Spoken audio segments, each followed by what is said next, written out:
The Company by Rembrandt. Amber.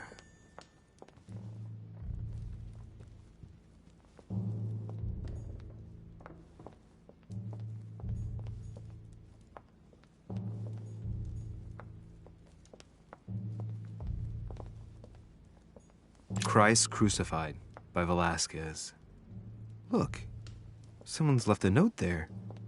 Reserved for the Duke of Alcudia.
Devil's Thorn. I'll keep it.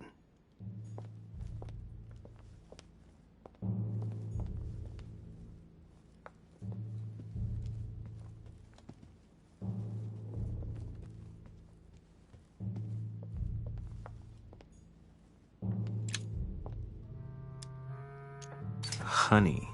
I couldn't have hoped for better.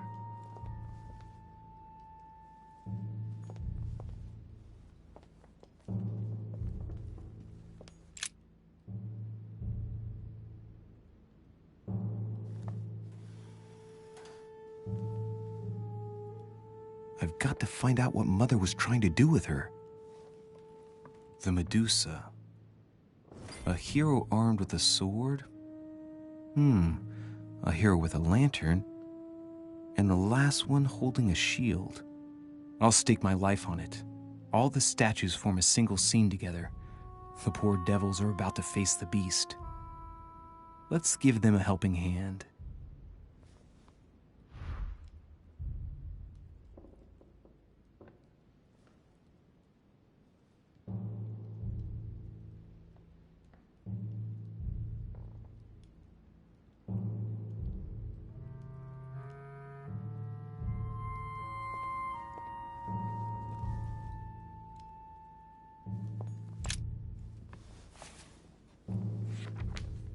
The Origin of Myths, a reinterpretation of legendary creatures.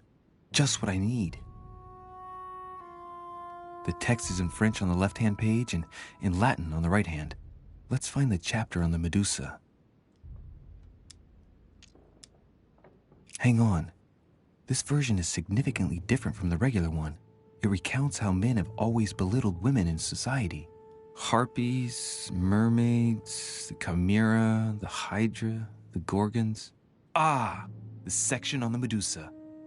While some of the heroes divert attention from the gorgon, the hero with the sword brandishes his weapon at the Medusa.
Whoa.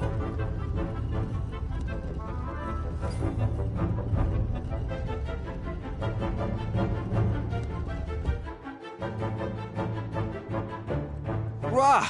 For Pete's sake, Emily! You scared the pants off me. Don't ever do that again. Well, keep your nose out of my business then. I don't know what you're talking about. First my room, now here. Stop following me, you're becoming a nuisance. Wait a minute. You're not implying that I'm here to court you, are you? Oh, Louis, I'm just stating the obvious. You wouldn't be the first, rest assured. Yeah, this is embarrassing. The worst thing is it seems to be working. Stop fooling around and tell me what you're doing here.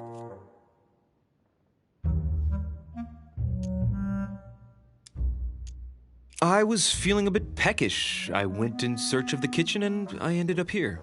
Your sense of direction is mind-boggling, isn't it? Well, no matter. I'll tolerate your presence this one time. Now, since you're here, make yourself useful. Look around on your side. I'll do the same on mine. And if you find anything of interest, let me know. Oh yeah, in your dreams. At your service, madam.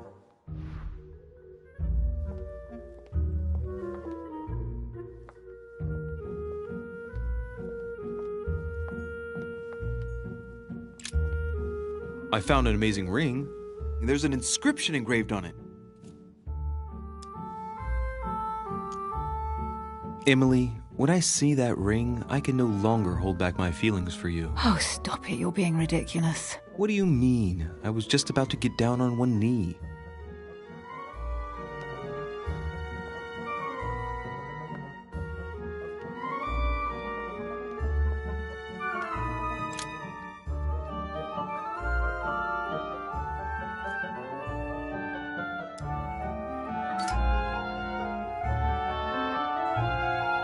The heavenly symbols refer to Pandora's box. Emily, I'm pretty sure I've got Pandora's box. Of course you have. You see an earthen pot and you immediately assume it can only be Pandora's box. Logical. What I like about you, Louis, is that you never fail to surprise me. Emily, what if I open the jar? Would that then make man responsible for all the evils? Try. It'll make a change. All right, can we move on now? I do love your irony, but honestly, are you ever impressed by anything you see? By a chamber pot? No, you really do need to do better than that.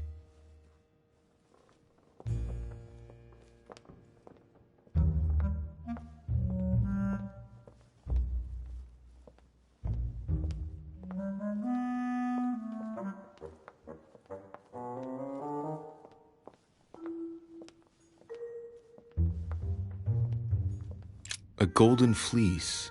It's freezing. Hurry up. Do you think that can really be Jason's golden fleece? No, you are aware that Jason and the Argonauts is a myth, aren't you? But Mortimer's been protecting this hide. It must be of great value, don't you think? Certainly of historical value. This kind of hide is still used by gold diggers in Eastern Europe. Now you see how easy it is to obtain a legend. Why do you have to act so nonchalant every time I show you something? Louis, anyone can kill a sheep, rip off its hide, and say it's the golden fleece. We're at Lord Mortimer's, not at some farmyard fair. You're just too skeptical. And you have a tendency to believe anything. Talk about an unlikely pair. Yet, you know opposites attract, don't you? An unofficial gospel? You'd be more likely to find this kind of book at the Vatican. Nothing special. The library at Buckingham has 3.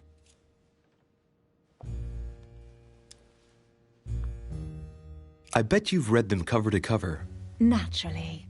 Really? I'm curious. Tell me, what part stood out the most to you? The passage where Mary says to Joseph, "Hey, you, shut up." In other words, you haven't even opened one.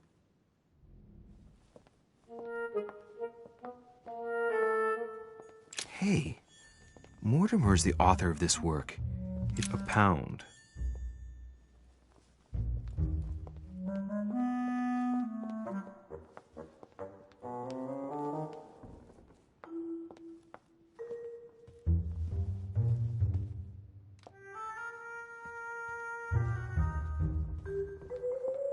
Oh, looks like a pamphlet on different political regimes, written by Mortimer himself.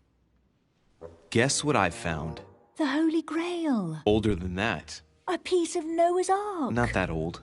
This could go on for hours. Just tell me. Caesar's laurel wreath. Stop! Don't put your grubby fat fingers on it. You find my fingers fat? At least put on some gloves. Please note, my fingers are slim. You were going to leave marks. My God, what an amateur. Many a harpsichord players would love to have sexy fingers like mine. Tell me where you took your infiltration classes so I can have your tutor executed. Let's compare hands then. We'll soon see whose fingers are fattest. No, I'm not going to compare hands with you. Let's just keep going. Bad loser.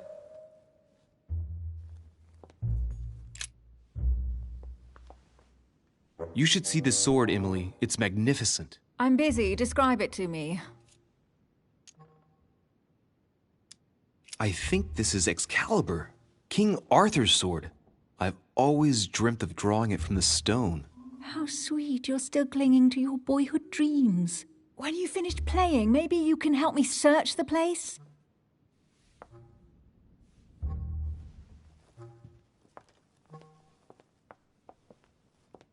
Amber.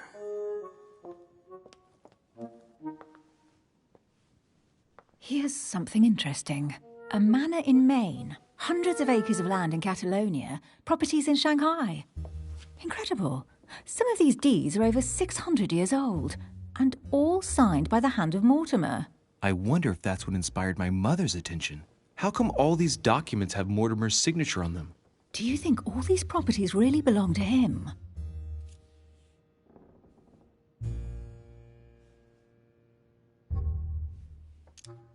See those fine scratches around the words? Yes, and? The ink barely spreads on the paper. It spreads exactly the same way on the signature. The deed was written using the same ink. If it is a fake, then it's a professional job.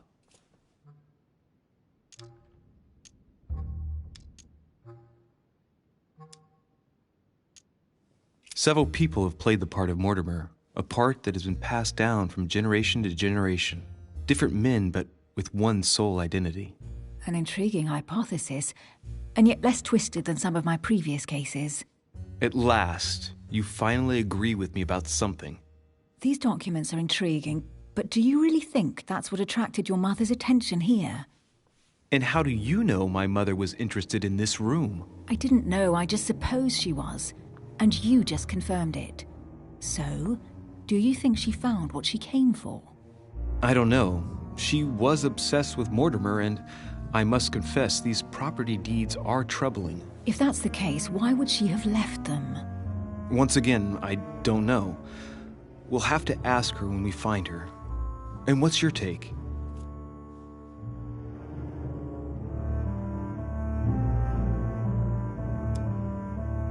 Mortimer's collection is unique, isn't it? That's an understatement.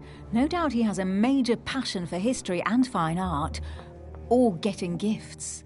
If each time Mortimer does someone a favor, they reward him with a priceless gift, that means he must have helped nearly everybody in the world.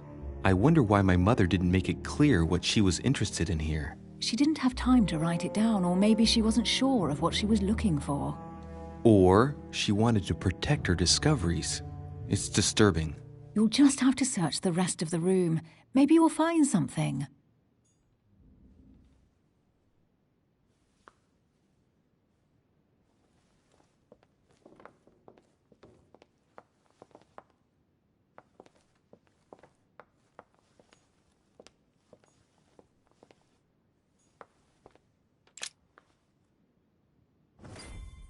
What is that you found? A cameo pendant.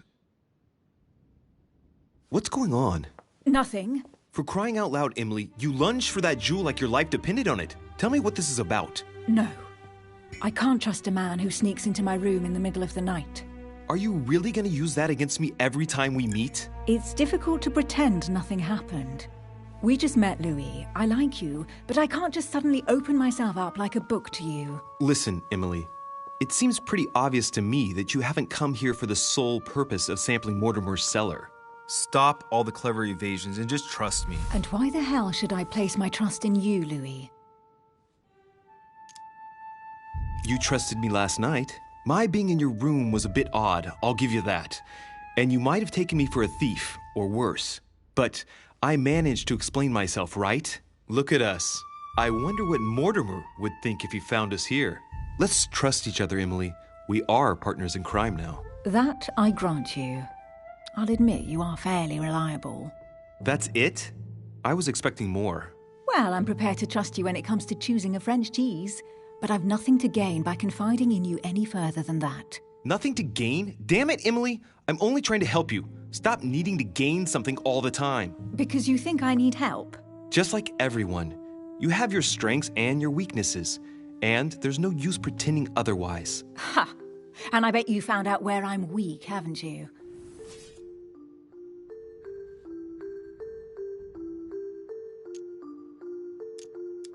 You think your scathing wit protects you, but in fact, it makes you blind. No sooner have people introduced themselves than you already see them in a bad light. You play the part of a strong woman, and yes, you are a strong woman, of course, but what I see is a sensitive young lady who lacks self-confidence. Stop adopting a defensive posture, and you'll see just how quickly new doors will open. There is some truth to what you say. I might have some weaknesses, but I don't need your help to overcome them. And I'm simply not contemplating collaborating with anyone at this time. Do you understand?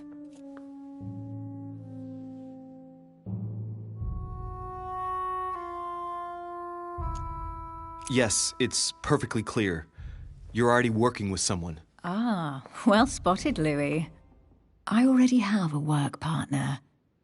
I know my weaknesses. I don't doubt that your abilities will be of use to me, but I already have all that, thanks to my teammate. Is there any chance you might tell me who he is? No, I've already said too much. Consider yourself lucky I've even given you this much. It's extremely rare, believe me. Come on, don't stop now that you've come this far. You know that eventually I'll end up making you talk. Well, since no one can resist you, let's see if you can guess who my partner is. You're a gambler. So, your partner is... It's as obvious as it is surprising. You're my mother's hard-hitting partner. Oh, God, do you really believe the nonsense that comes out of your mouth? Well, a second ago I did. A little. Sorry, Louis, your mother is not my partner.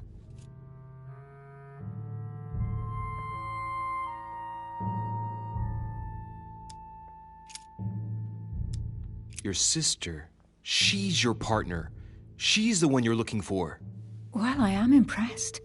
How the devil did you guess I had a sister? Virtually no one even knows. When it comes to getting results, you are very good, I grant you that. You deserve to know why the sight of the cameo pendant affected me so strongly. I thought it belonged to Emma, my twin sister. Oh. Now I get why you said you had a memory for two. Yes, you can't imagine to what extent, though. As children, everyone got us mixed up. So one day we decided to play along. Since then, we have become one and the same. We have officially erased the identity of my sister Emma. Emily Hillsborough, the woman with two faces. Clever. But isn't it complicated? How do you make it work? One of us has no existence in the outside world. We share everything. First for one, then for the other. We dress the same, wear the same makeup, we speak the same. We've learned to act as one. When we accept a mission, we both turn up. This time, though, she went ahead and I was meant to wait for her on the mainland. She was meant to meet Sir Home and bring back the details so we could work out who would follow up. And there was a problem? She was supposed to return from Mortimer's 1 week ago. The boat turned up at Plymouth, but alas, no trace of my sister. Instead, a sailor passed me a message from home, notifying me of her sudden disappearance. So, my mother and your sister go missing just a few days apart. That's strange. Maybe their disappearances are linked. It's clearly a possibility, but up to now I haven't found a trace of either of them. None of this is very reassuring. By the way, Louis, now that you are in on the secret, you are obliged to keep it to yourself. or you will pay very dearly. Don't worry. Your secret is safe with me. It's time to leave.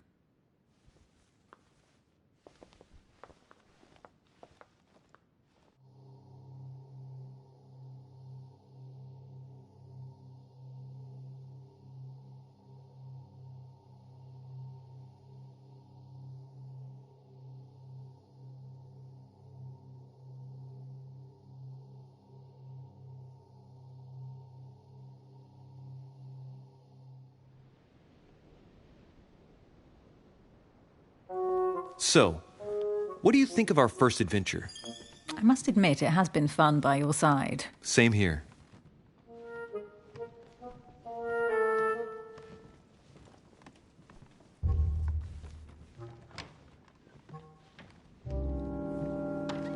Oh, she's been drinking too much again.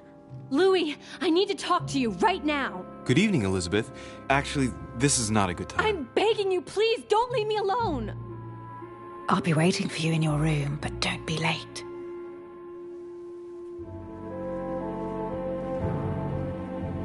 I was sure there was a certain je ne sais quoi between us. Louis, we need to talk now. Otherwise, it'll be too late. Looks like Elizabeth really needs me, but if I start talking to her, for sure Emily won't wait for me. What should I do? Sorry, Emily, but I can't leave Elizabeth like this. All right, Elizabeth. How can I help? Thank you.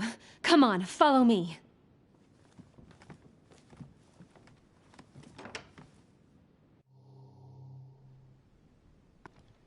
Well, Elizabeth, what was so urgent? For God's sakes, what happened in here?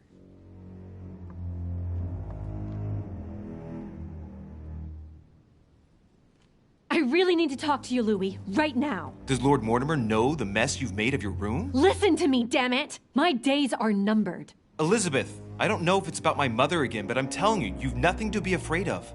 She didn't come here for you. I saw her. Saw who? You saw my mother? When? Just last night. I went out to walk along the cliff top and I saw her in the distance. She tried to hide right away, but I'm sure it was her. Are you saying you recognized my mother in the middle of the night while she was hiding? Yes, Louis, I know it was her. You just said she was far away, right? In the middle of the night. And the exterior of the island isn't exactly well lit. Listen, I'm telling you it was her.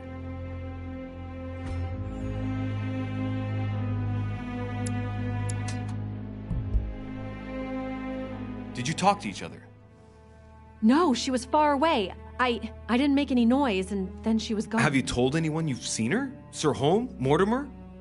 You don't understand. It's her. She's here. Yes, I understand. No, you're not listening.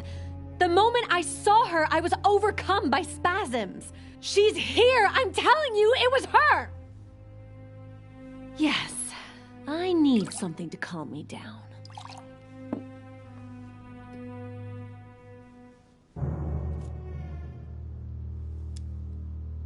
No thanks, I'd better not. Listen, if you want me to tell you everything, you have to drink with me, Louis. What I have to say to you is of the utmost importance.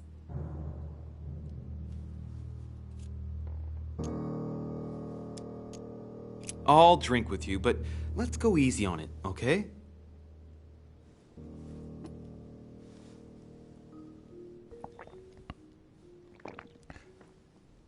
I don't know where she gets her rot gut from, but frankly, it's disgusting.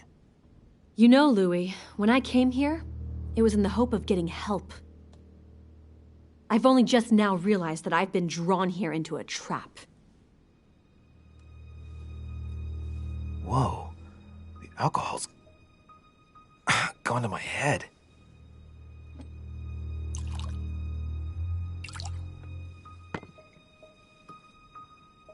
Here, the condemned's last drink. Man, I need to take it easy with the booze. At this rate, I won't last the night. Let's go easy on the drinking, okay? Alcohol won't solve our problems. Ugh, the second one isn't any easier. So, do you want to know why she did all those things to me or not? Even if it changes the image you have of her forever? What was she trying to cure you of then? Of the one illness she never managed to treat me for.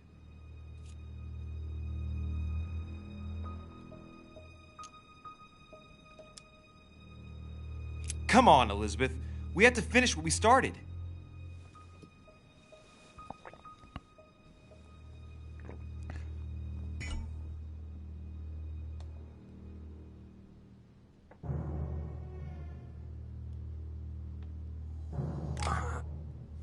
I feel all dizzy.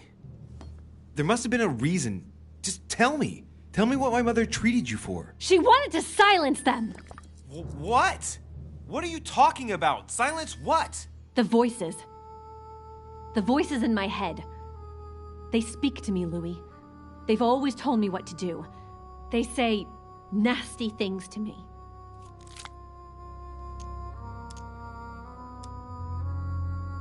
Elizabeth, are you saying that spirits talk to you? You're right. Sometimes there are several voices. How did you know? No, listen, I don't know anything. I'm just repeating what you said. They want me. Want me just for themselves. They talk to me all the time. Yet your mother did everything to make them go away. Ever since I was little. And look at the result. It's impossible, Mother. You spent your life trying to prove that the supernatural doesn't exist. Why punish this poor girl? Oh, shit. What has she done to you? Uh-oh, Louis. Are you starting to believe me? No, but Too bad it's all been for nothing.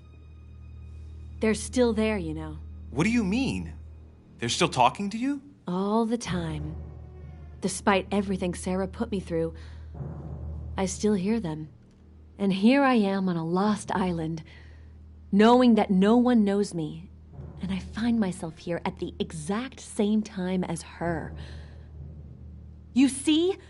You understand? You sense it too. I'm going to die here. I beg you, tell me you believe me.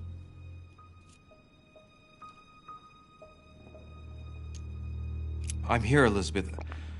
I'm right here with you. And I do believe you. Thank you, Louis. You know, despite what people might think, I'm not crazy.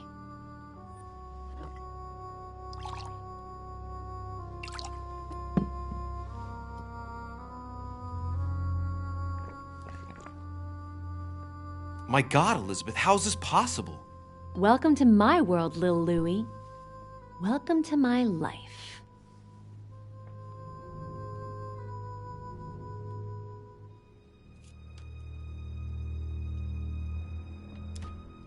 Elizabeth, the whole story stinks of death. If I were you, I'd have left the moment you heard me speak about my mother. I don't know if she knows you're here, but if I had any doubt, I wouldn't take the risk. Yeah, you're right. I can't stay here another minute. I need to get the hell out of here. I need to find a boat and get away. I'm not dying here. I feel so dizzy. You like my little concoction, don't you? That's rare. What? It no longer has any effect on me, but my guests generally don't appreciate me mixing alcohol with laudanum. What? You put laudanum in my drink? In both. Don't worry, my little Louis. We'll sink down to the bottom together. Oh man, I feel like puking. I really feel like shit. I gotta get back. Don't worry, Louis. I'm here now. I'll take good care of you, and then I'll leave. Don't touch me! Just leave. If I get up, I'll fall.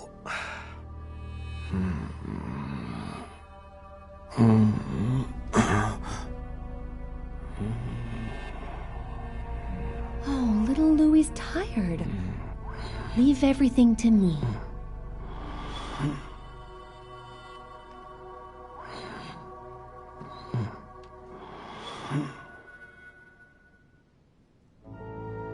Just let go.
how many times must I tell you? You must never put your life on the line for me. Mother has always had a fascination for Lord Mortimer, but has never wanted to tell me why. We are doing our utmost to find your mother as quickly as possible. Without your mother, hundreds of men of the cloth would have gone to the guillotine. All I can tell you is I'm looking for my sister. Do you believe your mother capable of torturing a child? An agreement for cannons. Lord Mortimer assured me that you are to take over the project on behalf of your mother. Johann Christoph von Wollner, Minister of Religious Affairs, and Jacques Peroux, French Revolutionary Tribunal Judge. You will find that Lord Mortimer is not what one would call conventional, Monsieur de Richet. I do apologize for being late. I was obliged to clear up some urgent business.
At last we meet, Monsieur de Richet.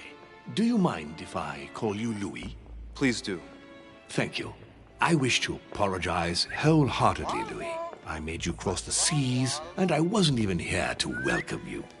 When I asked you to join us here, it was, of course, in the hope that you would help us find your mother. Unfortunately, I am now confronted with another problem, which I would rather have done without. You see, last night, Miss Adams also went missing.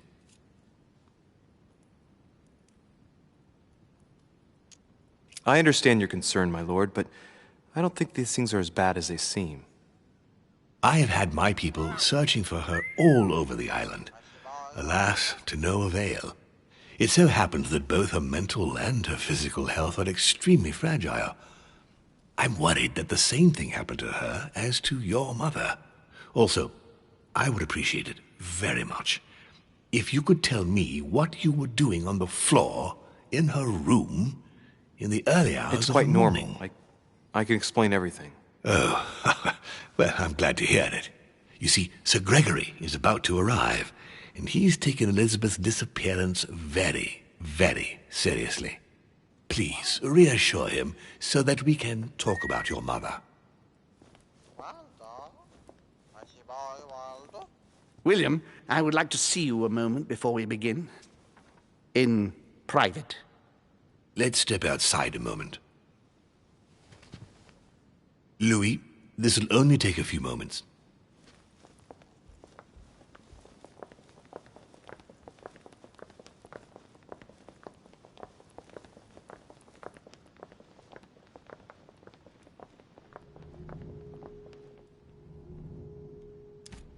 All right, let's take this chance to look around.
Devil's Thorn. I'll keep it.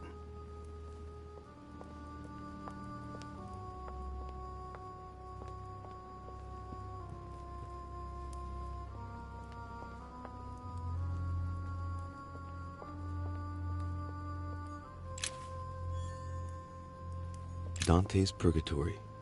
Why does your mind presume to flight when you're still like the imperfect grub, the worm before it's attained its final form? Charming.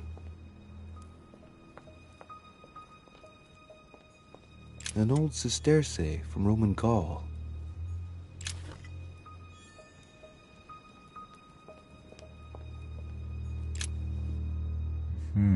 Which four-letter word could open this?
The nightmare painted by Fuseli in 1781.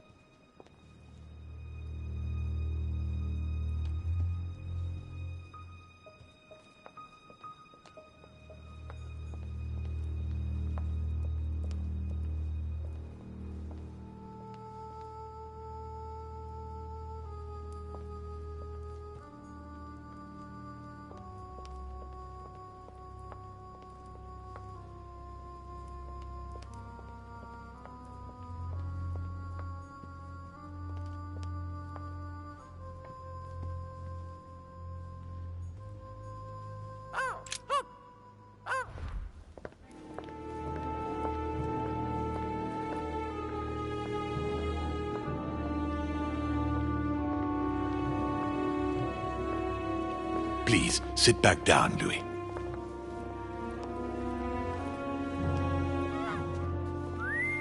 This sort of behavior is not working in your favor, young man. Gregory, Louis told me we needn't be concerned. Of course. Monsieur de Richet, the situation seems to escape your grasp, so I won't beat about the bush. Did you kill Elizabeth Adams? What are you talking about? I only helped her. We talked and she wanted to leave. I imagine that's what she did, right? We have found no trace of her leaving, monsieur. So allow me to have my doubts. Nor have we found any reason to believe that Louis is lying. We must remain calm, Gregory. We have found no evidence that would suggest that Elizabeth has been murdered. For the time being, she has only disappeared. Let's stick to the facts, if you please. Well, where is she then?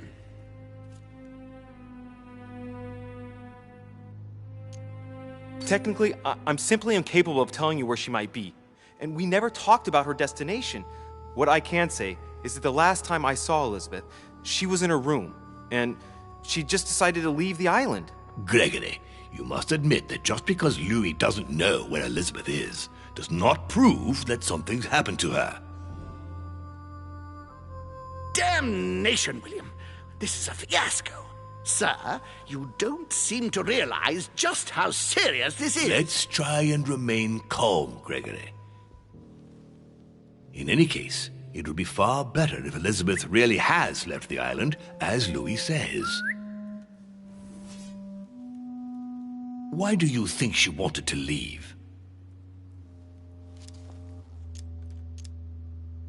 She was terrorized by my mother's presence here. Just the thought of coming face to face with her was unbearable. Did she tell you why? Yes, she brought the subject up. I'm sorry, Louis. It couldn't have been easy to hear. For your sake, I sincerely hope that she got there safely. Monsieur de Richet, I apologize if my words seemed a little abrupt.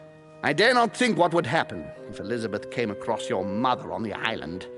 Your generosity may well cost you dearly.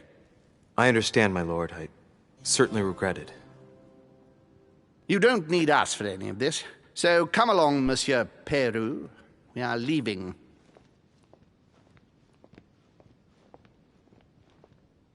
Right. It's time we spoke about your mother, Louis.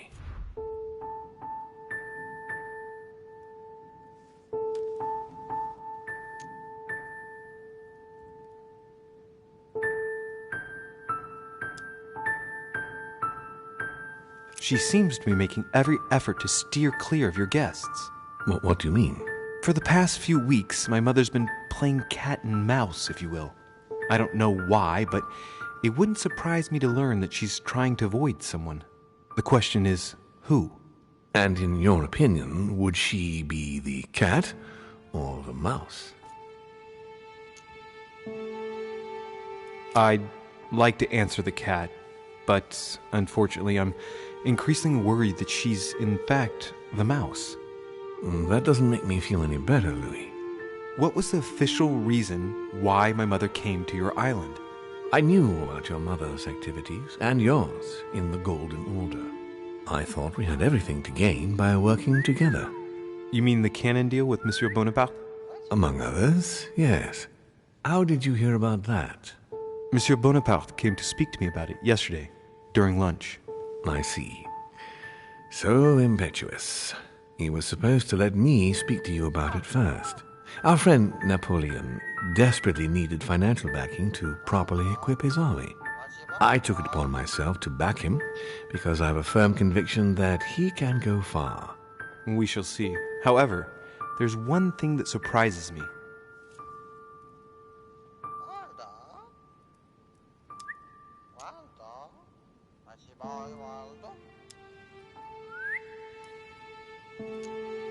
Isn't Bonaparte a bit young to deserve so much attention? Well, you come straight to the point. I like that. Indeed, if you knew just how much you remind me of him. Trust me, I'll wager that Monsieur Napoleon will soon prove himself. I'm working on it, at least. Once this deal was closed, I had big plans for Sarah. Such as what?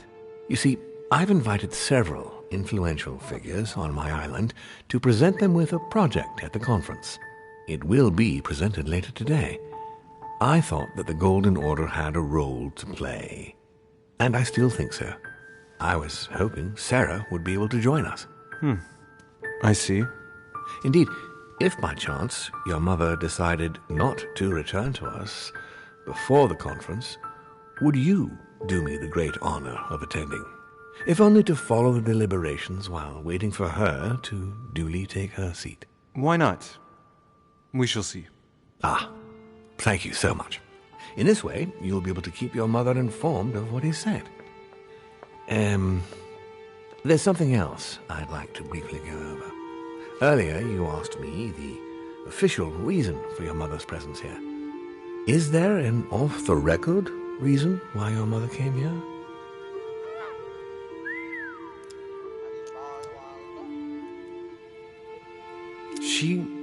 She was looking for someone. What do you mean? In Paris, we were working on a smuggling case to do with occult objects. We had just arrested a dealer who intended to go to you to meet a buyer. My mother was here to find out to whom he intended to sell his stolen treasure. What was the name of your dealer?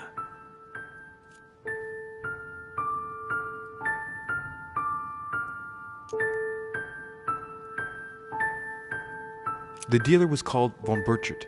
As for the buyer, he was unknown to us. No, I don't know anything about that. There's something I still don't get.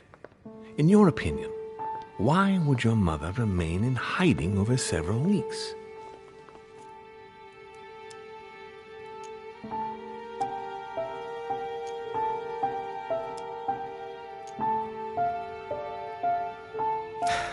Her not coming back to the manor after so long makes me wonder if she is wary of someone. Well, certainly. But whom? The only ones who were present during her stay were Sir Gregory, Duchess Hillsborough, Mr. von Wollner, and myself.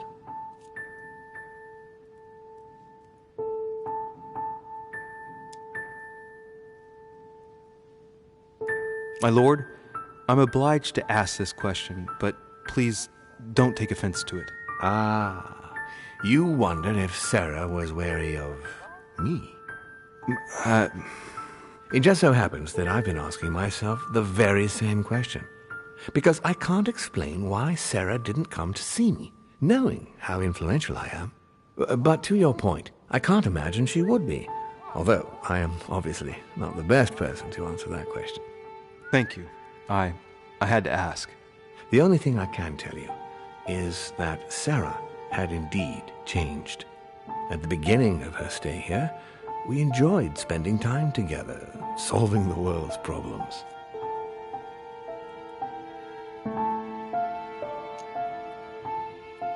Tell me about her disappearance. Since she disappeared, your mother has been seen once. Her behavior on the evening of your arrival greatly surprised Gregory and myself.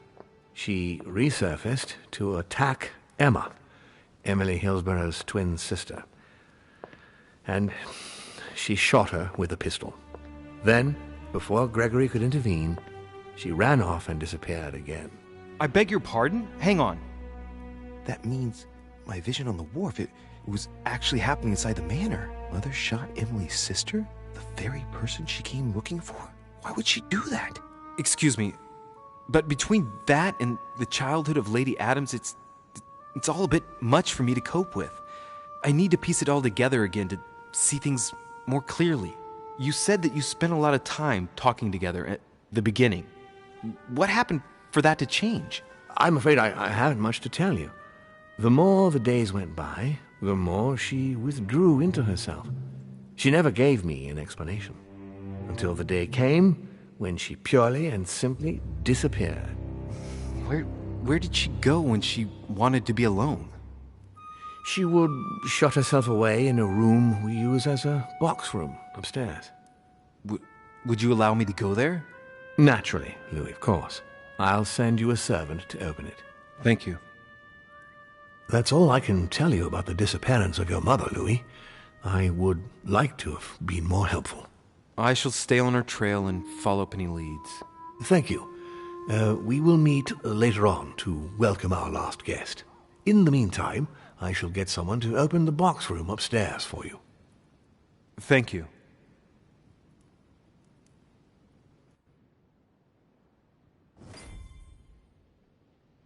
The room was just opposite Mortimer's study.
President George Washington.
There are burnt papers in the chimney. There's a legible fragment left. Hey, I recognize my mother's handwriting. She says, we must find a safer way to communicate. Someone is on to us. Trust in my faith in the man with the sword. So Mother had an accomplice here. Who could it be? Who could she be suspicious of? I must find the next part. Faith, sword. I recognize her love of riddles there.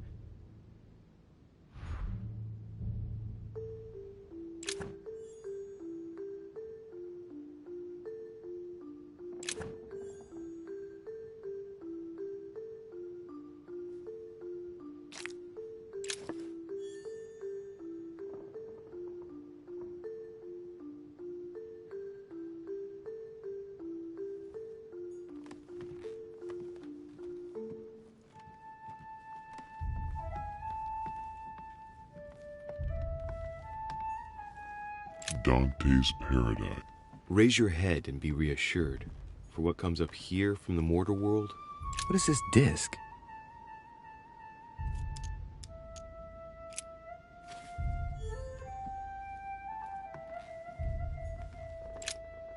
St. Paul on the road to Damascus by Caravaggio. A fierce opponent of the first Christians, St. Paul is suddenly struck by the call of Jesus Christ and converts. It's the best known conversion in Christian history, which teaches us that even enemies of Christ can be saved, and even become his greatest apostles after finding faith. From what I can recall, the account of his conversion could be found in the epistles to the Galatians, the Philippians, the Corinthians, and the Acts of the Apostles.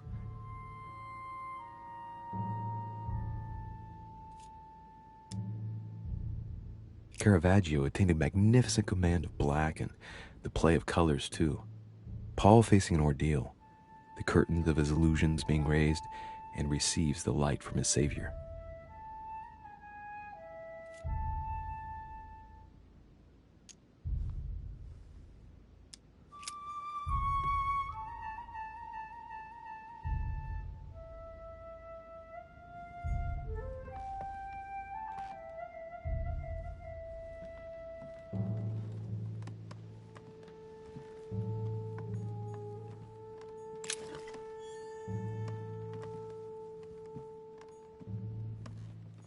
A Chinese coin, recognizable by the hole in the middle.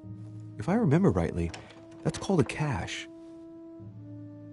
The door appears to be locked on the other side.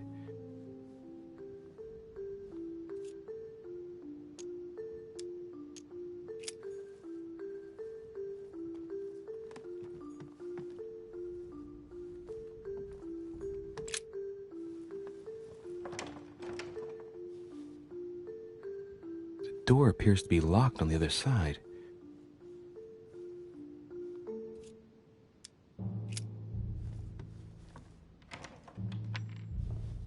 I think I heard something fall to the ground. A metallic sound, like a key falling to the floor. We'll see if it works.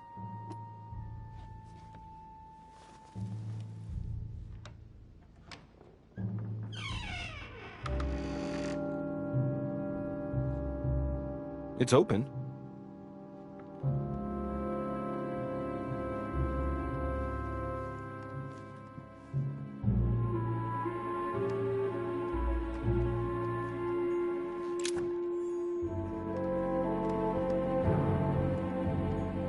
St. Paul painted by Guido Rini. St. Paul is shown holding a sword. Strange.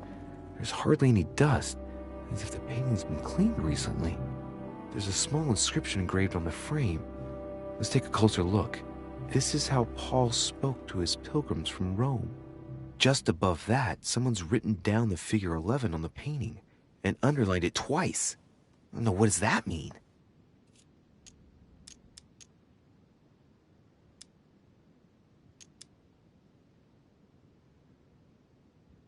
So we have the figure 11 twice underlined, and a story of a group of pilgrims who it looks like Paul is speaking to. Maybe it's a code. There must be a connection. A text on Paul must be somewhere, and it must be associated with the figure 11. But what's the story with these pilgrims? I mean, a connection with the figure, maybe?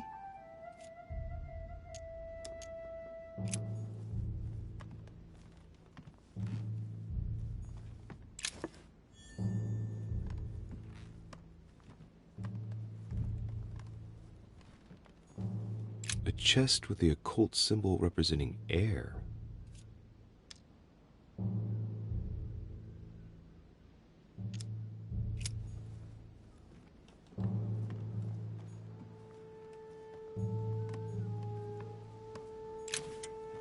The New Testament.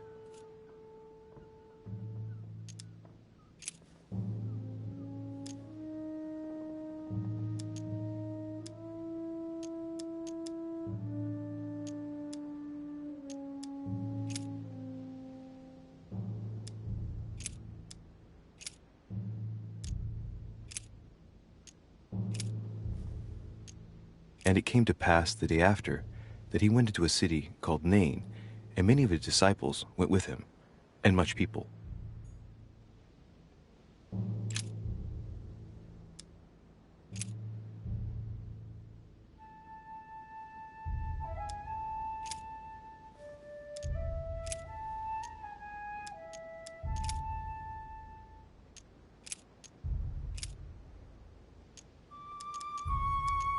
Paul and Silvanus and Timotheus unto the church of the Thessalonians, which is in God the Father and in the Lord Jesus Christ. Grace be unto you and peace from God our Father and the Lord Jesus Christ.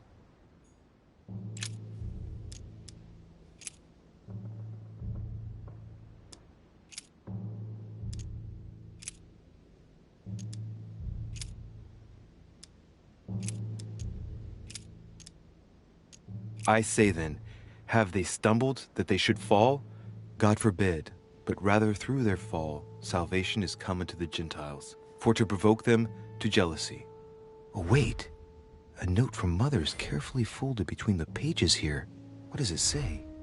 Dear E, I'm glad you found this note. Pick up the package. You know where, and hide it where no one will find it. It's imperative. Awaiting your reply, hidden behind the youngest apostle. What? The youngest apostle? What does Mother mean by that?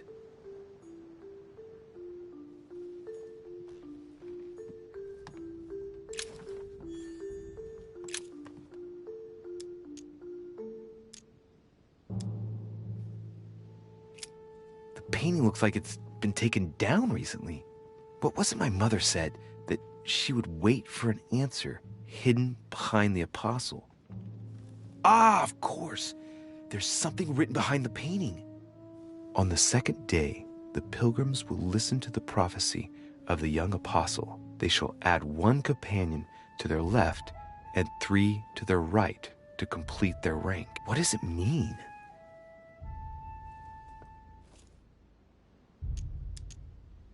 On the second day, the pilgrims will listen to the prophecy of the young apostle. They shall add 1 companion to their left and 3 to their right to complete their rank. What does it mean?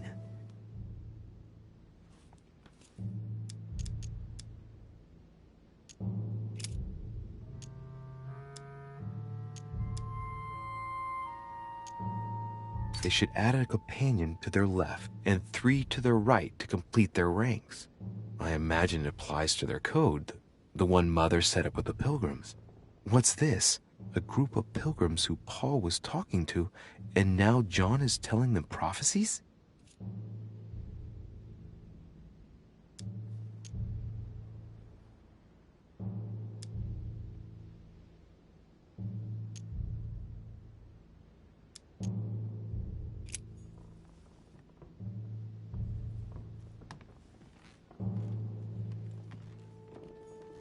Several portraits of apostles, all signed by Guido Reni. Looks like someone touched this commode recently. There are fingerprints on the sheets and in the dust.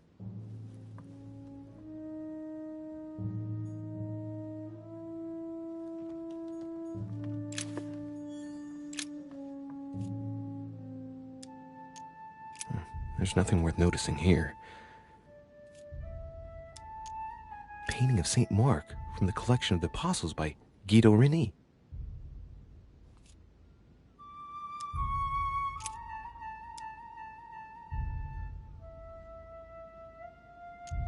It's too cumbersome for me to unhook here, but judging by the dust, it hasn't been moved for months, if not years.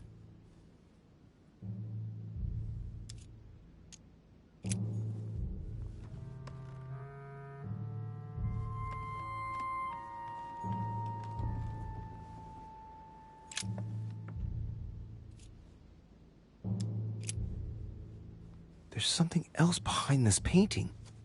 It says, half of each group will join the first city of Corinth. What the hell does that mean? A drawing of the Apostle Matthew, painted by Guido Reni. He's represented as writing the word of the Lord, transmitted by the Holy Spirit, who appears here in the guise of an angel.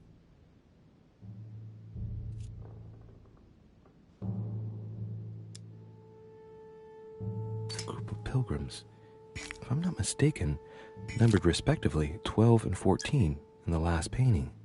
With the simple operation suggested, that would mean that the new groups are 6 and 7.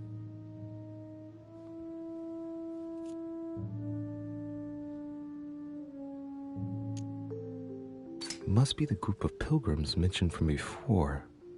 I guess maybe the city of Corinth is a reference.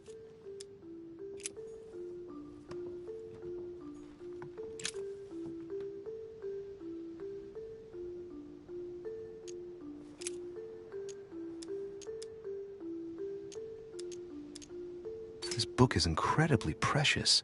I believe this is the book my mother referred to when calling upon the Lord.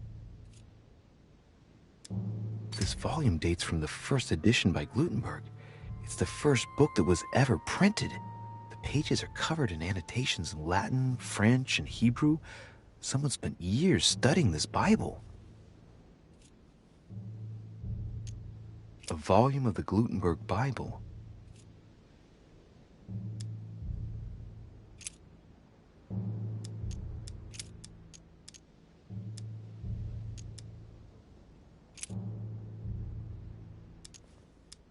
And I heard a voice in the midst of the 4 beasts say, a measure of wheat for a penny, and 3 measures of barley for a penny, and see thou hurt not the oil and the wine.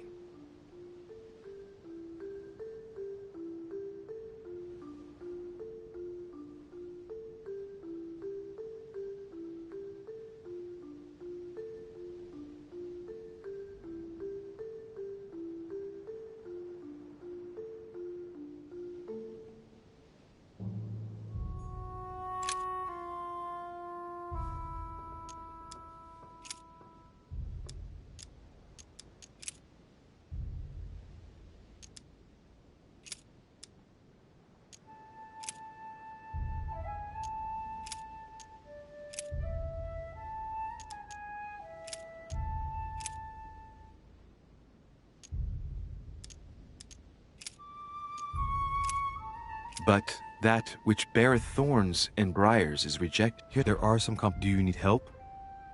If tonight is not possible, let's say tomorrow evening, in the South Room, where we reviewed the situation. When Paul understood that only the axe counted, he went back on his tracks. I await your confirmation to his left, in the company of the pilgrims that have joined him. Yeah, this last comment is about their code. I should find new pilgrims near Paul.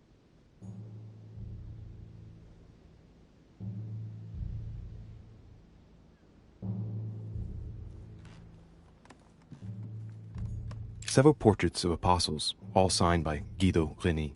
Looks like someone touched this commode recently. Their fingerprints on the sheets and in the dust.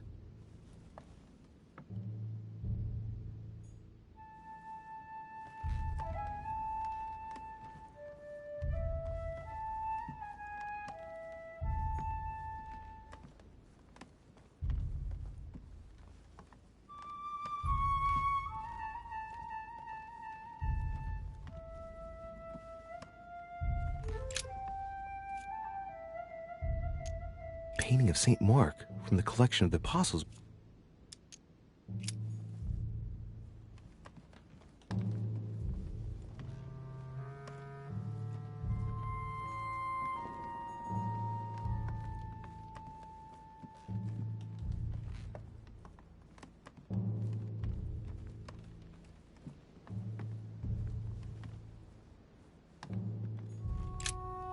St. Paul on the road to Damascus by Caravaggio.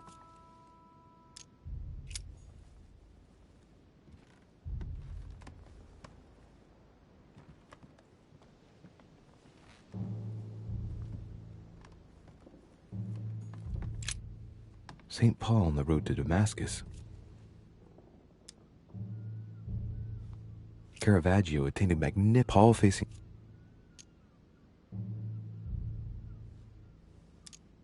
This painting has been hanging here for a long time.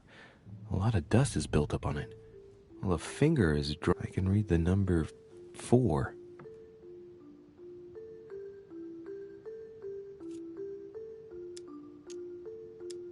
St. Paul is the only saint to be presented twice in these paintings, contrary to the other apostles. How come?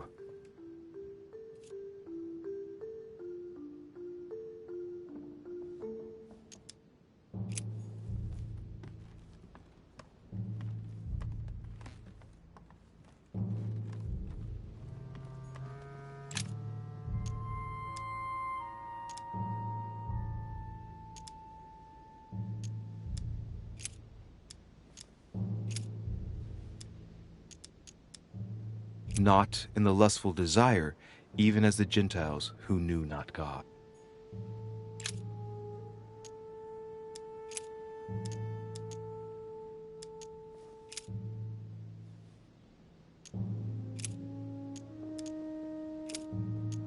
Not in the lustful desire, even as the Gentiles who knew not God.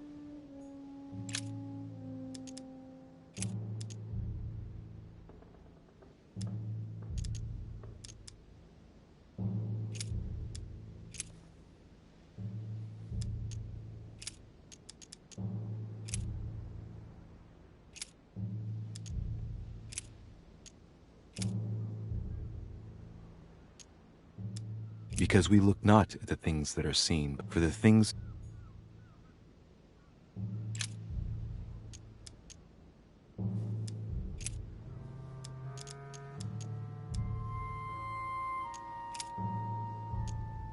And I heard a voice in the midst of a measure.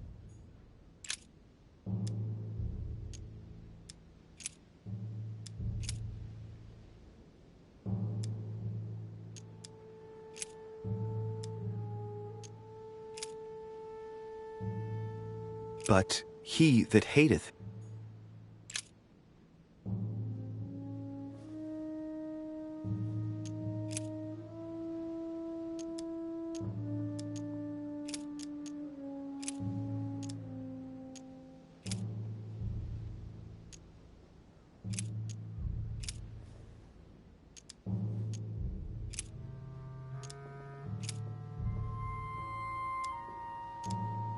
For you are bought with a price.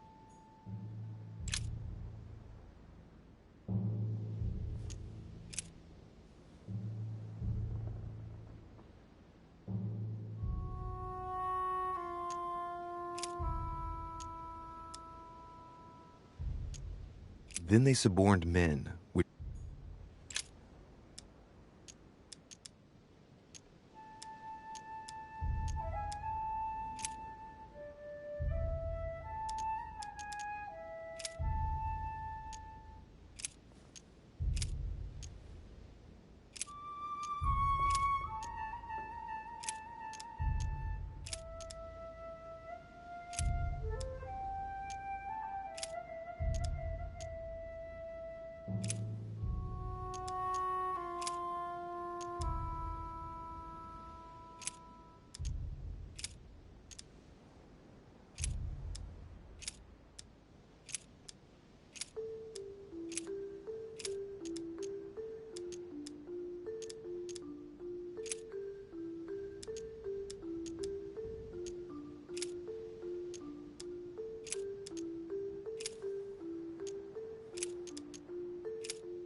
and so many came.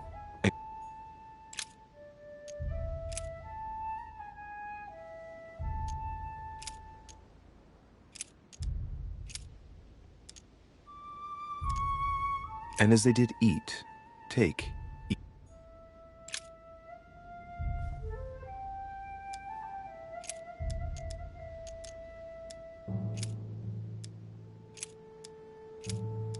Not in the lustful desire,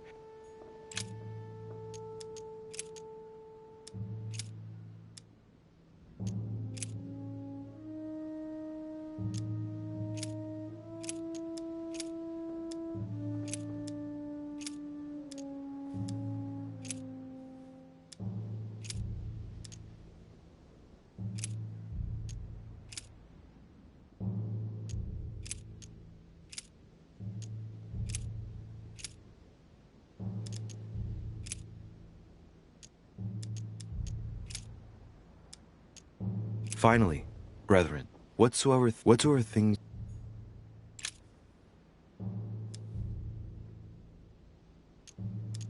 I guess I'll just come back later.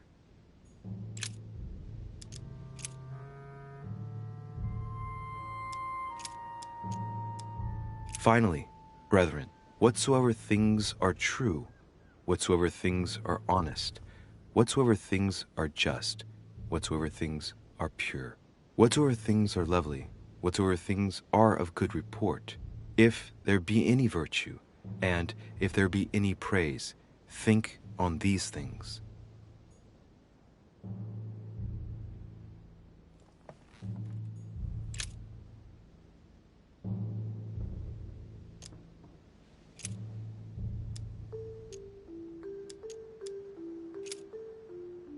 Because we look not at the things that are for the.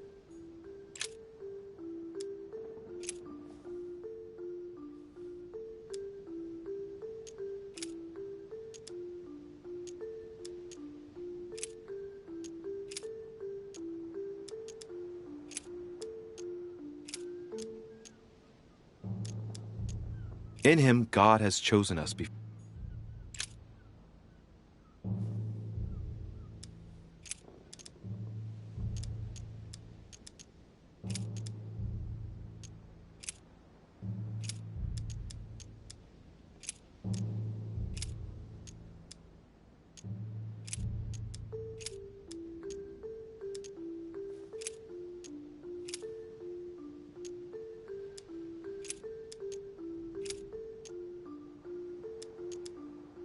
This I say, therefore, in the vanity of their.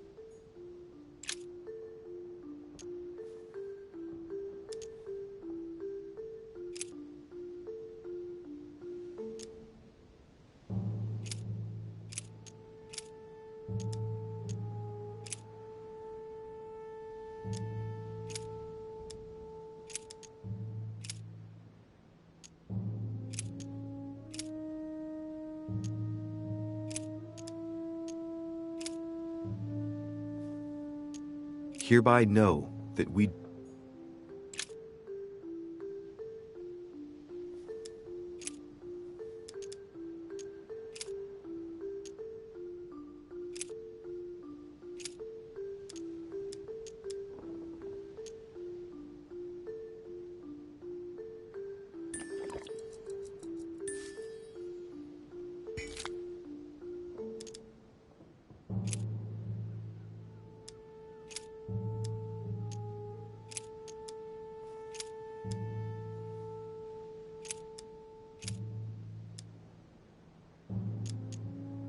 And this taxing was first made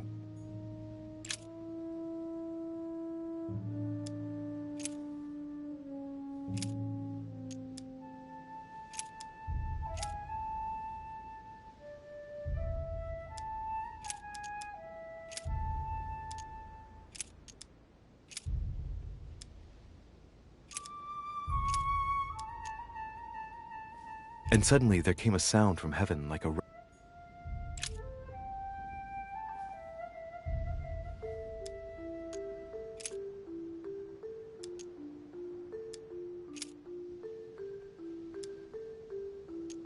Thou hast put all things under...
Because we look not at the things that are seen, for the things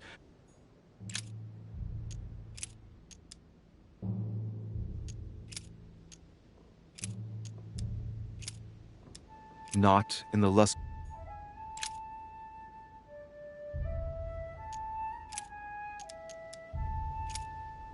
And the woman was given to worship. Hey, Ed, I found the book in your effects. I've concealed it where no one can get their hands on it. I can assure you, awaiting your instructions, I will hear your reply like he who hears the angel. Hears the angel? What does that mean?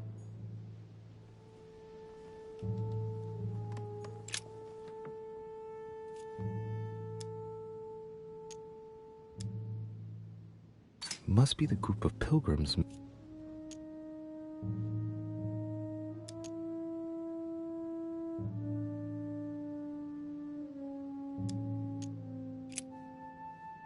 There's something else behind this painting.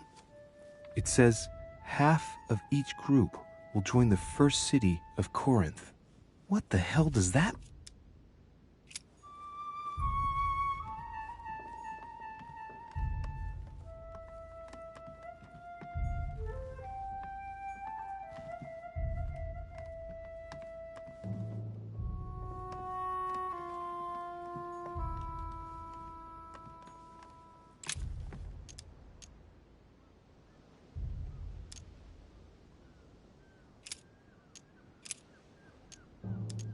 And it came to pass the day after.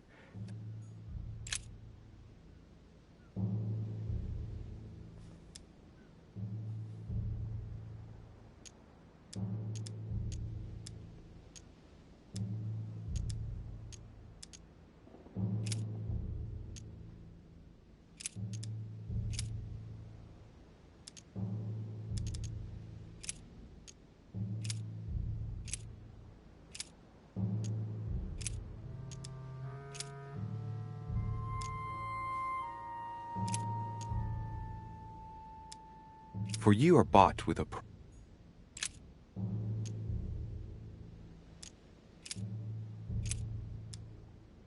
Now, therefore, why do ye not... Ah, look.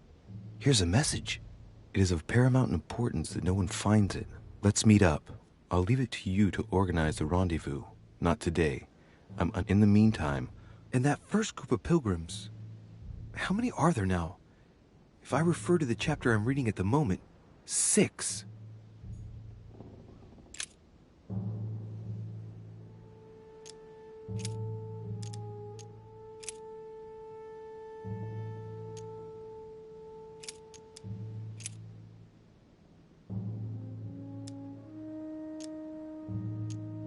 For you are bought with a price.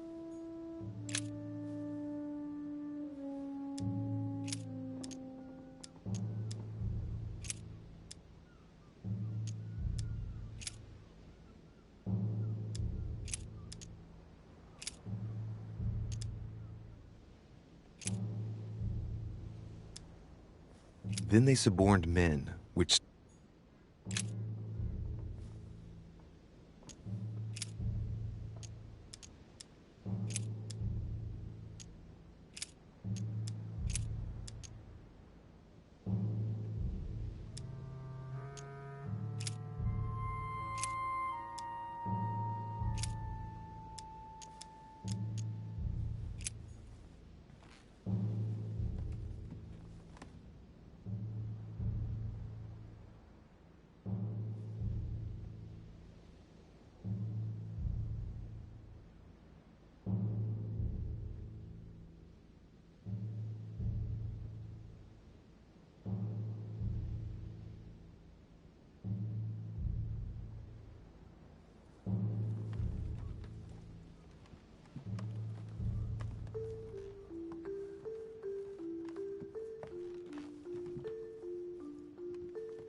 St. Paul on the road to Damascus by Caravaggio.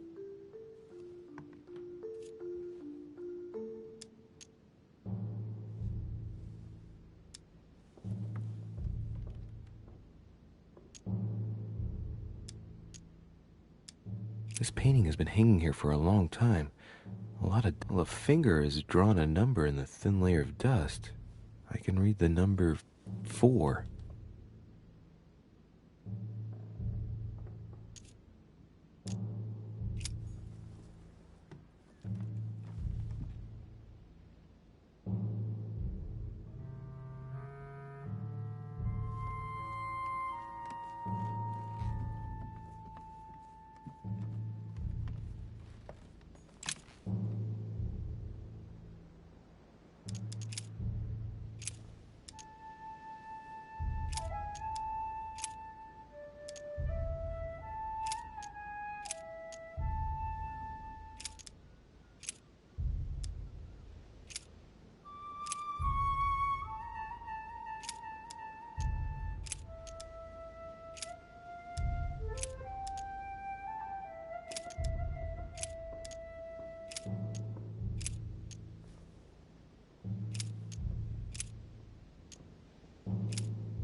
Hereby know that we dwell in...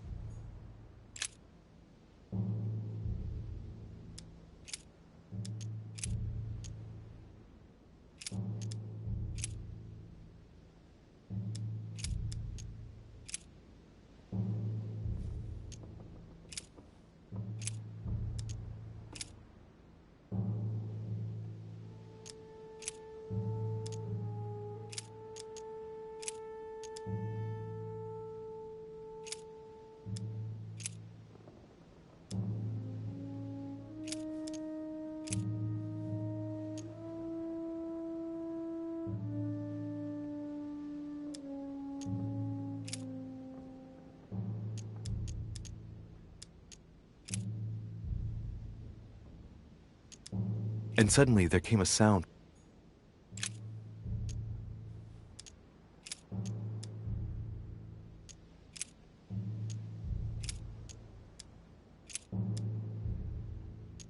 And this taxing was first made when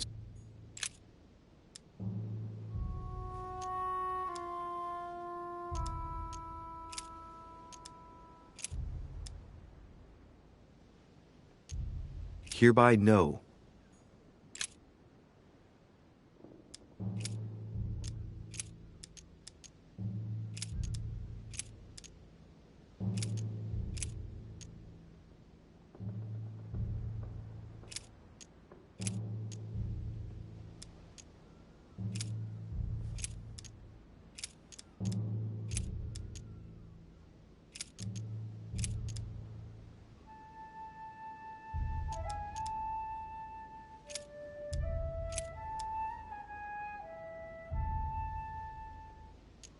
and this taxing was first.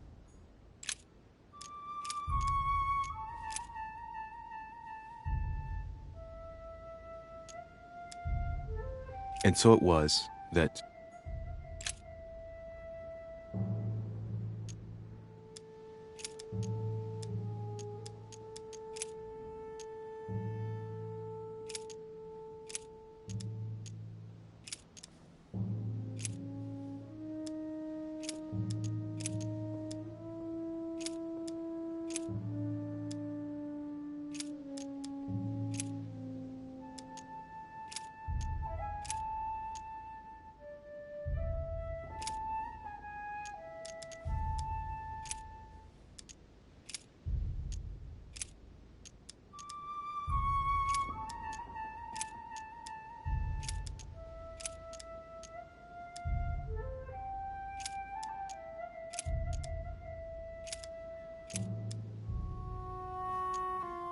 because we look not at the thing for the things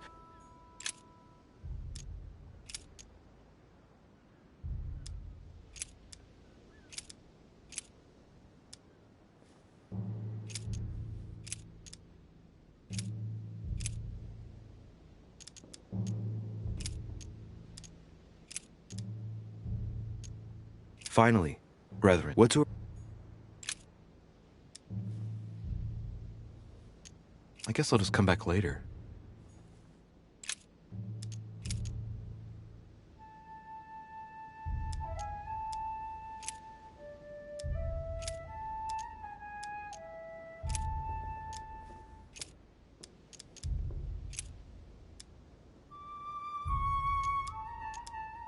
Not in the lustful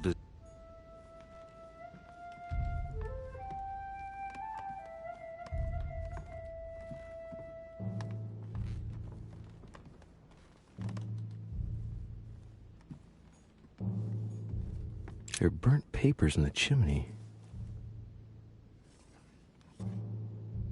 There's a legible fragment left. Hey, so who could she must...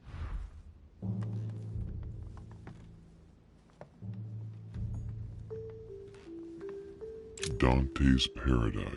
Raise your head and be...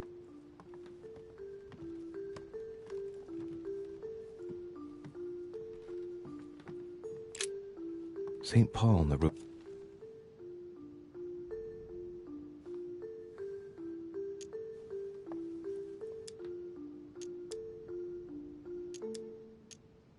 Caravaggio attained Paul. St. Paul is the only saint to be presented. How come?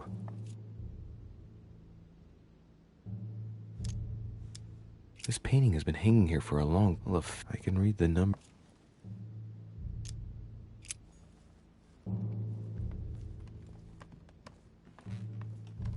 St. Paul painted by Guido Reni.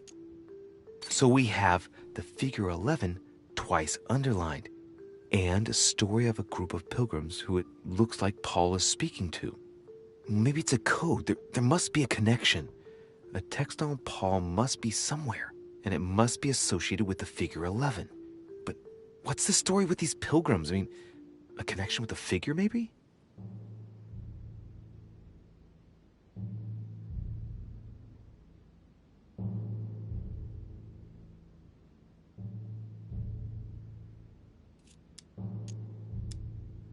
So we have the and maybe, but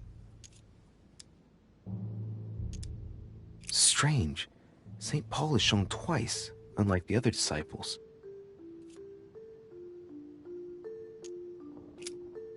St. Paul is shown holding a sword. Strange. There's hardly any dust. As if the paintings, there's a small, let's take a closer look. This is how Paul's just above that. Someone's written down the figure. No.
But he that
And it came to pass the day after that he went.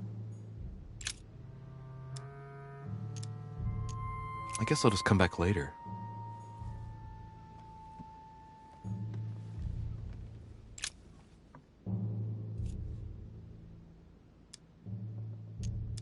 A group of pilgrims, if I'm not mistaken, numbered respectively 12 and 14 in the last painting. With the simple operation suggested, that would mean that the new groups are 6 and 7.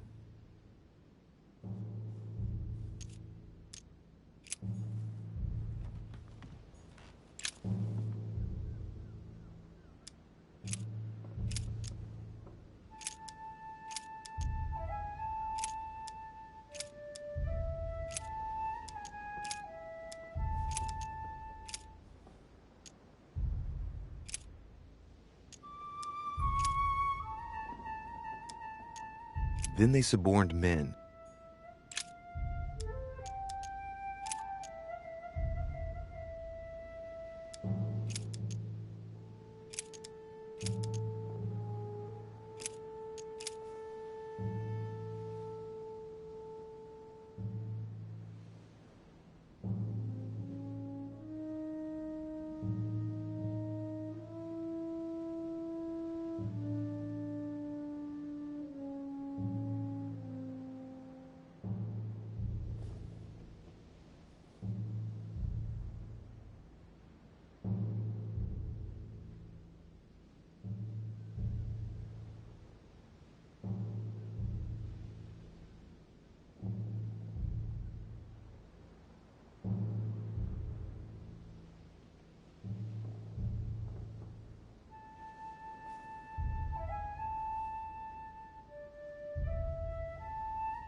I guess I'll just come back later.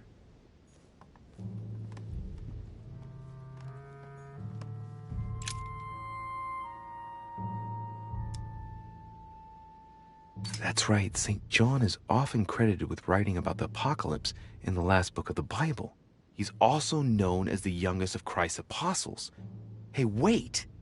That means it's him. He's the youngest apostle. Right. This painting is therefore associated with the answer which E had to give to my mother. Now, I just need to know how to recover the answer.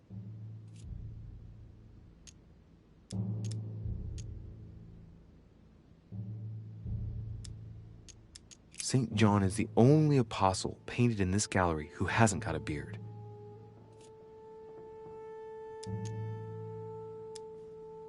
It's St. John, painted by Guido Rini.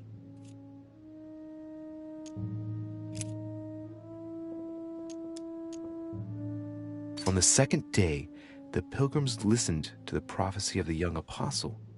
The prophecy of the young apostle, that was John, and the prophecy mentioned is most likely the book of Revelations according to St. John is the only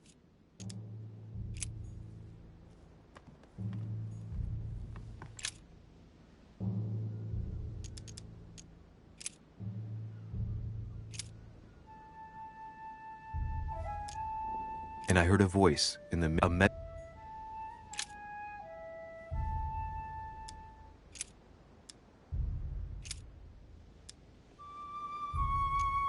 hereby know that we dwell in him.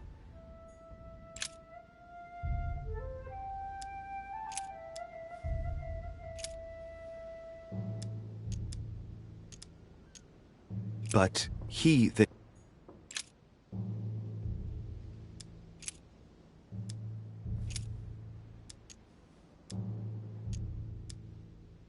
sang with a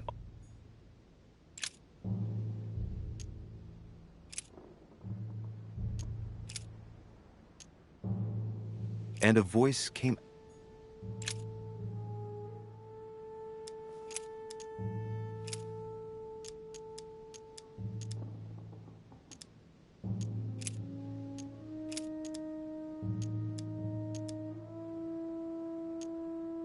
and I heard a voice in the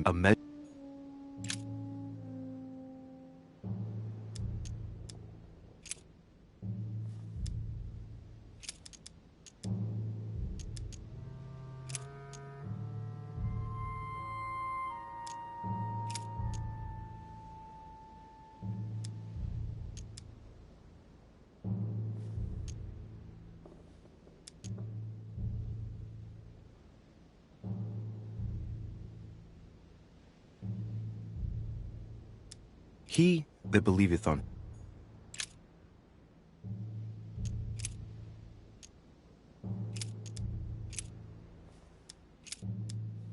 Now there's a Jerusalem.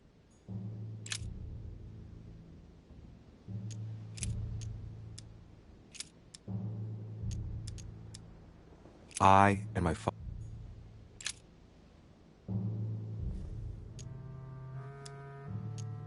I guess I'll just come back later.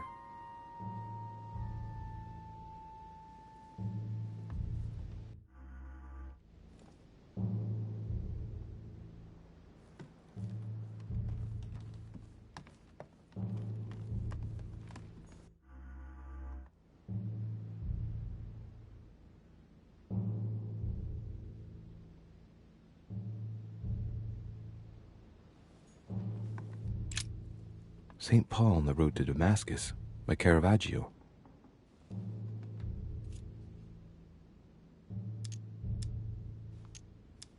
St. Paul is the only. How come?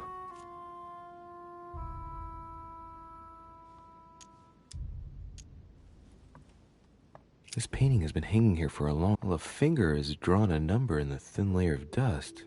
I can read the number 4.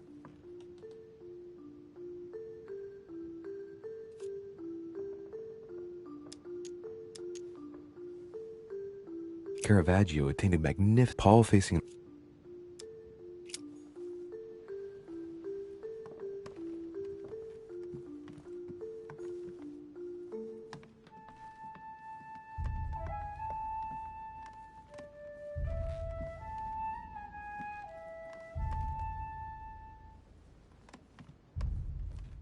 St. Paul painted by Guido Rini.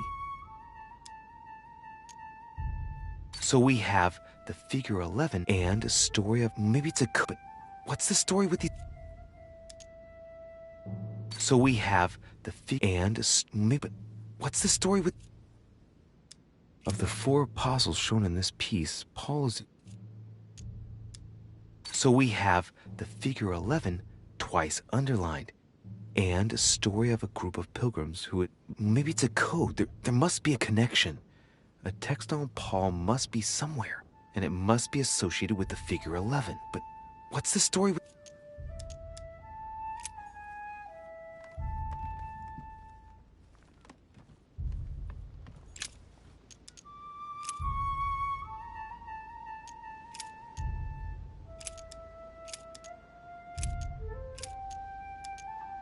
And it came to pass that...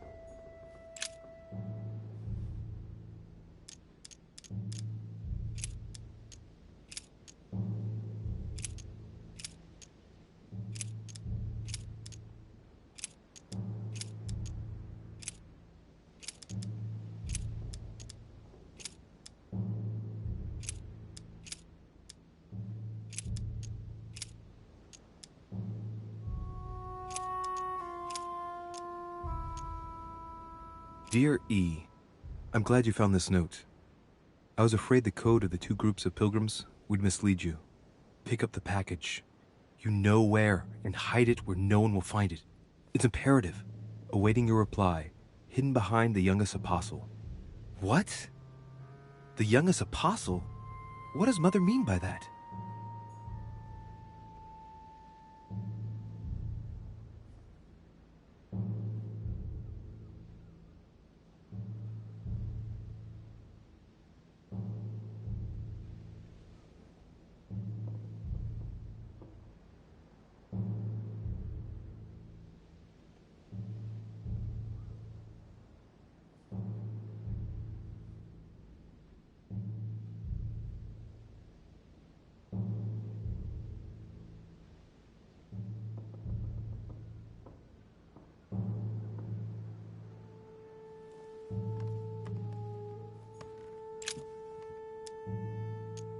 On the 2nd day, the pilgrims will listen to the prophecy of the young apostle. What does it mean?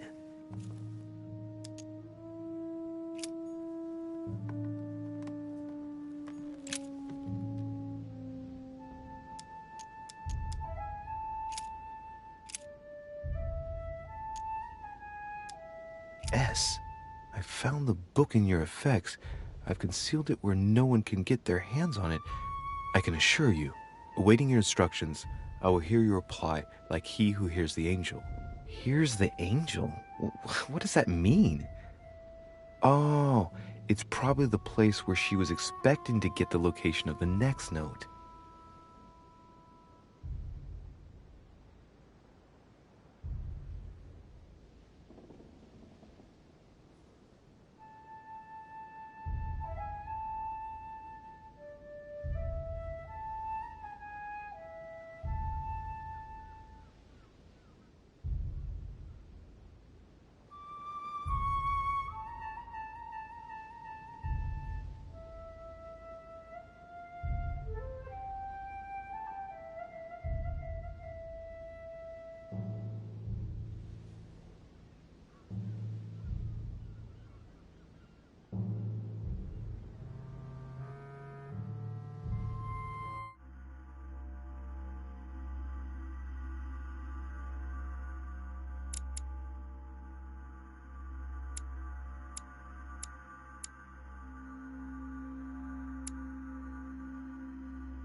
St. Paul and the...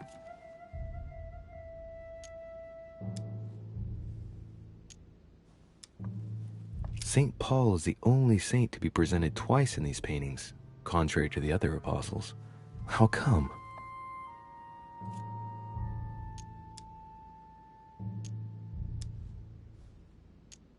This painting has been hanging. I can read.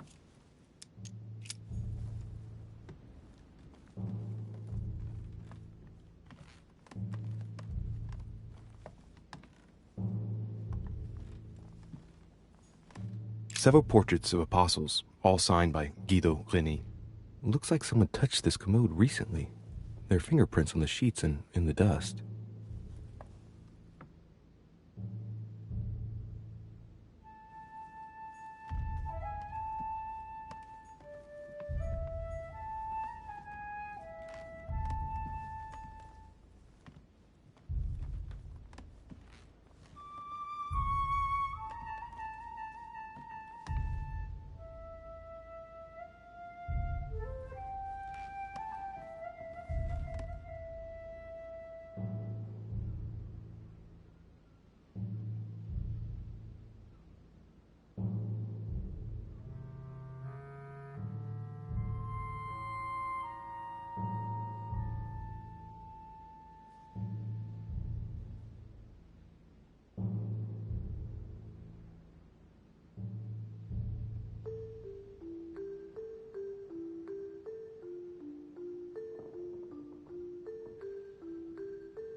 St. Paul painted by Guido Reni.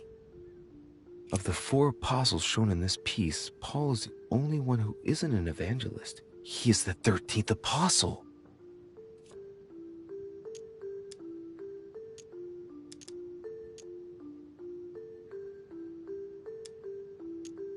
So we have the figure 11 twice underlined, and a story of a group of pilgrims who it looks like Paul is speaking to. Maybe it's a code. There must be a connection. A text on Paul must be somewhere, and it must be associated with the figure 11. But what's the story with these pilgrims? I mean, a connection.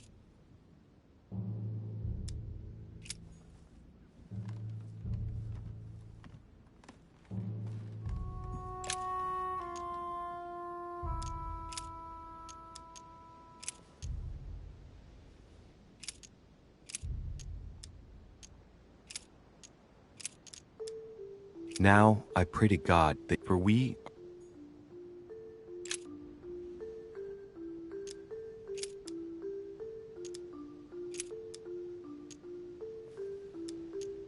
there is none that understands.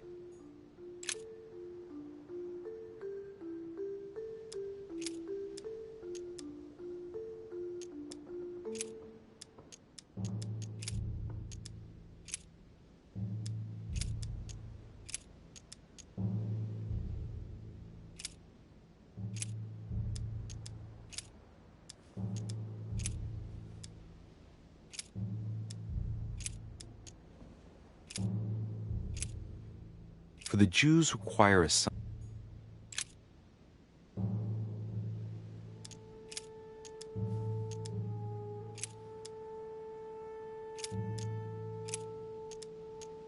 Dear E, I'm glad you found this. Pick up the pack awaiting. What?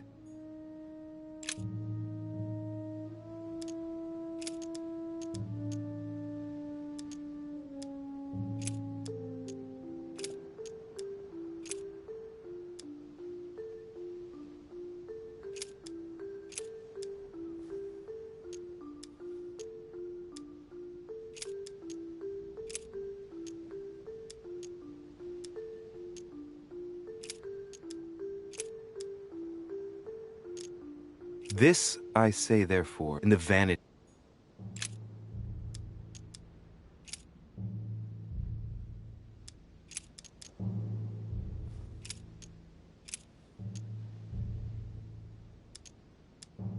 There are some complications.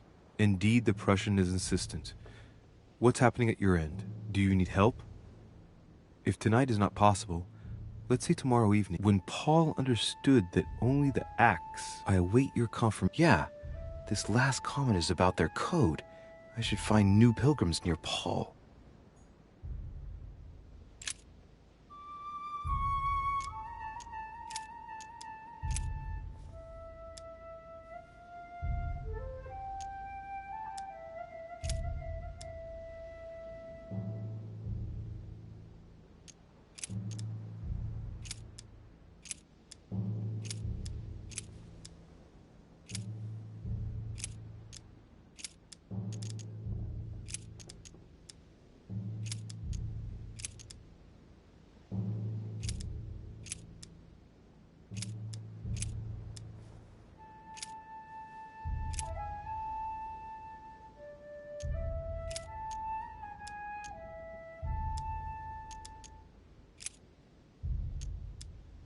And he became very hungry.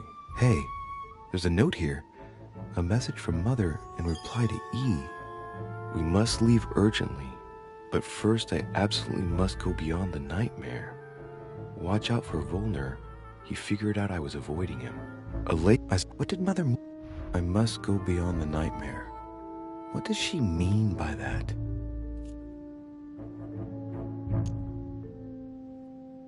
Clearly she must be trying to do something useful, but what? The nightmare. Does that remind me of anything? It must surely speak of a place. Granting that this is the case, where am I to be found?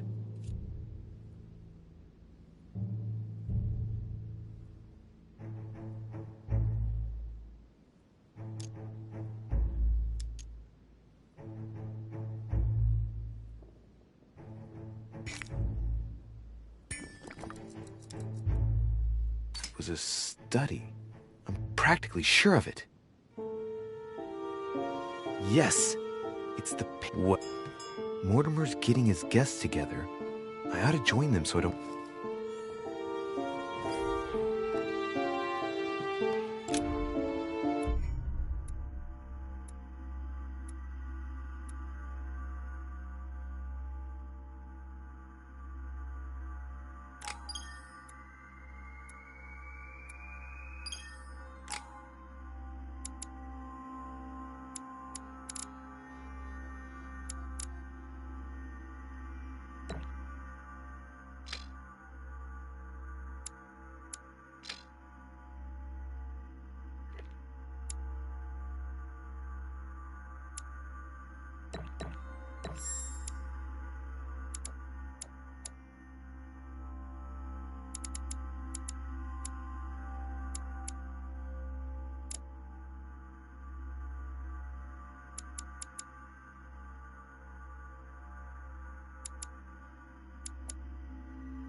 It's time I went back and joined everyone in the small salon.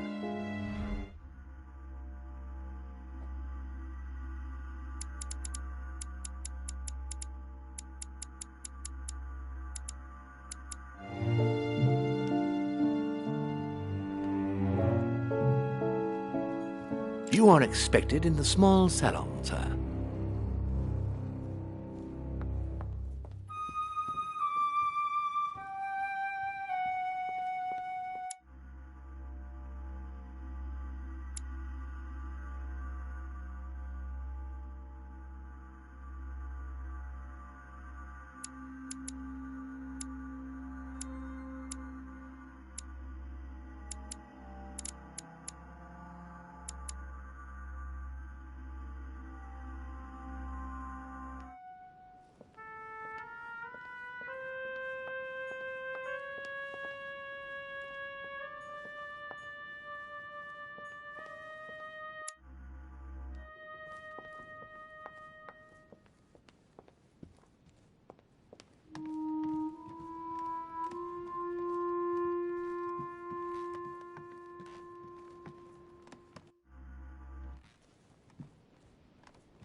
Emily, I must speak to you. What's the matter, Louis? I have news about your sister. What have you found out? Look, I've started piecing together the events leading up to my mother's disappearance and your sister's. Did my mother know about your secret? Yes, even though I belong to the English chapter, her rank in the Order gives her access to a good deal of personal information. It must have been Emma I saw in my vision. I was given to understand that my mother and your sister bonded during their stay.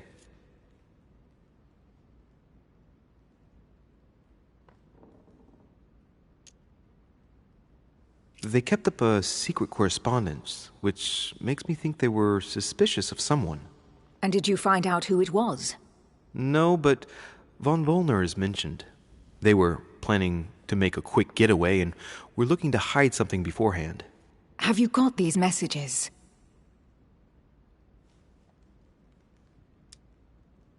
Yes. Go ahead, take a look. I see. I must say, thanks for your honesty, Louis. Should I speak to her about my vision? If what I saw is true, she might want to take revenge. Emily, there's something else. Go on, then.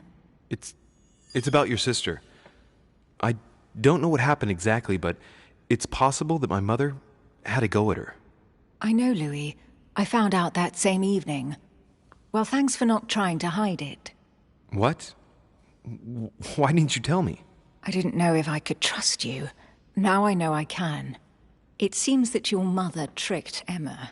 She apparently asked her to hide an important book so that even she wouldn't know where it was.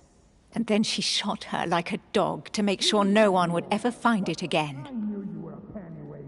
Call me that again. Ridiculous. Bastard. I don't think you know who I am. Are you looking for a slap, Sonny? How did you find out? Sir Gregory told me on my arrival. I'm sincerely sorry, Emily. Thank you, Louis. But you do realize your mother will have to accept the consequences of her acts.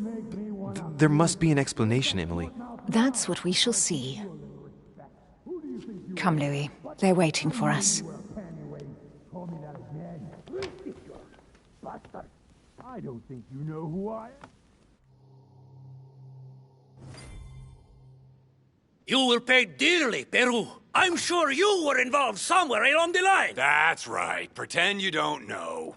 One piece of advice. Don't travel through France on your way back, or it'll cost you dearly. Calm now, my friends. Let's calm down. Everyone seems to be a little unnecessarily heated. Don't forget where you are, please. What's going on here exactly? Sir Gregory called us together to introduce the last guest. But hardly had we arrived when he set upon Monsieur Peru.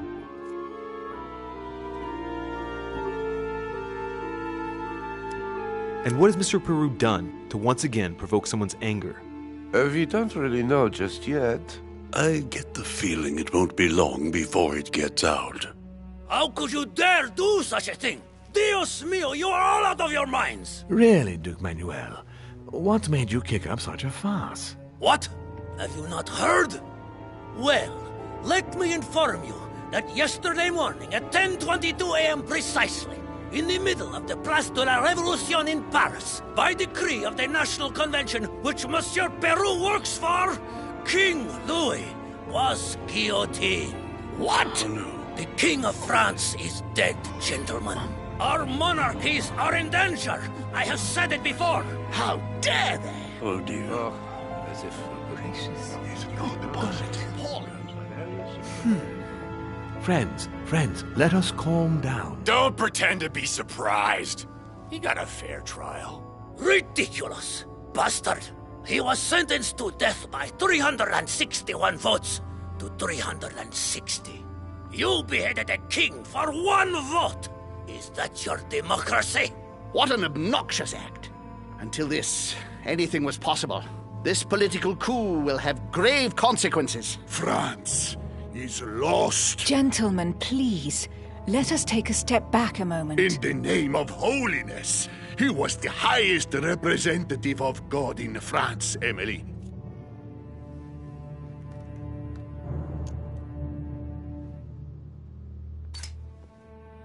If I remember rightly, what Mother told me one night, King Louis was secretly also part of the Order. I wonder what impact his death will have on us. Sad news, sir.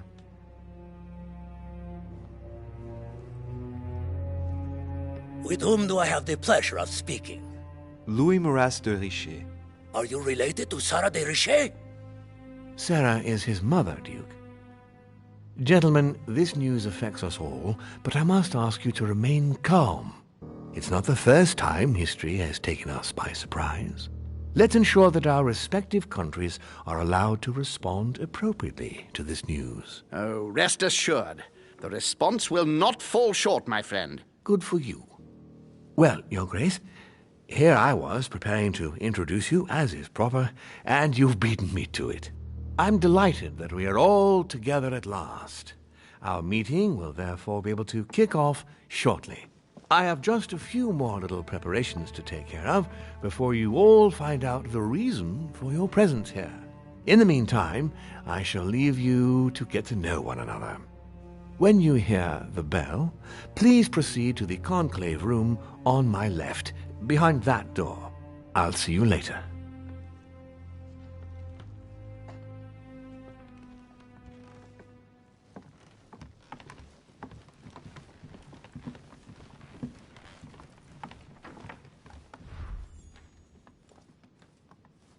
Could you spare a moment, please, sir? I'm glad you asked.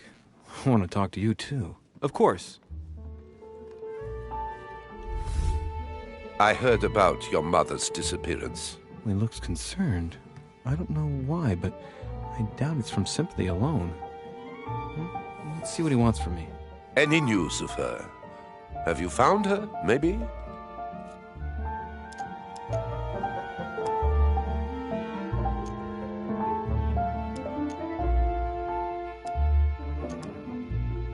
We found traces of her that would indicate she's still on the island. Her personal belongings? Yes, but nothing of great interest. Scraps of food, some clothes. Ah, I see. Well, too bad. I shan't keep you, Monsieur de Richet. All right, then. Thank you. I hope that your search will prove successful and bring Sarah back to us soon. I must go now. I'll see you later.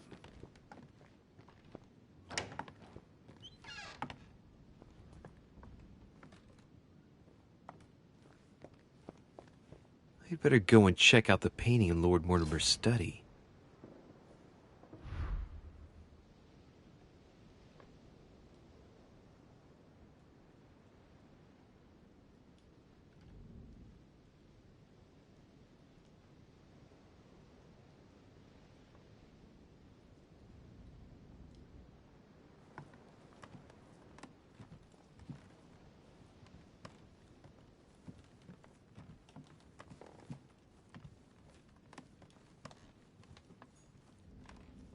A drachma.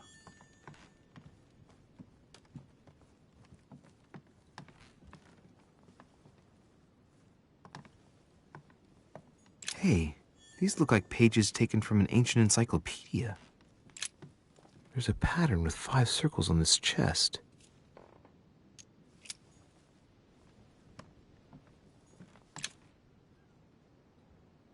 Amber.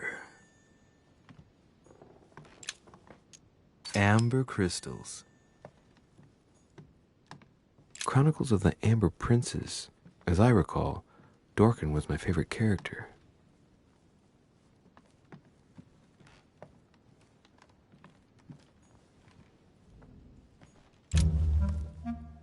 Monsieur Bonaparte, may I speak with you a moment? May we?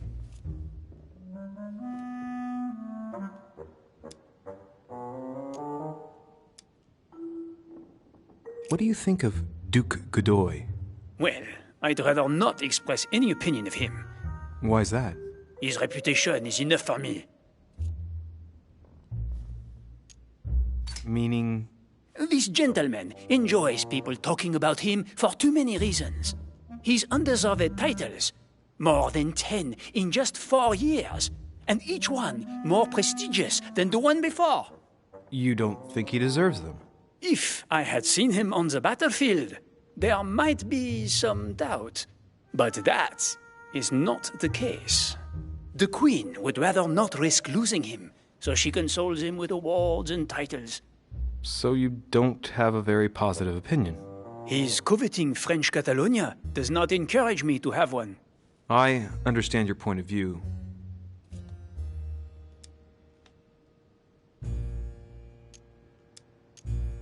Would you have any more information about the conference Lord Mortimer spoke of?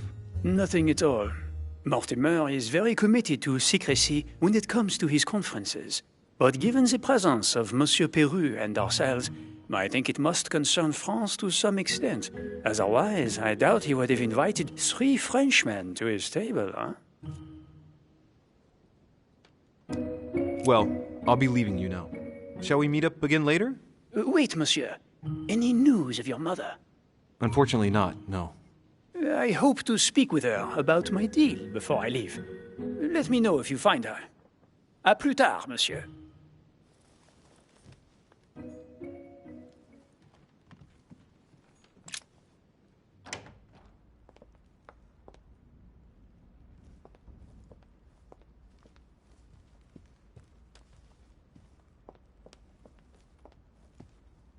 Crucifixion of St. Peter. He was crucified upside down, out of humility. Surprising for an entrance hall. What can I do for you, sir? I am at your service day and night, sir.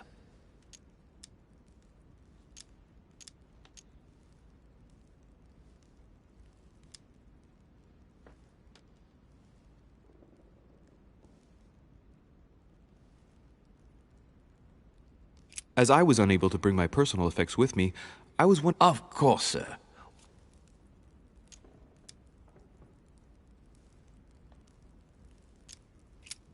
What's that book you're hiding in your jacket? The Sorrows of Young Werther by Goethe, sir, and I am not hiding it. Hand it to me, please. It is damaged, sir. I would never dare lend sir a book in such a pitiful state, sir.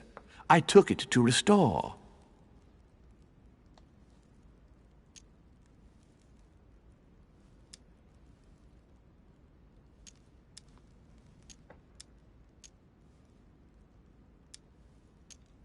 Indeed, this masterpiece must not become more damaged.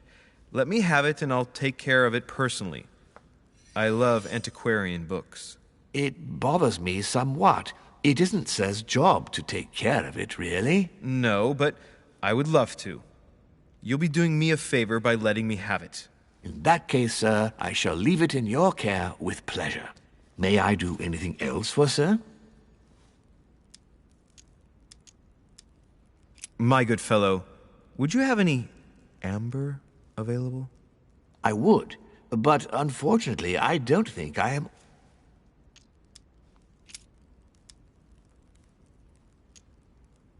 You wouldn't have a little golden elixir? Oh, some guests are here to follow...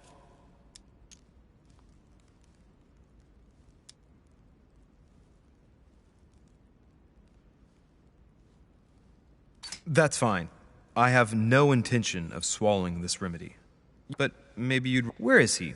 I'd like... Sir need do nothing. As you wish. Here you are. Oh, I'll make do. It's... May I do anything?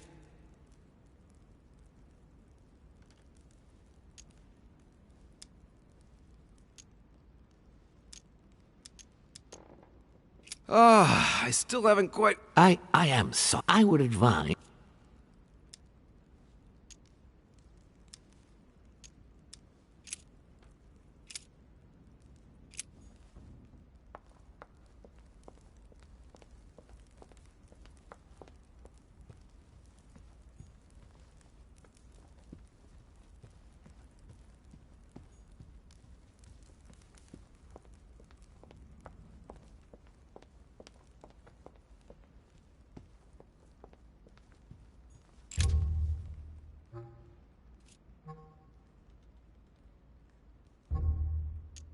Mr. President, can you tell me a little more about the coming conference? Of course, Louis.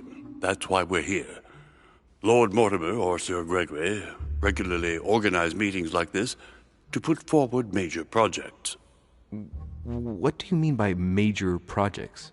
I'd prefer to let Lord Mortimer explain that to you, Louis. Let's say he brings together influential people in order to consider possible actions to undertake to guarantee the future of nations. Do you know the theme of the conference? Not in the slightest. None of the guests know the theme before arriving. But you'll see, everything will turn out fine. Don't worry.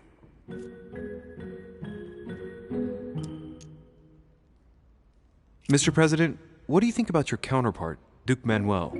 I'm very surprised he was able to accept Lord Mortimer's invitation, given the political situation in Spain.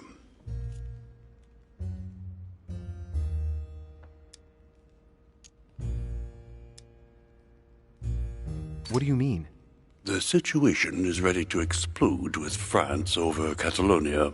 Well, the Duke must have a darn good reason to be absent and come here, mustn't he? When Lord Mortimer invites you, Louis, you come. It's always in your best interest. I wouldn't say that personally, but... Well, thank you for your time. Don't mention it, my young friend.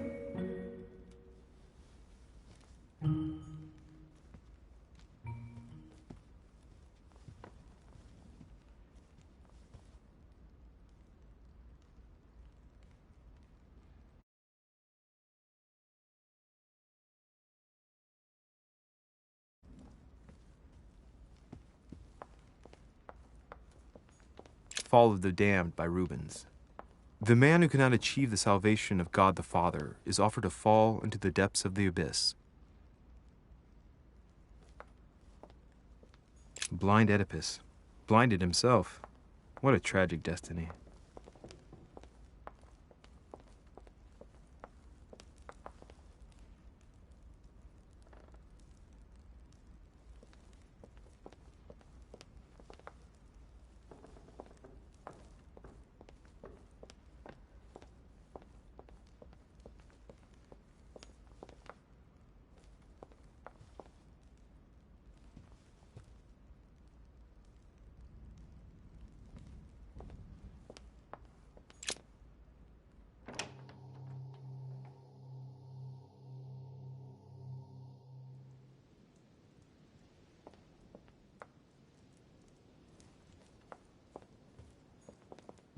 Circe turning Ulysses' companions back into humans.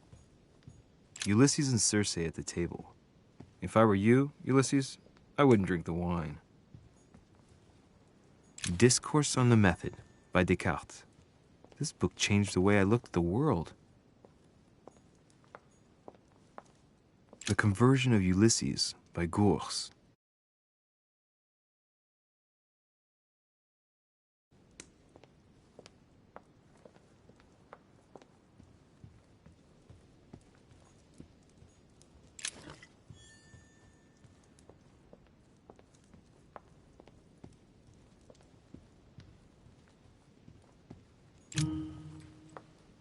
Ah, Louis. Just the man. Good Lord. How did the king come to be executed? I would think that the order would have intervened.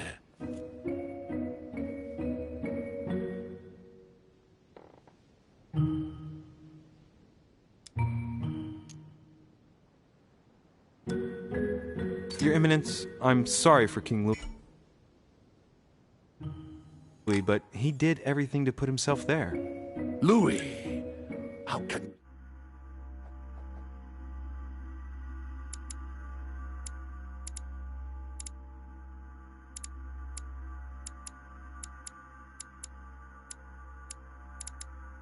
say such a thing? Even if France rejects the church, you don't go and behead a person of high status. They always serve our cause better alive than dead. Politically, it's absurd. I invite you to speak about it with my mother as soon as she reappears. Is there any news of her? I hope it won't be long before I find her, Your Eminence. Now you wanted to speak to me.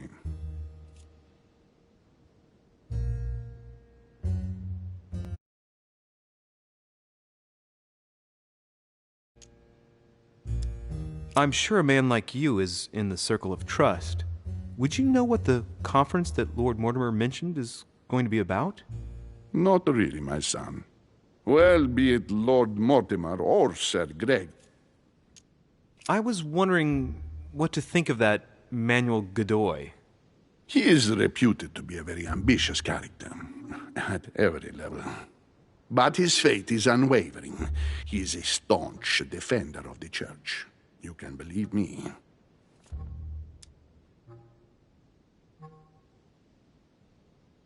As to his faith, I have no doubt. However, his ambition seems to surpass his morality, and I hope that it will not sully the crown. You can say that again. The blue eyes of the latest Infanta, Maria Isabel, have left everyone wondering. Rumors always accompany men of power, Your Eminence. Naturally. But the number of awards and titles granted by the Queen during these past 4 years leaves little doubt. So, Godoy really is this out-and-out rascal who uses his charm on the Queen. Thank you for everything, Your Eminence. I shan't take up any more of your time. You are welcome, my son. I will be seeing you, Louis.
The lock is surrounded by a triple circle.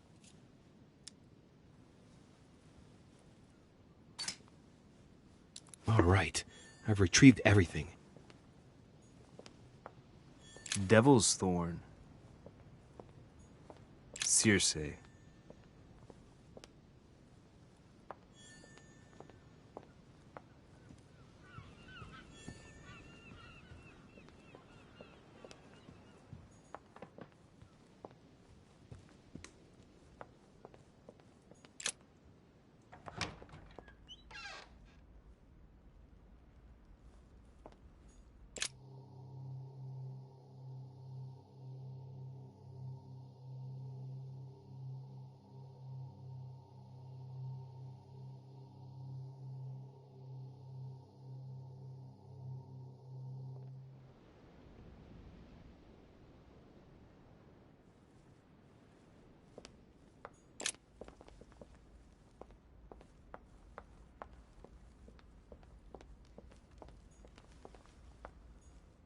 Lord Mortimer certainly has a taste for staging rooms.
So, what did my mother mean by going beyond the nightmare?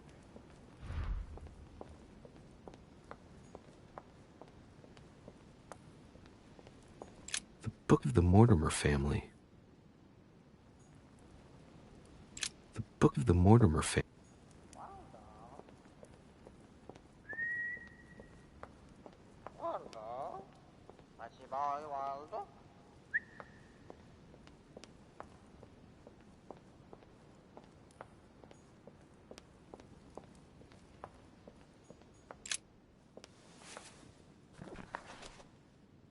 It's a book on the history of the Crusades. I don't think it has any connection with my research.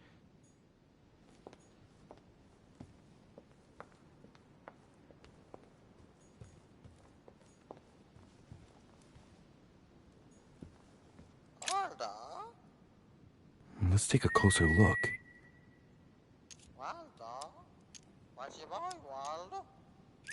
Dark chocolate beans. Very bitter. They're greatly prized in high society.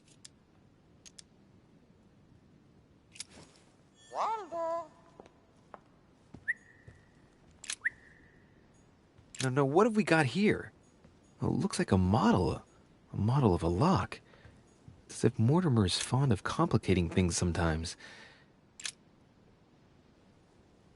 No, what have we got here? Oh, it looks like a model of a lock. It's as if Mortimer is fond of complicating things sometimes.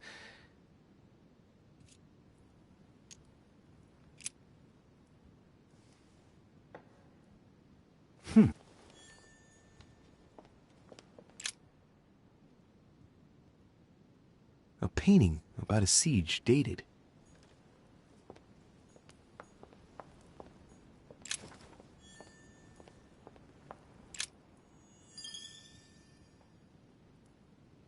A family ancestor, apparently.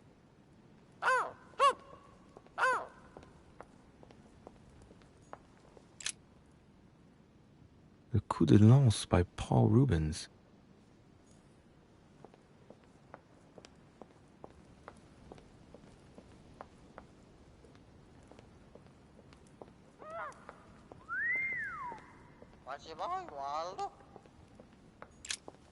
A mynah bird.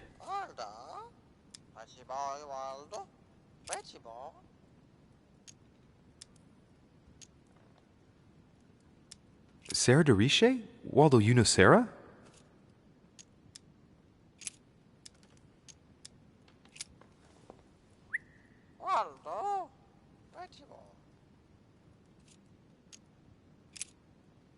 Sarah de Riche? Waldo, you know Sarah?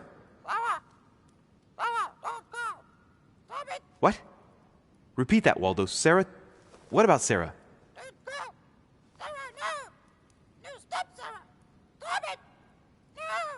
Good God, what's been happening here?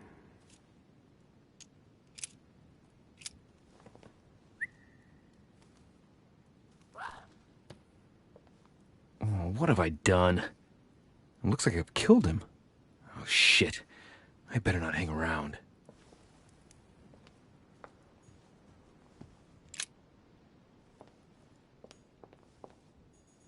The Nightmare painted by Fuseli in 1781. Ah, this must be what my mother was talking about. Now just need to find out what she meant by go beyond. Hey, looks like it's mounted on rails on each side. It should lift up, I think. There must be a mechanism somewhere.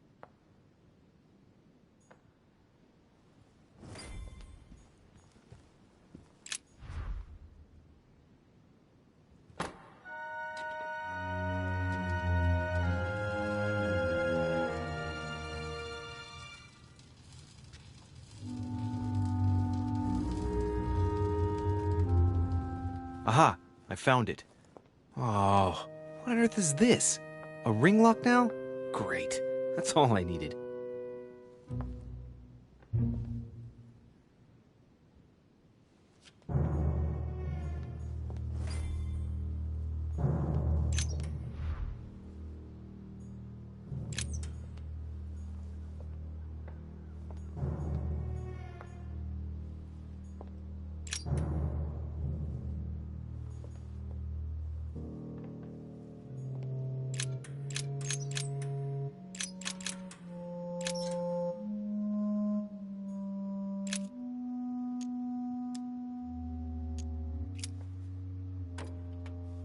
doesn't work, damn it. I really thought I was close. 1,190. Isn't the right date when you subtract 4,000? I must have missed a subtlety. Open sesame.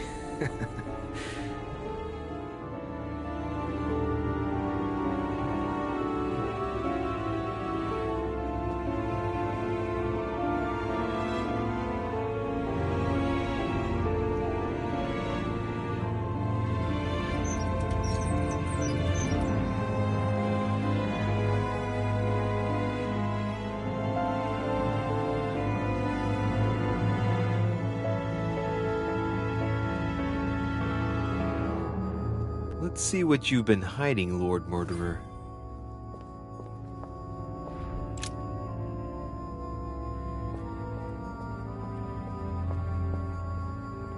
It's locked.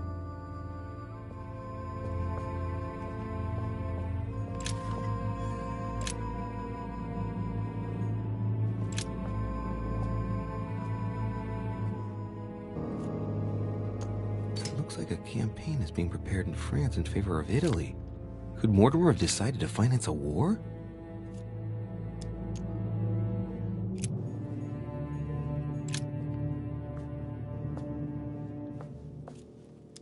It shows the forces present in Europe.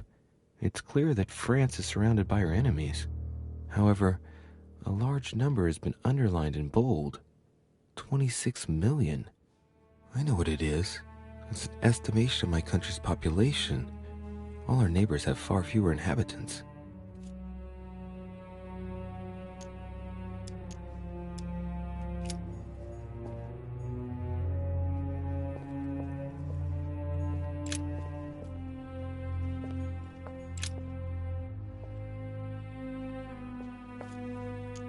Some of those forces are pushing toward the west. On it, Mortimer's placed little feather symbols at different points, toward which the Spanish are headed. Could he be fueling Indian resistance to slow down Spain?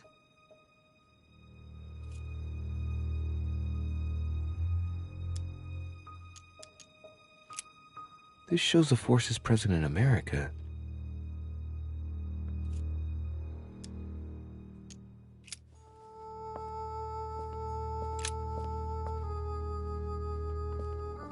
Weakness of the Human Psyche by Guillaume Trimore. He says, it is possible to drill an idea into someone by constant daily repetition until the mind gives in. And goes on, there are hundreds of good ways to live life, but you only need one to convince the masses that it's the only one possible. The author isn't letting any ethical principles get in his way, is he?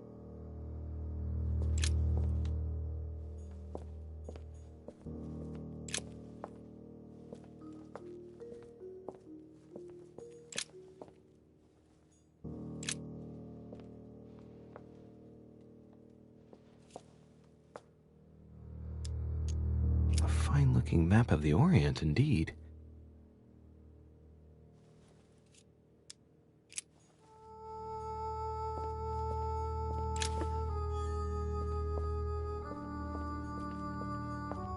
It's locked.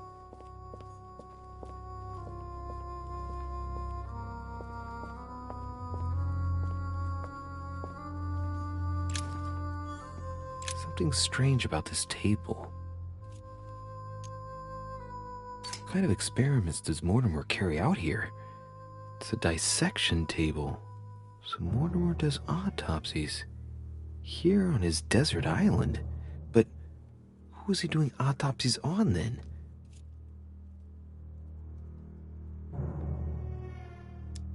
The Little Surgeon's Perfect Collection.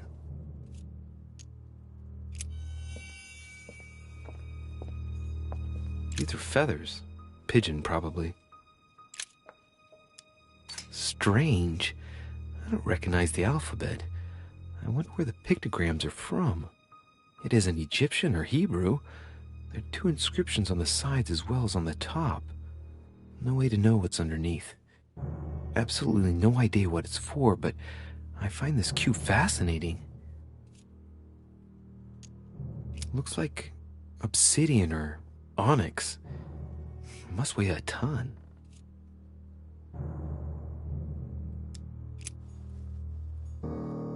A skeleton by the name of Gustav, if the plaque on the plinth is anything to go by. Mortimer's given a name to his anatomy skeleton. That's morbid. Oh, his right hand is missing.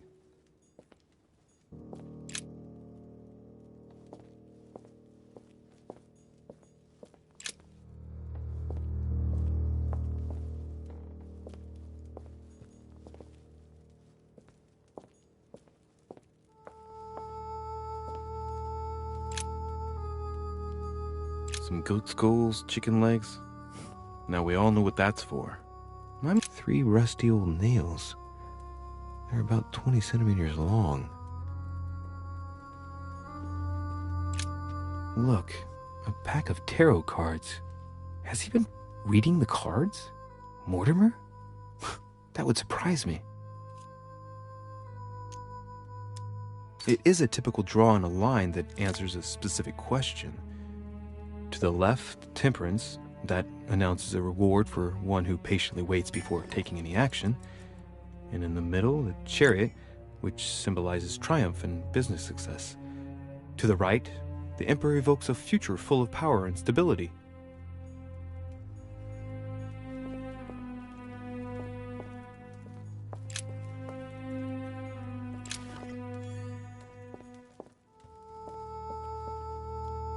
An iron mask. I wonder who it's for.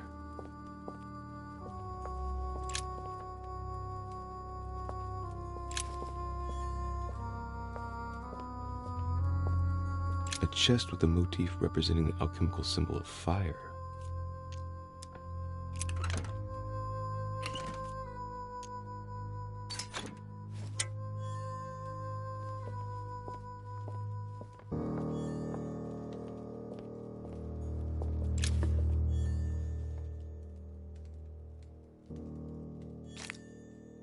A table of alchemical elements. So, Lord Mortimer also studies alchemy?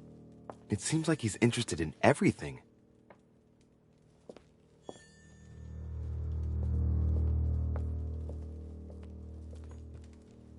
Am I seeing things, or is that an actual von Leeuwenhoek microscope?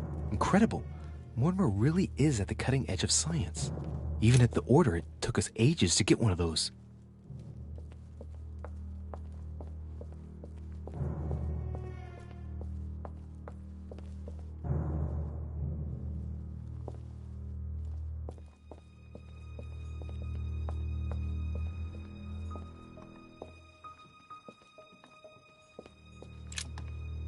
This is my mother's writing. I've picked up her trail. What is she up to? Obviously, she wants to lure Mortimer somewhere, but where? The only clue she's left for Mortimer is this stone sword. It must be intentional. It looks like a decorative sword, like from a statue, for example. And judging by the state of it, I'm guessing it's been left outside for a long time. I have absolutely got to find out where it came from.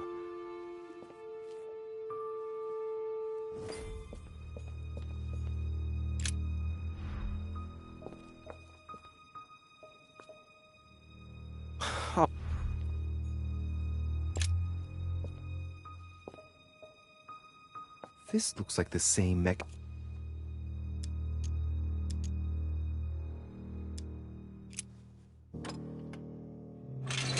Whoa.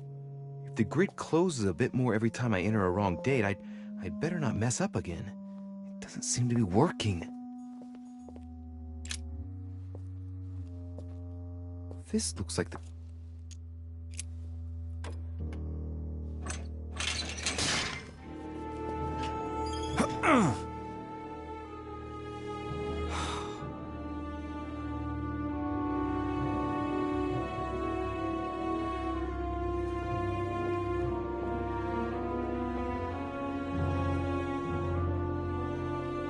Wheels are stuck. Shit! I'm cornered like a rat.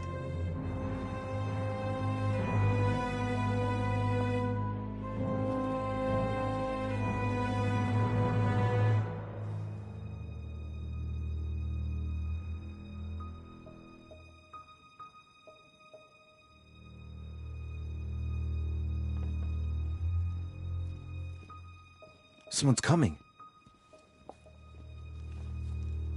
Please don't let it be Mortimer. Who is it? Deliberately avoiding me.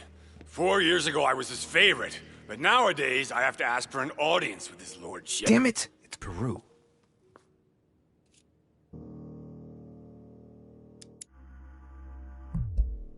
I don't know if I should, but... Well, that's it! I'm wasting my time here. After everything I've done on his behalf, he dares treat me like a lackey? Sir Peru! It's Monsieur de Riche! I've locked myself in behind the painting! Help me get out, please! What are you playing at, goddammit? There's a pedal under Lord Mortimer's desk. Can you see it? There's no... Hang on. Yes. Good. Now press it. Yeah. Done. You should see something resembling a frame with numbers. Yes? You have to turn them to set the combination. 1191.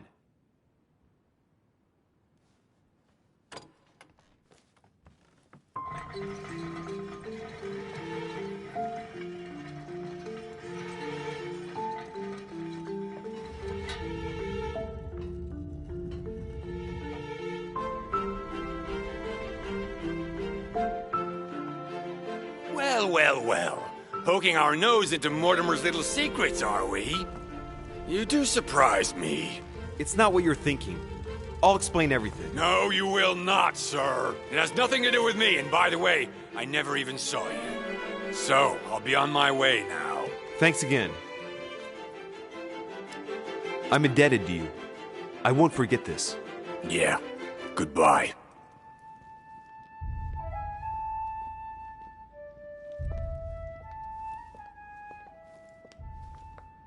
I've wasted enough time.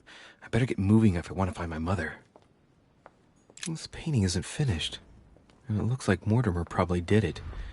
Not bad, but you can't exactly say it's been done in the style of the period.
This note is about a meeting with Lord Mortimer. There's no doubt about it. All right, I need to find out where the sword that came with it's from in order to find Mother.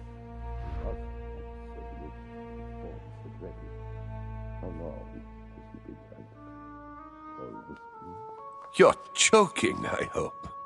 Don't tell me you've done that. Really?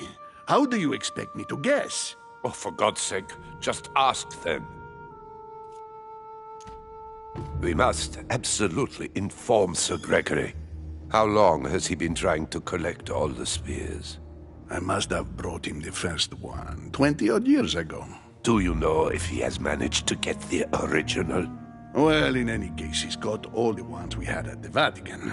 He made me replace them with copies. But I don't understand your reaction.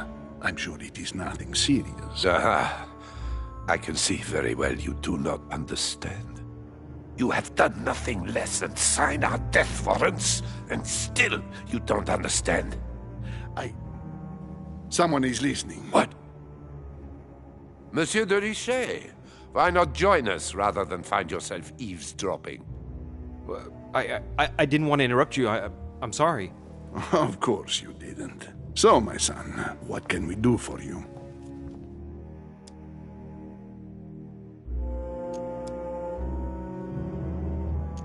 I didn't mean to spy on you, but you caught my attention.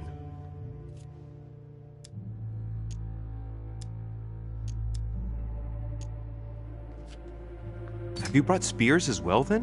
What? Did Mortimer ask you to bring him holy spears too? Yes, but I thought I was the only one. How many of them have you brought, then? 18 in all. Any relic even remotely to do with them, in fact. 18 spears? How many of them exist in all? No one knows. Especially as there is only one authentic one, of course. That all adds to the mystery, don't you think? Well, please leave us, monsieur. His Eminence and I wish to finish our discussion alone. Not absolute informs the Gregory. How long has he been trying to collect all the spears?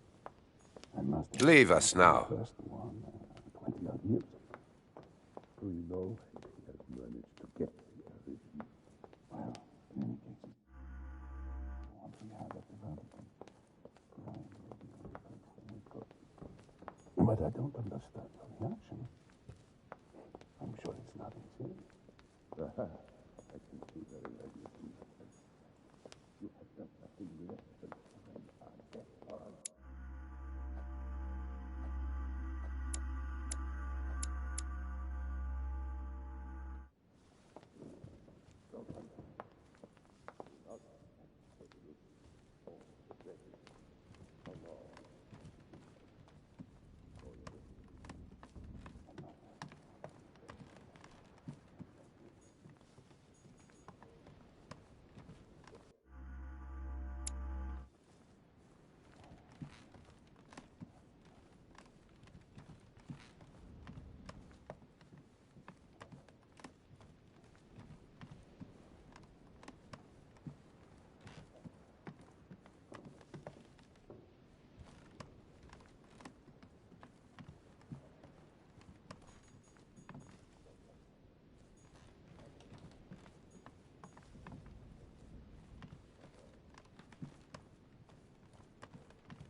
Golden elixir. Consume without excess. Atrus, the Miller brothers. Mother expressly forbade me from reading it. A few pages out of an old encyclopedia.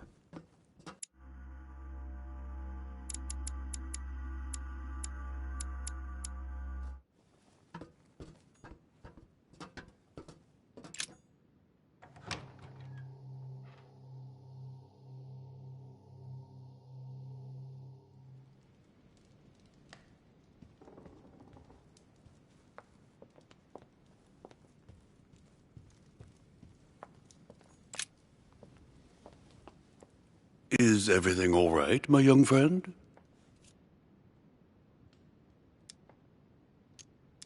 Mr. President, you might be able to help me.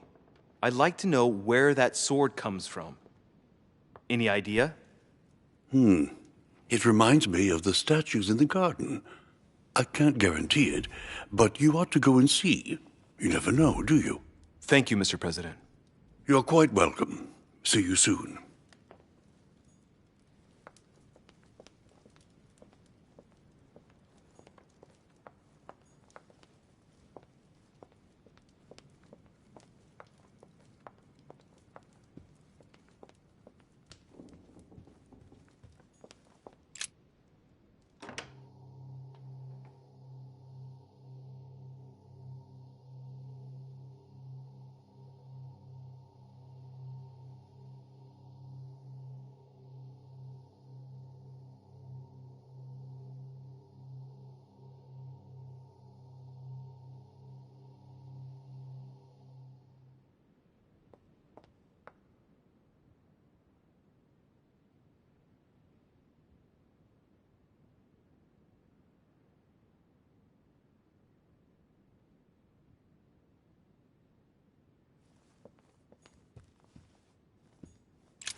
Golden elixir.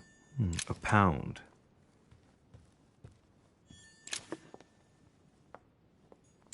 I am sorry, sir, but the conference room is under preparation and is consequently inaccessible to guests.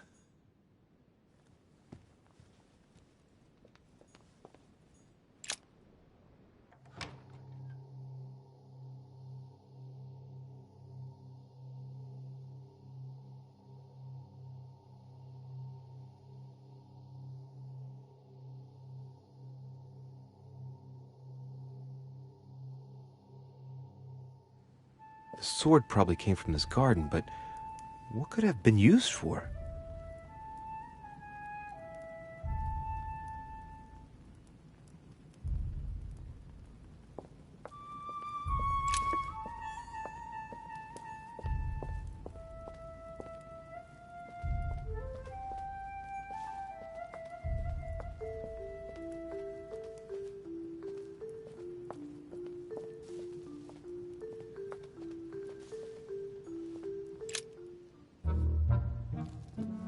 You again? God damn it, are you following me? Wouldn't dream of it, sir. What brings you here?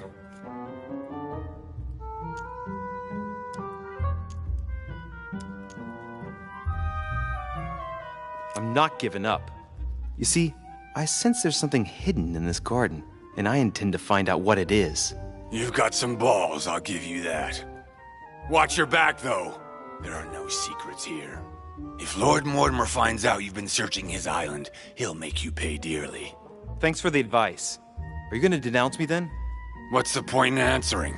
You wouldn't believe me anyway. I'll be leaving now because whatever it is you're up to, I do not want to know. Be seeing you.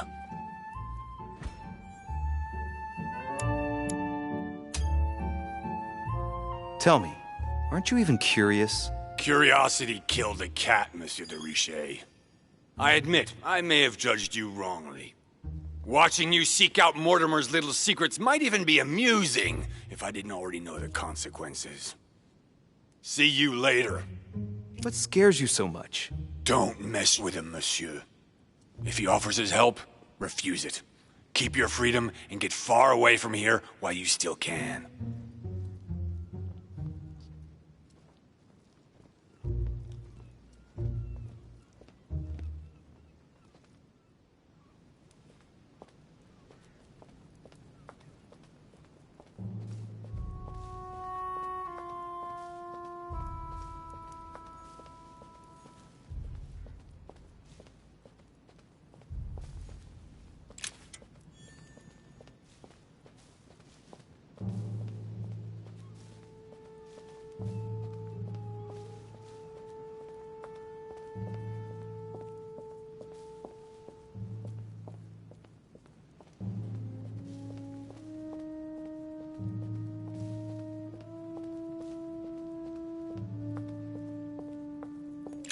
A Styrion.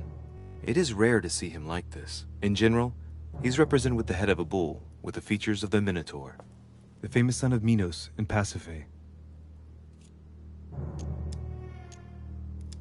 I am the cursed child. Let's go. Asterion. Asterion was the son of Pasiphae and Minos, or rather the result of a curse put on Minos. Minos was punished for betraying Poseidon. Of course, as strangely it often happens, it wasn't he who was punished, it was his wife. She had to mate with a bull, no less. From that union, Asterion was born, who everyone knows as the famous Minotaur. Rejected by Minos, he was shut up in the labyrinth so he could never leave. And, as if that wasn't bad enough, he died by the hand of a hero desperate to restore his reputation.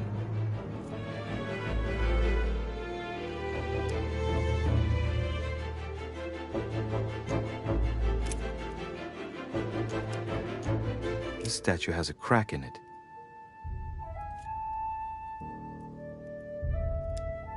Right. We'll soon see.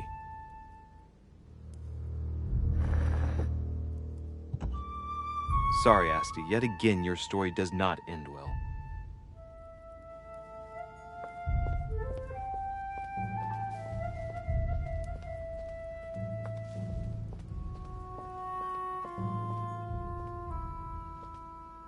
I wonder what this kiosk is doing in the middle of the garden. Too cramped to be able to do much. Well, there must be something going on there.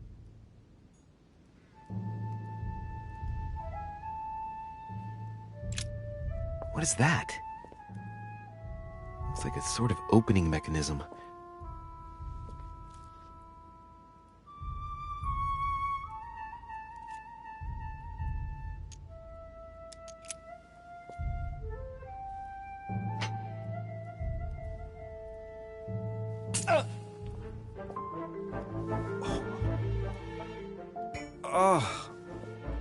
What's wrong?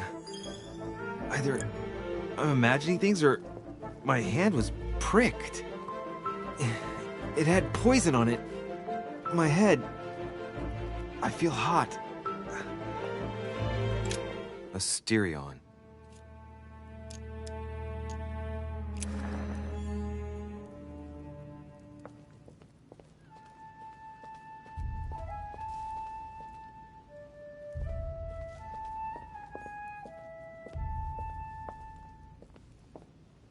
Honey, the remedy of the gods. Minos, son of Zeus and Eurypylus, married to Pasiphae. Hey.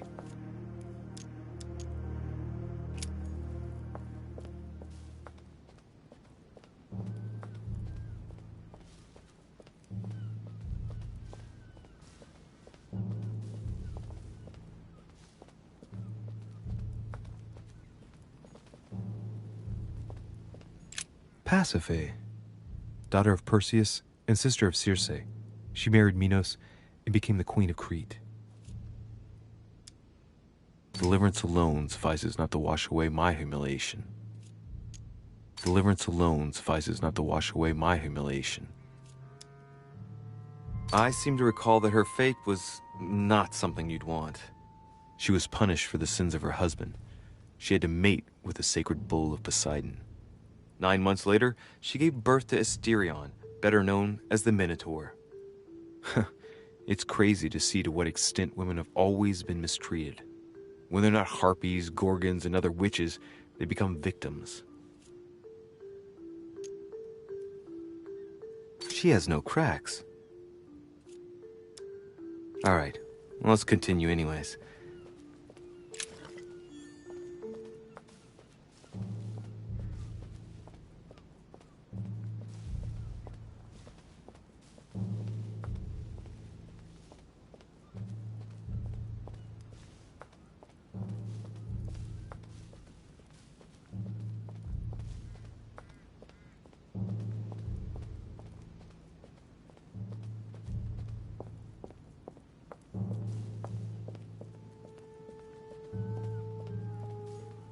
Daedalus.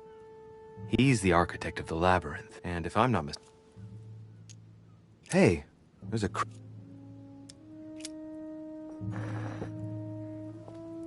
Daedalus. I am the architect of my own demise. Architect and genius inventor, he built the labyrinth for Minos to imprison the Minotaur. I seem to recall that he told Ariadne how to get out of the labyrinth by tying a thread to himself. So, Theseus managed to exit the labyrinth without trouble once the beast was dead. And when Minos found him, he threw him into his own labyrinth along with his son Icarus. Every action causes a reaction.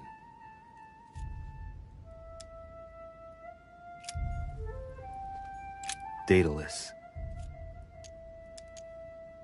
All right.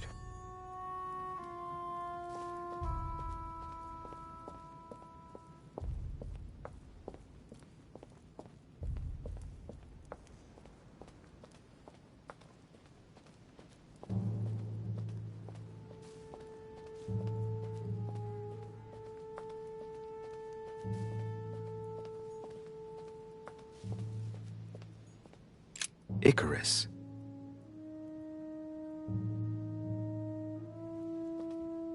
The son of Daedalus and Nocrate. Impossible to mistake him with those wings. After flying too close to the sun, they came unstuck and he fell to his death. Pity. If I remember rightly, Icarus was the son of Daedalus. He found himself confined to the labyrinth with his father after his father betrayed Minos. And his father's plan to escape from the labyrinth wasn't any more successful. Man, that kid was jinxed.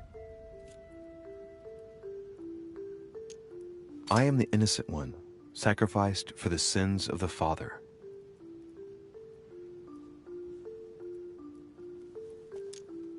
Well, let's keep going.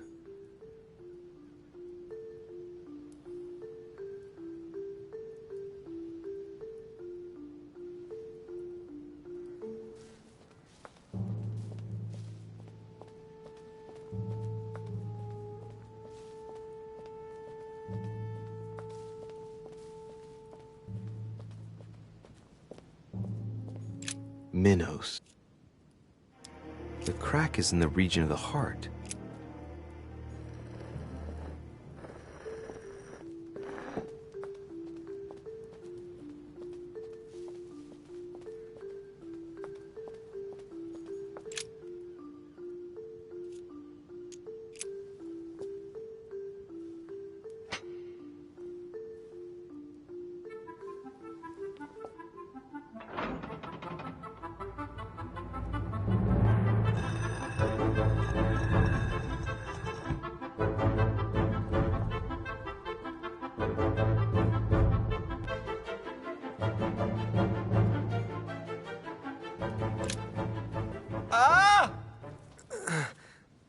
Whoa.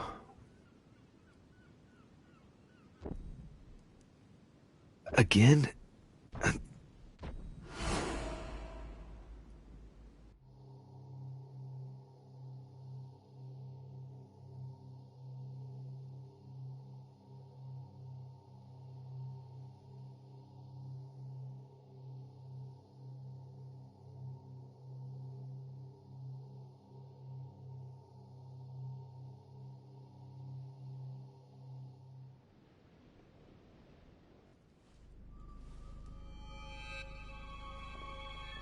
You can't be serious, Manuel.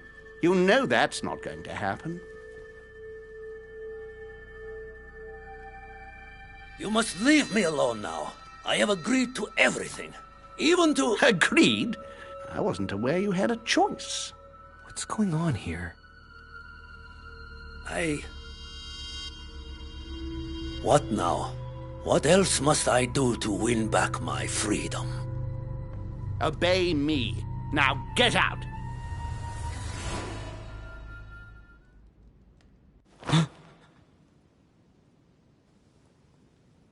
What was that? That's the third time in 3 days.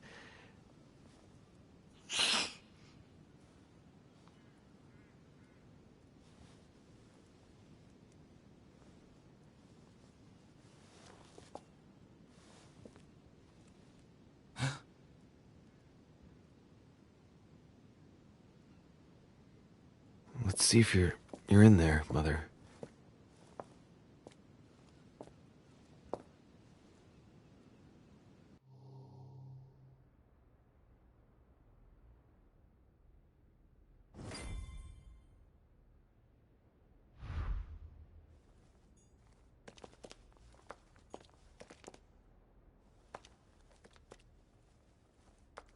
Amber crystals.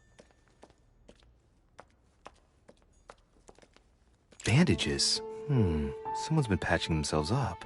Looks like my mother took advantage of being in hiding to change her bandages, huh? This is silk.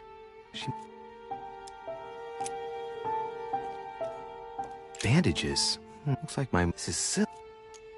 There are patches where the blood isn't totally clotted. That's a good sign, right? She changed them recently, which proves she's still looking after herself, and I'd love to tell her to keep...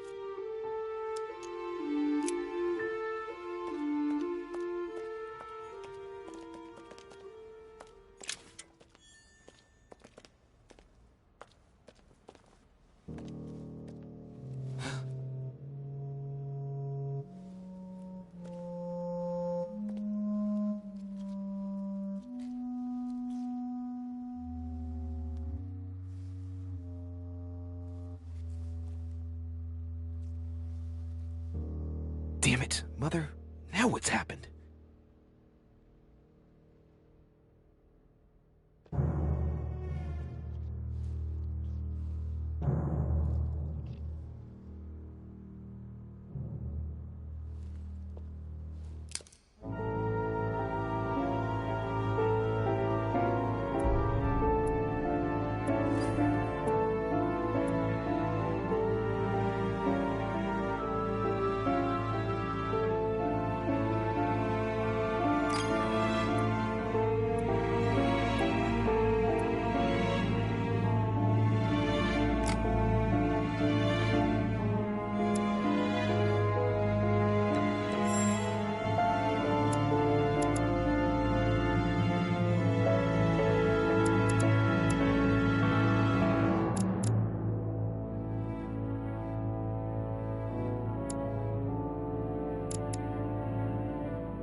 The only thing I can tell you is that Sarah had indeed changed.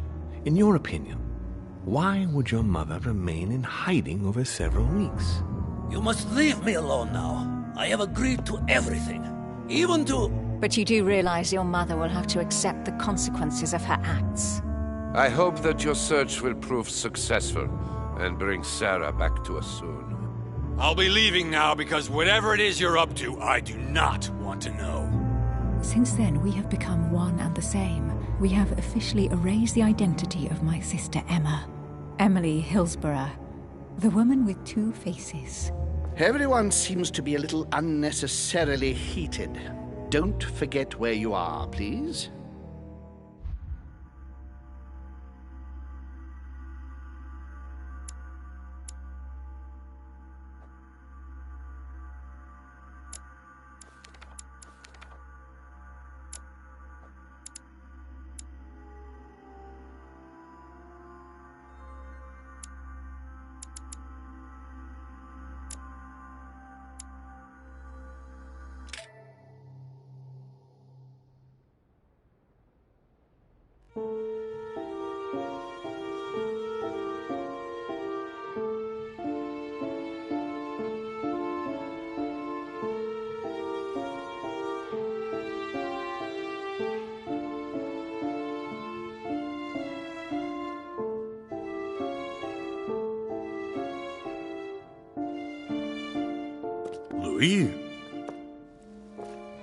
Louis, the conference is about to start any minute. This is not the time to be... Damn it. What's going on? I don't know exactly, Mr. President. I was looking for my mother and I came upon this body. My God. You don't think Sarah did it, do you?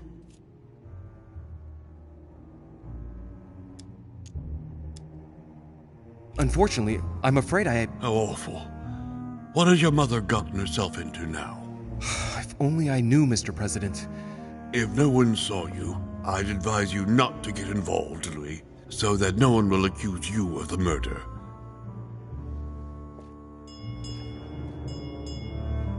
Darn, the conference is starting. Time is of the essence. Sort this out and join us as quickly as you can in the conference room. Everyone will be expecting you. Mr. President, this is not really the right time, and I didn't come for that. Your mother's seat cannot remain vacant. You must replace her while she's still missing. Your mother and I were to support Mortimer on this project. I don't know what the subject is, but the future of our countries depends on it. Given the importance of all this to Mortimer, he won't let the conference begin without you. So if you don't want more servants coming looking for you, I'd advise you to join us quickly and to put a brave face on it. The best favor you can do for yourself, Louis, and for Sarah, is to come and support Mortimer's project at the conference.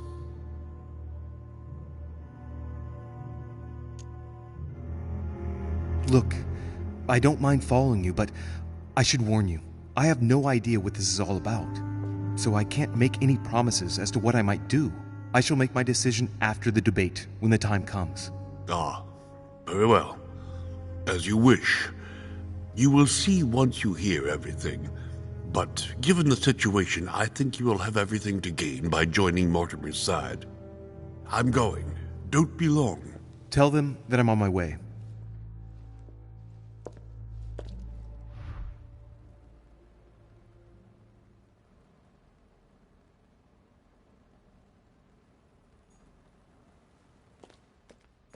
An old blanket. Leftover food. Ugh, not exactly fresh. Must have been here for a while.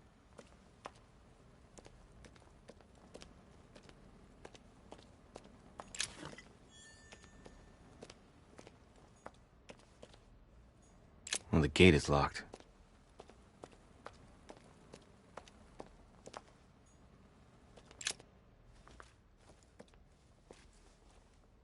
Oh, he's dead. What the hell's been going on here? Somebody smashed him in the back of his head with something. He slowly bled to death. But that isn't what killed him. They broke his neck. Somebody smashed him in the... He slowly bled. That isn't what killed him.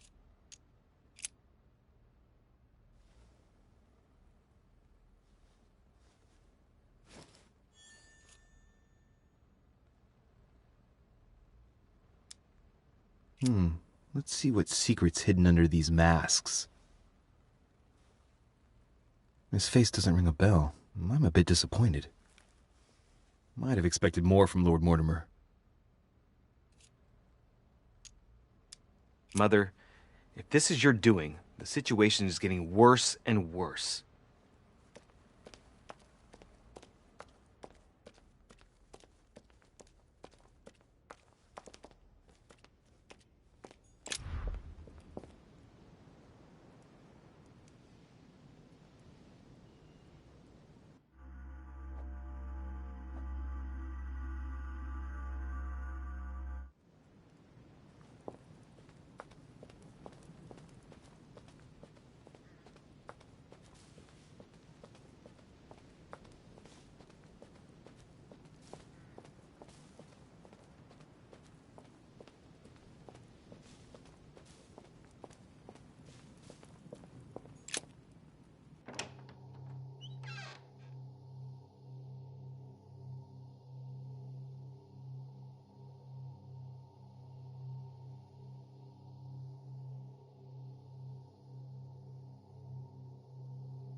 Mr. de Richet, please take the door.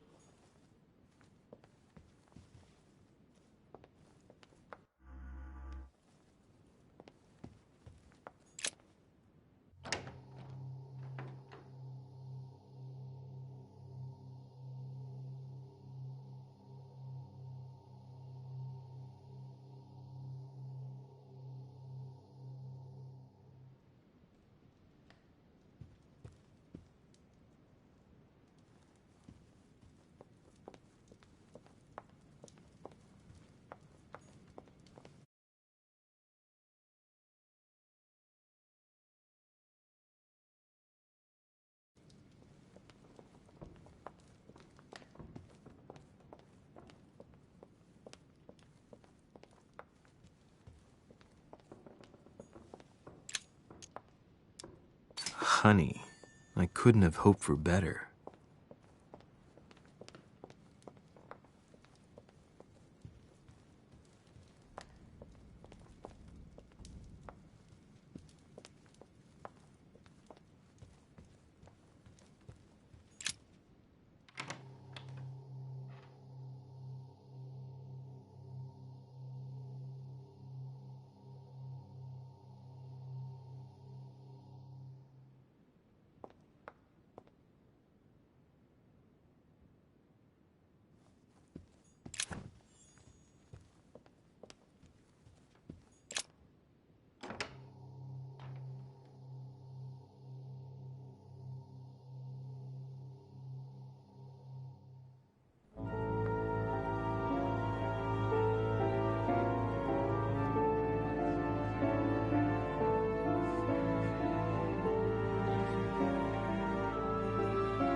Amber.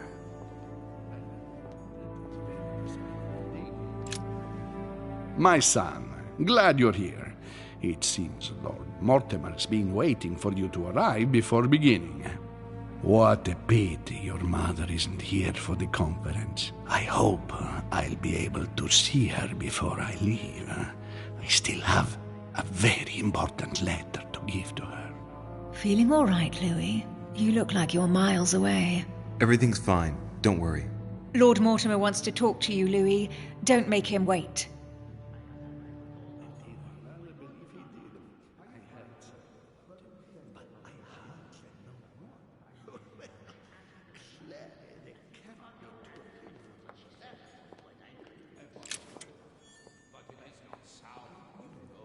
A chest with...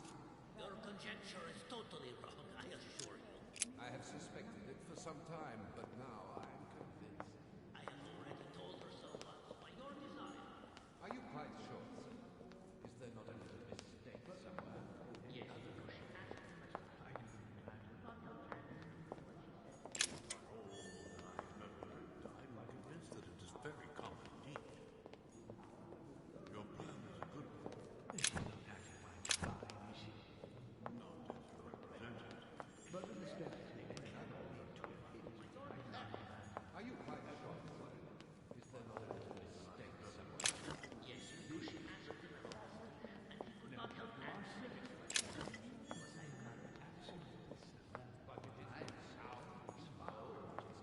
I don't know if you ever found what you were looking for in the garden, but Mortimer is waiting for you.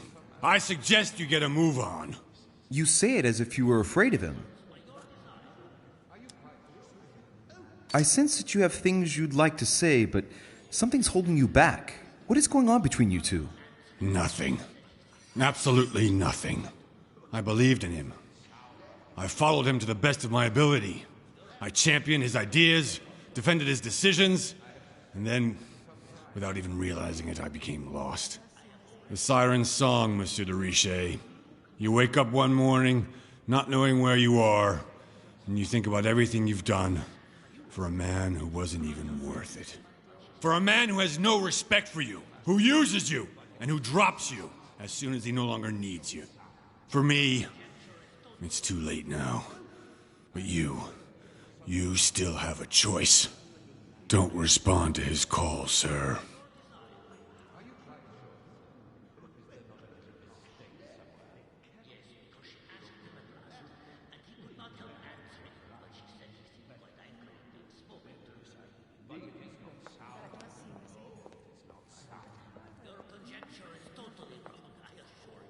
I have suspected it.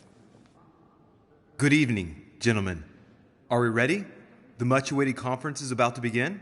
That is what we have all been waiting for. I believe that Lord Mortimer wishes to speak to you before it begins. You should go and see him. Are you quite sure, sir? Is there not a little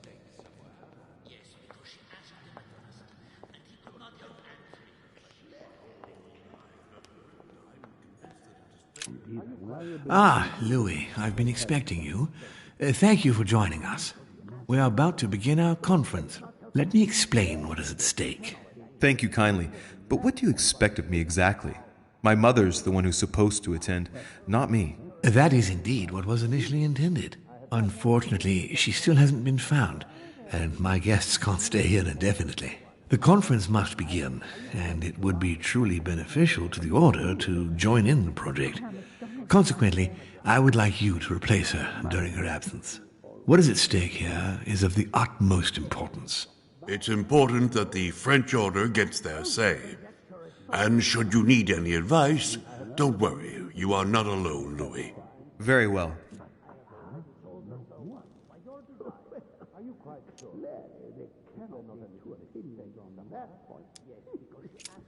Upon his word.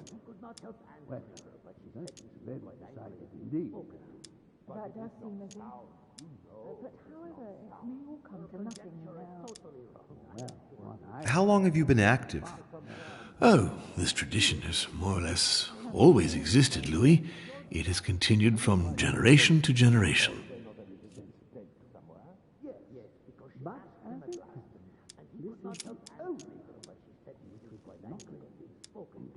In concrete terms, how do you organize your discussions? A conference is always organized the same way. There are two masters of ceremony who determine an important subject. You and Sir Gregory, I presume. Exactly. We shall be the masters of ceremony. It was our obligation to each bring to the table several guests in order to debate a subject. Once the debate is closed, a decision will be made by a vote of all the participants. By a unanimous vote. If the project is not agreed on by all, then it will be rejected. And neither of the two masters of ceremony have the right to vote. It's up to the guests alone to decide, Louis. In other words, us. Gregory and myself are merely the go-betweens. Finally, if the project is validated, each guest goes home and starts working to make it happen. It can take years.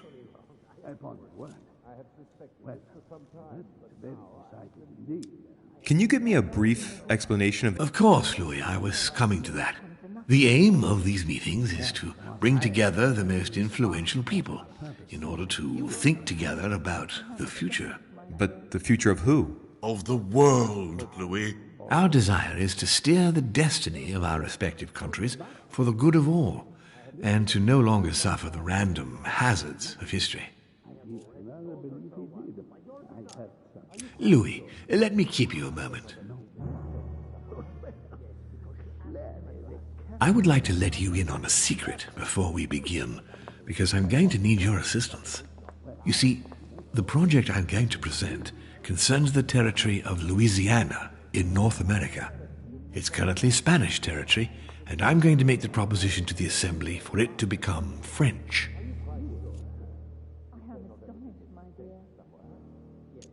But how does that concern me? Well, you see, I prepared this project with your mother.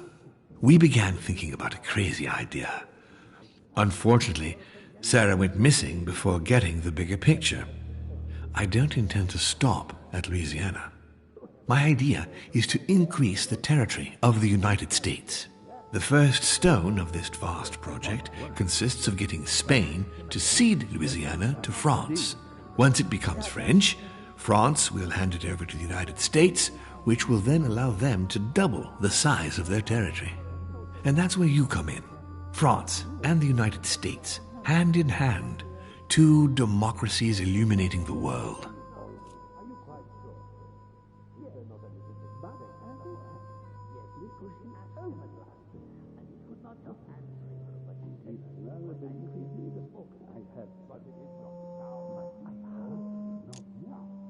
I understand, but what do you expect of me? I want the Order's support.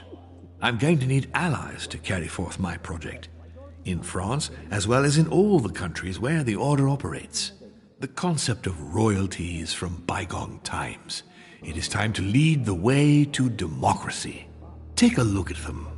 Apart from President Washington, they all belong to monarchies. Do you really think they won't resist? Of course they'll fight, fearful as they are of losing their precious privileges.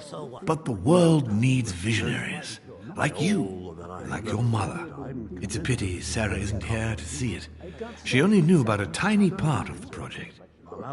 I hope I can count on you, Louis. It's time to start now. I must ask you to keep it to yourself for the time being. Take a seat, follow the discussions. We'll have an opportunity to catch up later, and you'll be able to let me know your thoughts.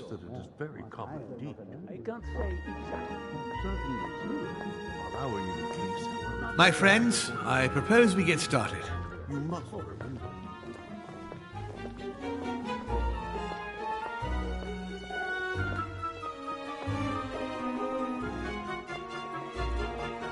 First of all, I would like to thank you for taking the time to come. The honor is ours, my lord. As per our custom, here we are all together to discuss the face of tomorrow's world. Even though there may be certain tensions between our nations, I must ask you to keep an open mind. As Sarah de Richet is unable to be among us, please welcome Louis de Richet, who will represent the Golden Order and will vote on its behalf when the time comes. Welcome among us, Louis. Welcome, Monsieur. I hope he'll be more effective than his mother regarding the protection of the King of France. The Order has proved particularly inefficient. Come, Manuel, you're not going to spoil our visit. The Order's mission was not to protect King Louis XVI, as far as I am aware. We are talking about a king of divine blood, for goodness sake. It seemed obvious to me he needed protecting. If the Golden Order wants to pride itself on being an influential organization, it should have kept him alive.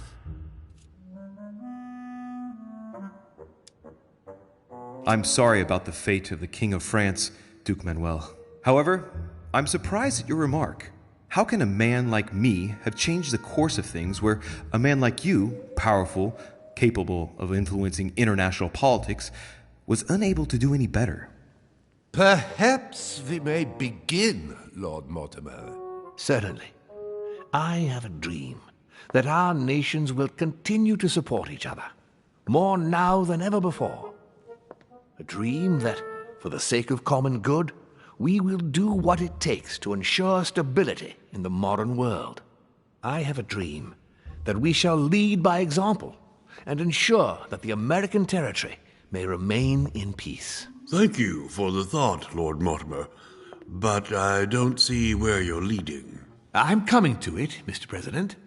I need not remind you that North America is currently divided between the United States on the east coast and Spain, which occupies the remaining 2/3 of the continent. Well, I propose that Spain cede the center of the continent to France, namely all of Louisiana. Louisiana? But, well, it is not for sale. Lord Mortimer, I sincerely hope I have not come all this way just to hear you ramble on about what Spain should and should not do.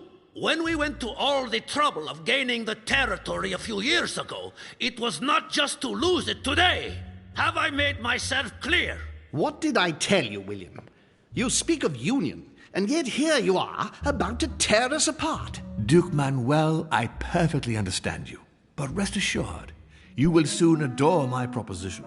You shall see. Well, since you give me the choice, my good fellow, allow me to doubt it.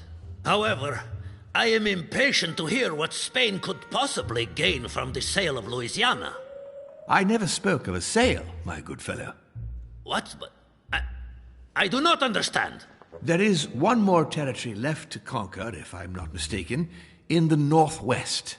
It is, of course, occupied by your notorious Indians, but... We shall soon be rid of the savages, so that is not a question. Duke, these savages, as you call them, were there before you. They are on their homeland. As much as the black people of Africa, Monsieur de Richet. That does not stop your dear France from massacring them and sending them like cattle to Mr. Washington's cotton plantations to provide him with cheap labor. So you keep your morals to yourself, if you please. Senor, I would not like to be associated with that. The subject of black slaves in the United States of America is a complex subject, which we shall resolve at a future date.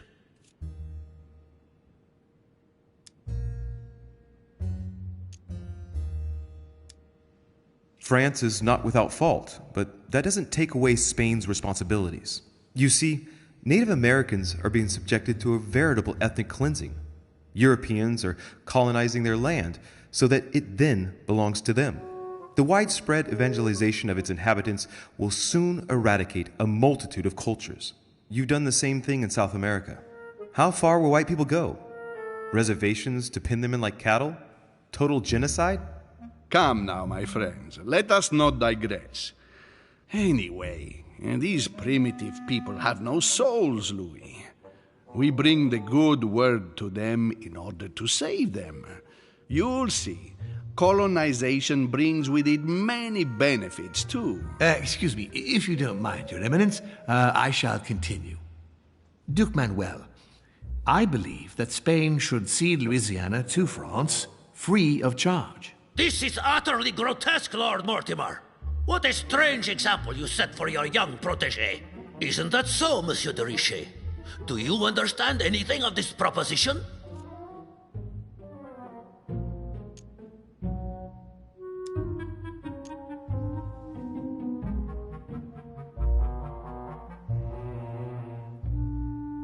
We are neighbors, Duke Manuel. Remember, your main rival in Europe is more likely to be England, who is plowing the seas right up your coastline. Hand over Louisiana to France and make her a prime ally. Come, Louis. Spain and Great Britain are already allies and have nothing to gain by breaking their alliance. Even if I do agree, Duchess, the omnipresence of the English fleet in Atlantic waters does not particularly please me. I must say, William, I find your project mostly disfavors me. I thought you were my friend. And I am, Mr. President. That is why I'm doing everything in my power to calm your expansionist fervor.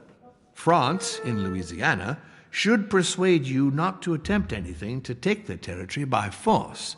Louisiana is a vast wetland where you would needlessly lose most of your troops. It would weaken you and offer certain nations the perfect opportunity to take back your famous United States. I am protecting you from yourself, George. Trust me. I understand. But with friends like you, sir, I certainly don't need any more enemies. I hope you know what you're doing.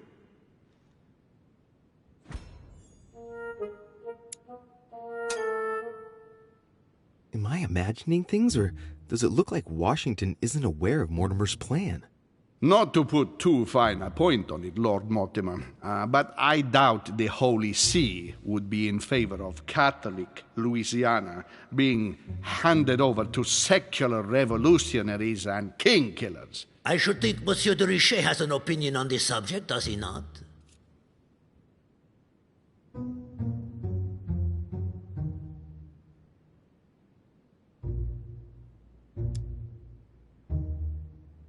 If France took the Papal States, their opinion over the sale of Louisiana would be definitely resolved. Good Lord. You are talking of an invasion of Italy. Don't take it the wrong way, Your Eminence. Colonization brings with it many benefits. You'll see. Very funny, Monsieur de Richet. Mi auguro che insegnerete l'educazione a questo giovanotto presuntuoso, Sir Gregory.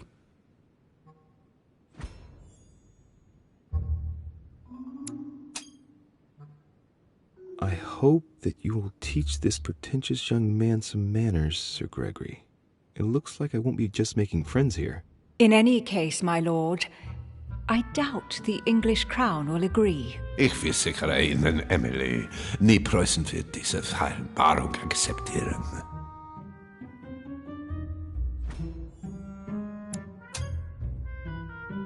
I assure you, Emily, the Prussian will never accept this agreement.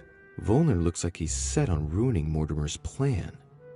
Duchess, I am persuaded that we shall find a common ground. That's enough, William. These are grave times. We don't care about the fate of Louisiana. That worthless expanse of putrid swamps interests no one but yourself. Speak for yourself, my friend. Hold on there, Mr. Royal Gigolo. Lower the volume, and let Sir Gregory finish.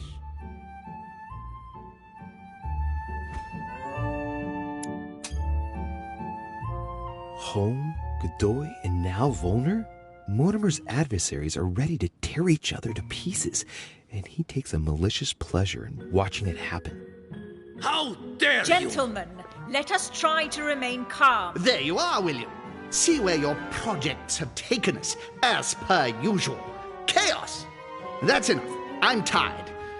We shall continue this discussion tomorrow, but please be aware that your project will never be ratified.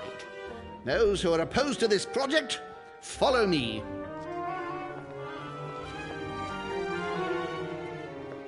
Are you coming with us, Monsieur de Richet? Come, Gregory, I think Louis would rather stay. Wouldn't you, Louis? At the risk of displeasing you, my lord, I'd rather follow Sir Gregory. I don't think this is a place for the Order. Louis? No. Let him go, Mr. President. Everyone is free to choose.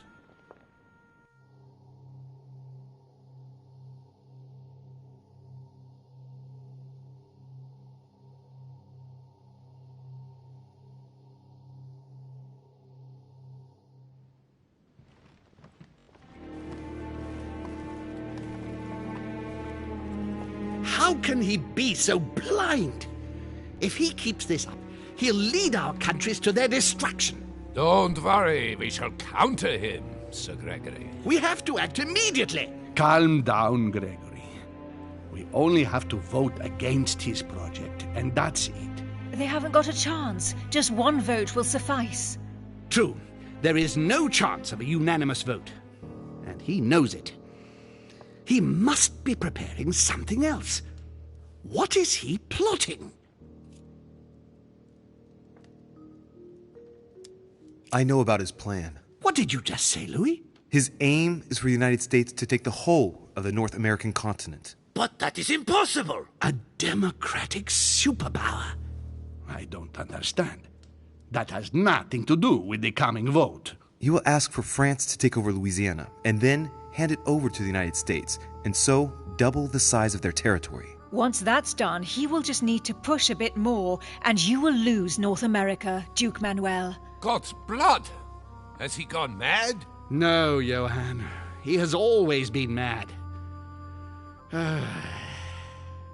Louis, I would like to thank you for what you've just revealed. If not for you, I don't know if we'd have been capable of deciphering his plans quickly enough to be able to counter him. What are we going to do now that we know about it? Destroy him. No! We'll beat him at his own game, my friends. His plan begins with Louisiana, which is still yours, Duke Manuel. He will begin with you. Expect to receive an envoy, French most probably. He will try to convince you by every possible means. Whatever he says, whatever he promises, you have just one response. It's war. If war is what you want, war is what you'll get. And on your own territory, in your homes. Enough games. Spain will join the coalition against France and declare war. You too, Duchess Hillsborough. You will speak to the Queen so that Great Britain commits to going to war with France. What do you expect from the Papal States, Sir Gregory? What do you think? That they hold a mass? They will go to war, of course. What is it that you didn't understand in what I just told you?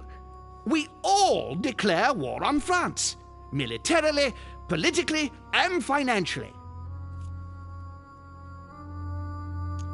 And me, Sir Gregory? How can I help? Louis, you have won my trust. The Order will have to act in France, but even before that, I'm going to need you. Right here and right now. Leave me now. I have to prepare for tomorrow. Let's meet early tomorrow morning for the next phase of the conference, which promises to be most exciting. Louis, I'd like to see you a moment, please. Thank you for siding with me today. I won't forget it. I'm going to need you. Help me counter Mortimer on his own ground. Right here. I'm sure he'll try and win some of you over. He needs our votes. Now, you leave that to me. In the meantime, I must ask you to go and see President Washington and persuade him to trust me and join us.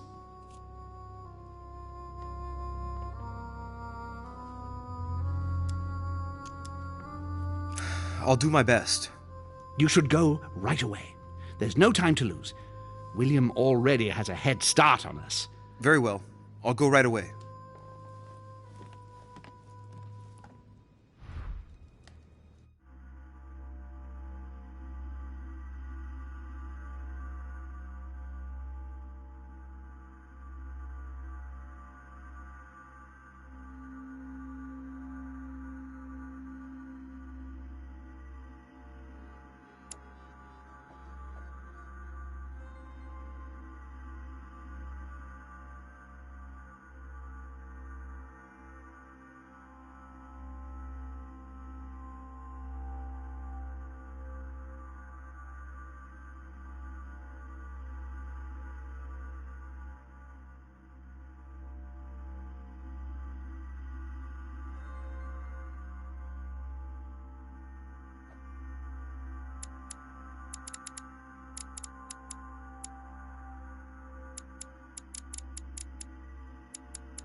A few leaves out of an old encyclopedia. Golden elixir.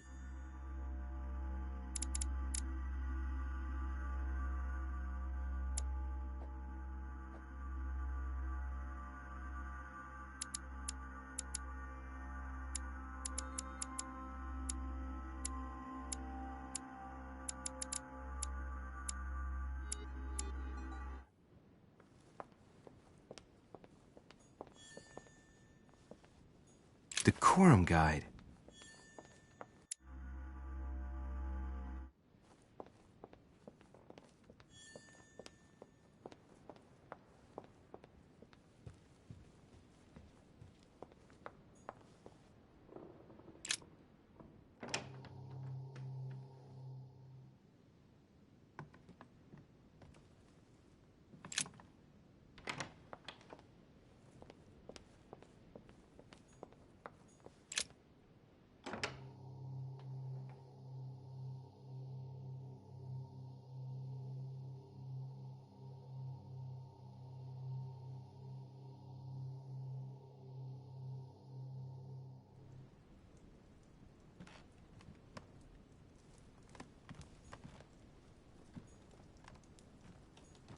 The alchemist is a young man.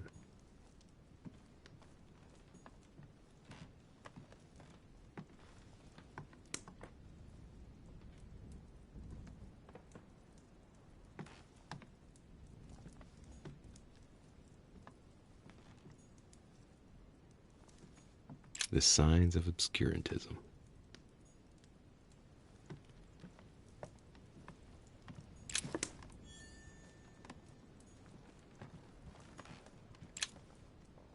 Golden elixir.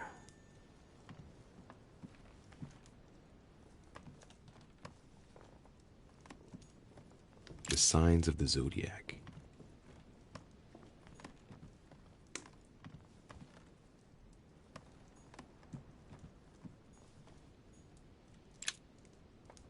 Carmelite water. They say that if you drink this, it gives you a real boost. A chest locked with a 4-letter code. Surely a word close to the owner's heart.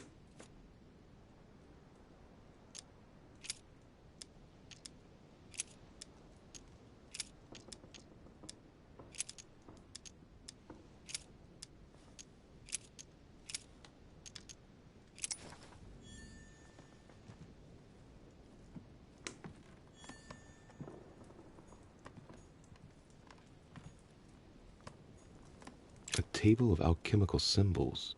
Someone circled the zinc symbol.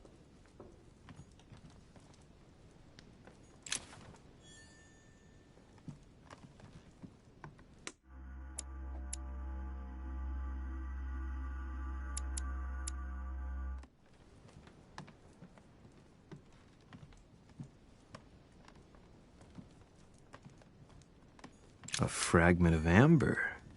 The alchemist is an old man.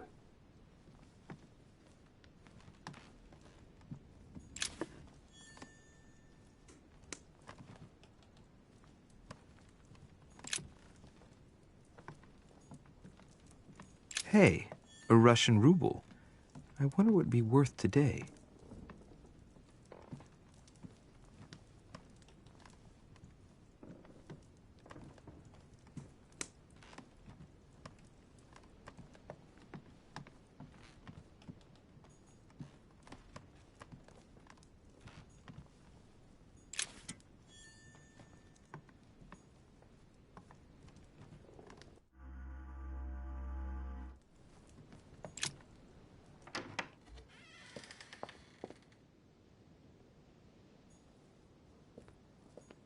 Great. Honey.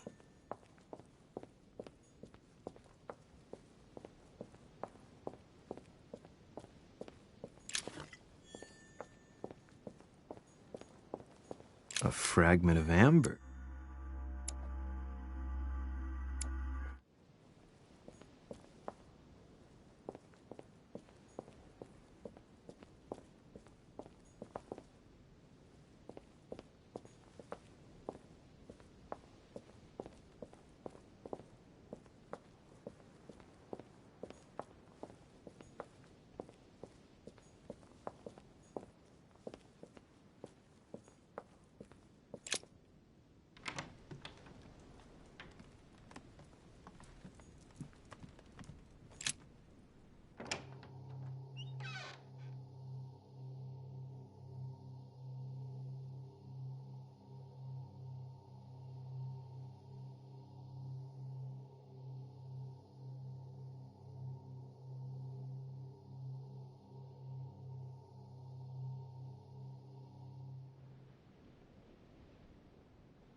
chest with a half-circle pattern.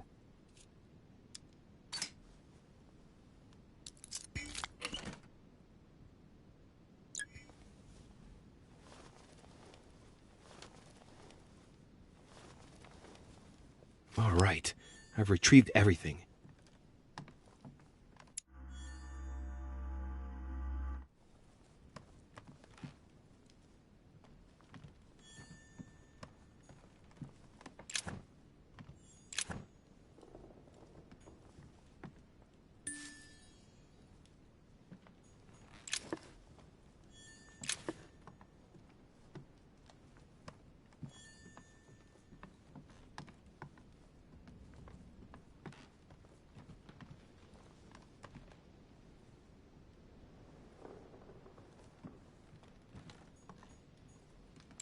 November, August 24th, August 24th, June 11th. A novel of the initiation of a young woman into polite society. Carmelite water will give me a little reprieve.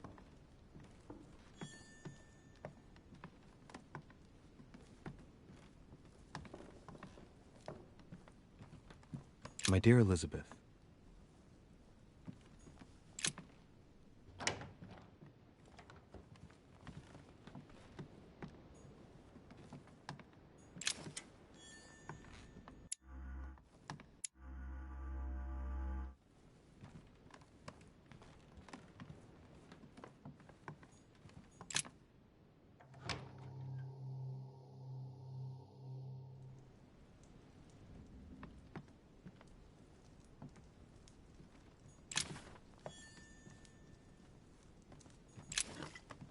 Map of Vermont.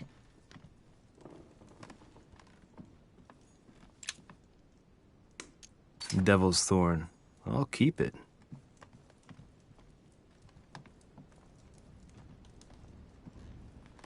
My dear George,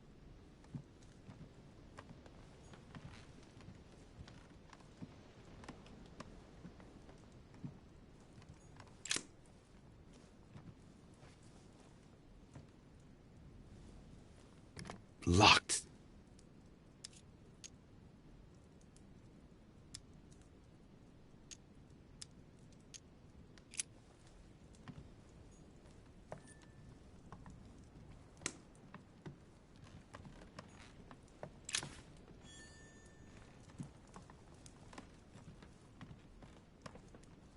Honey, the remedy of the gods.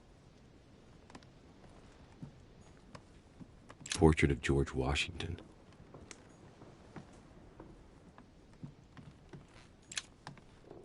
Carmelite water.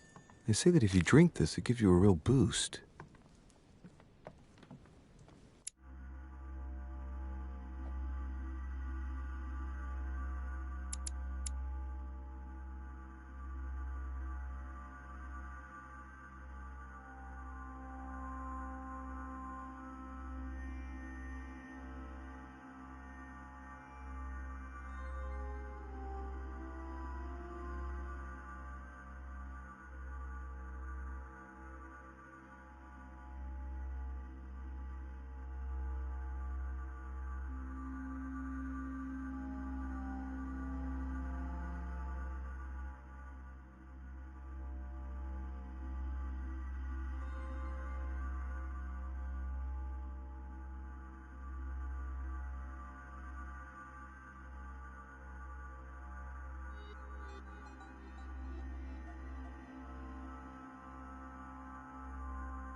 Louis?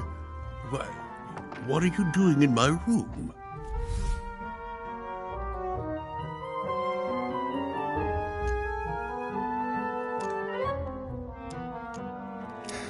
Mr. President, I won't beat around the bush. I came to persuade you not to follow Lord Mortimer on this one. I appreciate your forthrightness, Louis. That will save us some time. Well, since you're here, can I get you something to drink? No, thank you, Mr. President. As you wish. Well, Louis, it's getting late, and this is not my first conference, so let's get straight to the point. You are here to motivate me to change sides. I have decided not to follow Mortimer. I noticed. Every man must make his own choice. What can we say? That's the political game. And you did not commit to supporting Mortimer, so there's nothing for you to feel bad about. So what can I do for you?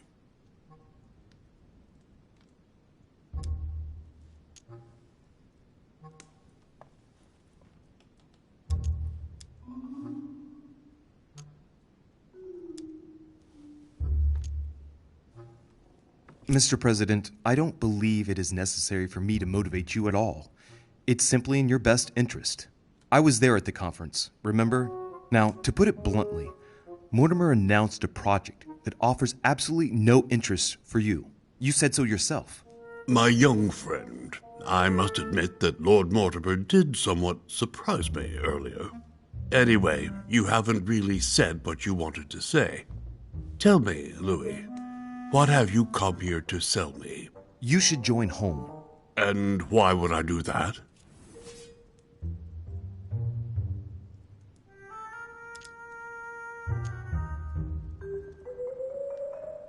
This type of meeting might be familiar to you, but for me, I must admit, Mr. President, it's all a bit over my head.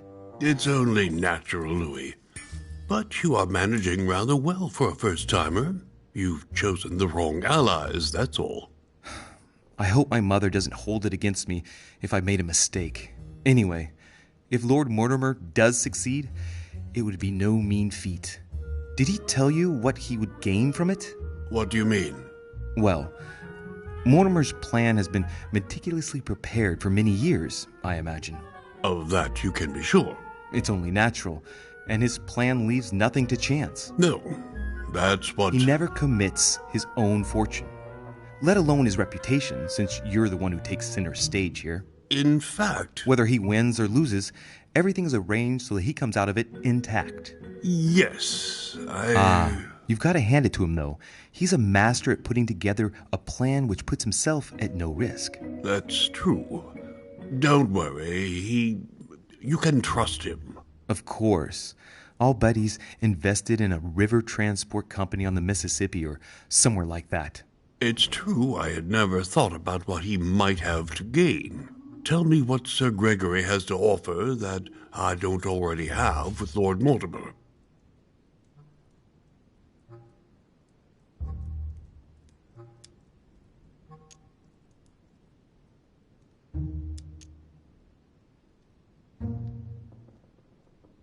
You are a man of conviction, Mr. President. You would never make a choice that could cost the American people very dearly. If Mortimer falls, he will bring the United States down with him. Haven't the American people suffered enough? I would never do anything that would put my people in danger. Exactly. Therefore, choose your allies wisely, sir. I must admit, your arguments do make sense, Louis. Louis, you've convinced me. I congratulate you for your performance, because I didn't think it could happen. I merely exposed the facts to you. Don't spoil everything with your false modesty now. You really were very good, and that's that. In any case, I shall follow you on this one.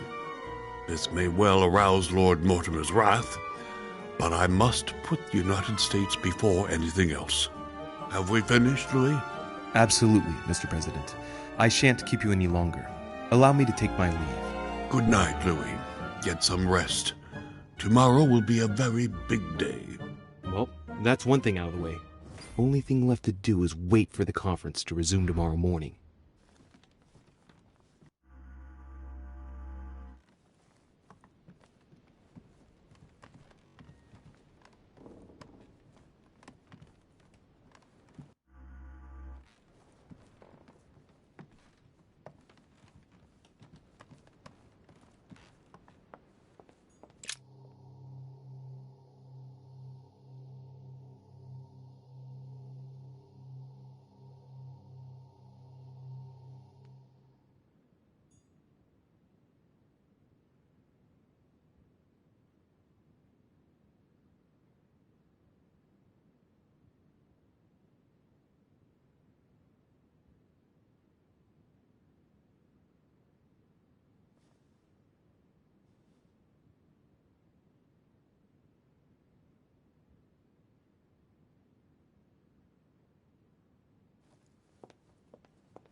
Peru's name tag's fallen off, and his door is ajar.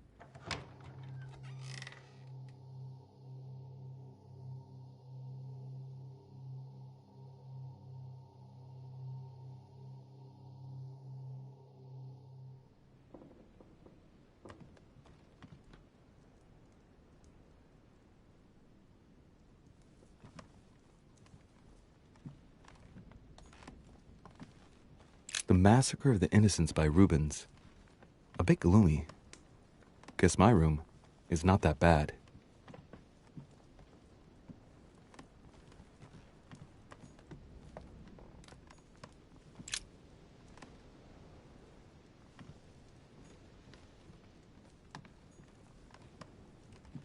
The Massacre of the Innocents, but by Van Harlem. I think that Mortimer likes to play mind games with a pattern with 4 circles.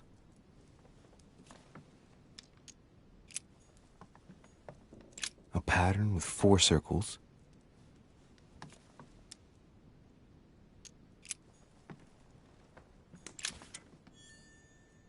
Another painting on the Massacre of the Innocents?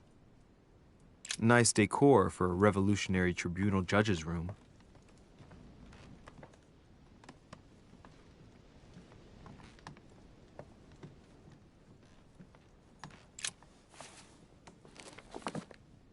Records of the police. Notes intended for the police lieutenant of Paris. It's a list of people under surveillance in Paris, and there's some well-known names on it. This is valuable information. It shouldn't be lying around.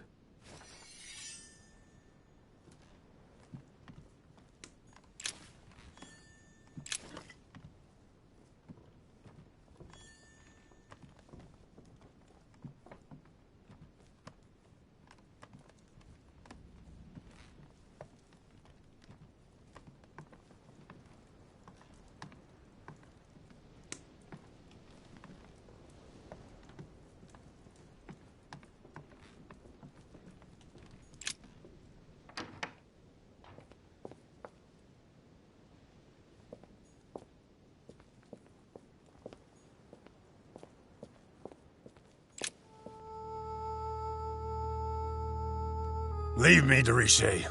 I don't feel like talking.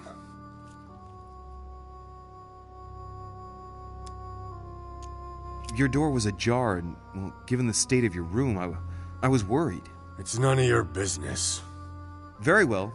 I'll leave you then. See you tomorrow, monsieur.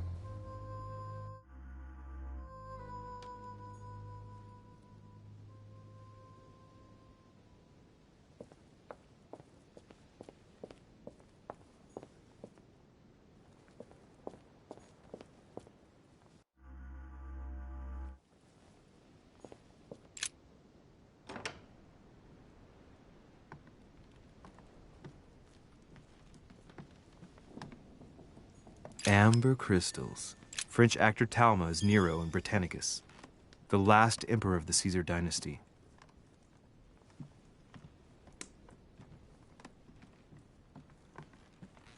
My dear Napoleon.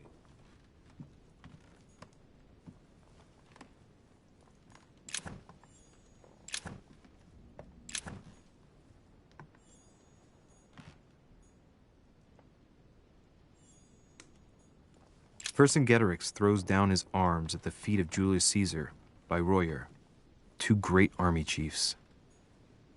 A Chinese coin.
Lord Mortimer certainly has a taste for staging rooms.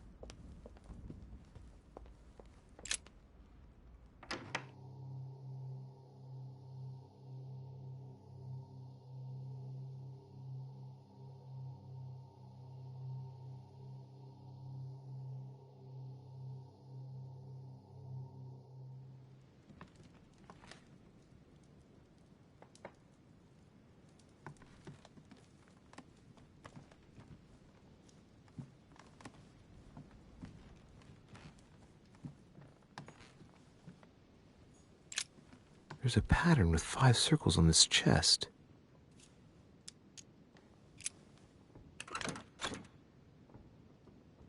I have no space left. I'll retrieve it later. Chronicles of the Amber Princes. As I recall, Dorkin was my favorite character. Let me in, please. Oh, I'm sorry, sir, but that's impossible.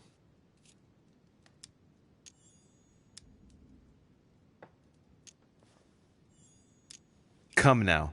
There's nothing secret going on in there. Let me in. Oh, I'm sorry, but I cannot say, sir. I am to follow Lord Mortimer's instructions.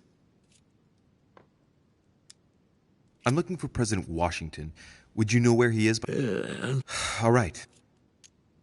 Can you at least tell me who is still in the room? I'm looking for a guest. Of course, sir. It would seem that only Lord Mortimer and Mr. Napoleon are present. The other guests...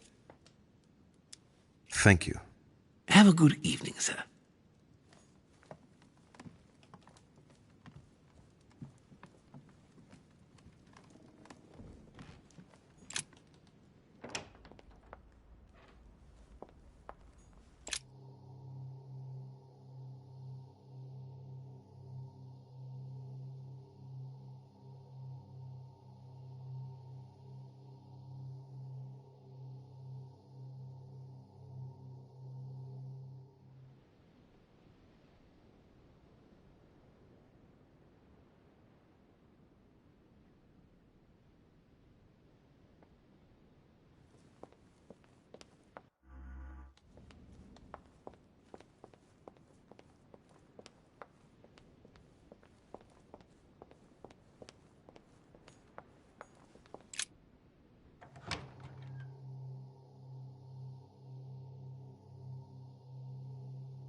Carmelite water. They say that if you drink this, it gives you a real boost. My dearest son, it's a beautiful weapon. A lovely damask blade. It's marked with the initials of the bicorn decorated with a cockade. It must belong to a French soldier. Honey, I couldn't have hoped for better. The Beaucaire dinner. It hasn't been signed yet, but there's a letter with it. So, Bonaparte is going to publish a book that he didn't write. That crafty little rascal. It isn't signed. That's some quality paper. And that handwriting, I'd say it's Mortimer's.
Don Quixote. Talking without thinking is like shooting without taking aim. I have to think about that one. The Kiss of Judas, painted by Caravaggio. This is how Judas, Prometheus, punished for stealing fire from the gods and giving it to man. The Kiss of Judas, painted by Caravaggio. This is how Judas pointed out Christ to the Roman soldiers. Can you imagine a worse betrayal?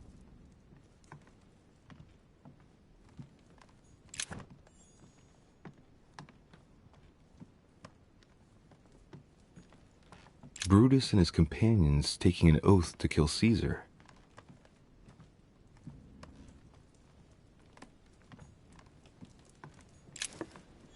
Charles IV of Spain. Now there's no chance of Godoy forgetting who he owes everything to.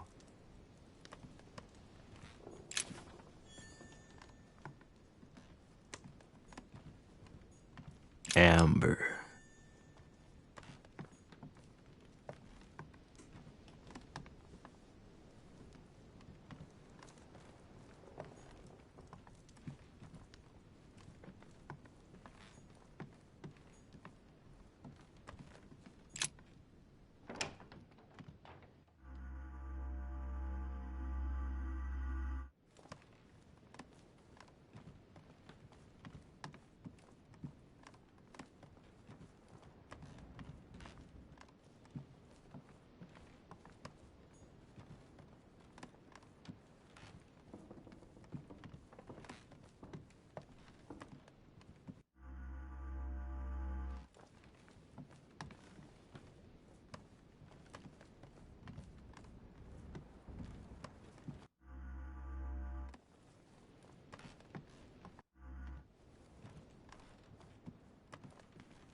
Good evening, Monsieur le Français. Duchess, you're here.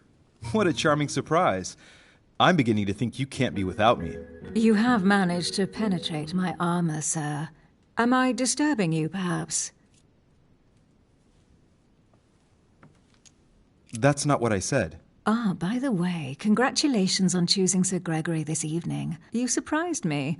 I wasn't expecting it. Why, Emily, can't you read me like an open book? Not as well as you read me, it would seem. I'll teach you if you'd like. There's nothing I'd like more. Tell me, are these visits to Mortimer's always so intense? Yes and no. My sister doesn't normally disappear like she has. Any news of your mother?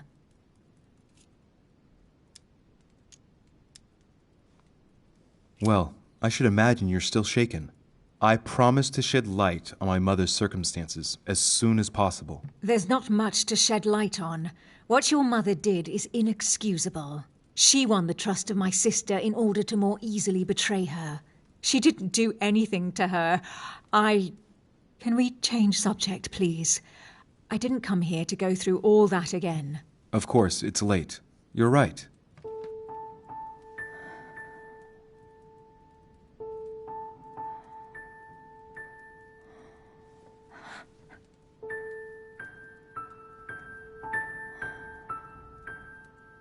Come, Louis.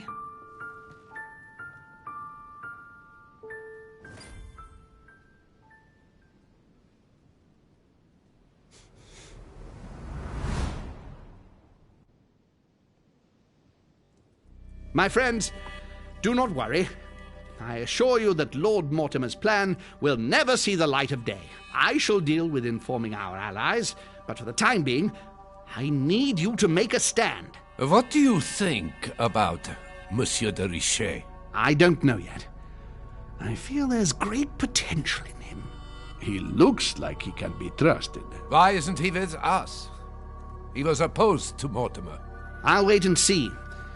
I'm still not sure of his position. And Duchess Hillsborough? Why isn't she here? She's busy. Don't worry about her. Oh, isn't it time to replace her? Not so fast, sir. She is an important figure. You ought to have a little more faith in her. What are we going to do about Washington? He will be a hard nut to crack. On our chessboard, he is Mortimer's king. Don't worry. Mr. President only wants one thing: to keep his dear America united. He won't jeopardize everything he has achieved on a whim. He has been serving Mortimer for quite some time. It won't be easy to bring him around. I have asked Monsieur de Richet to approach him. Let us have faith in him. I sense that Mr. Peru is about to surprise us too. Yet he is Mortimer's strong arm in France. He knows his time has come, and I believe he's intelligent enough to realize it means he is no longer any use to Mortimer. Do you feel all right, Mr. Godoy? You haven't said a word. Please, excuse me, gentlemen. I feel tired. Oh, I see. I think it is high time you left us then. Now!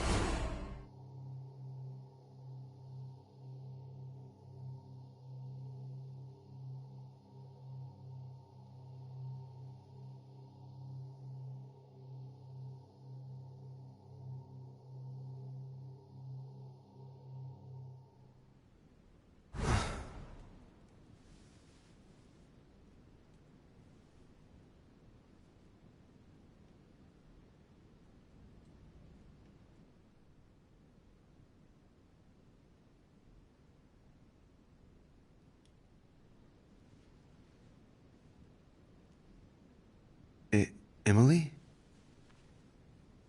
Emily? Are you there?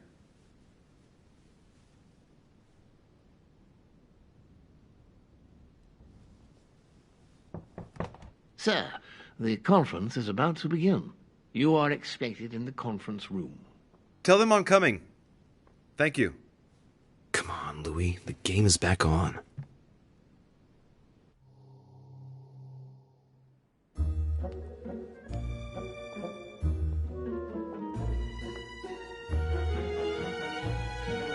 My friends, the conference is about to begin.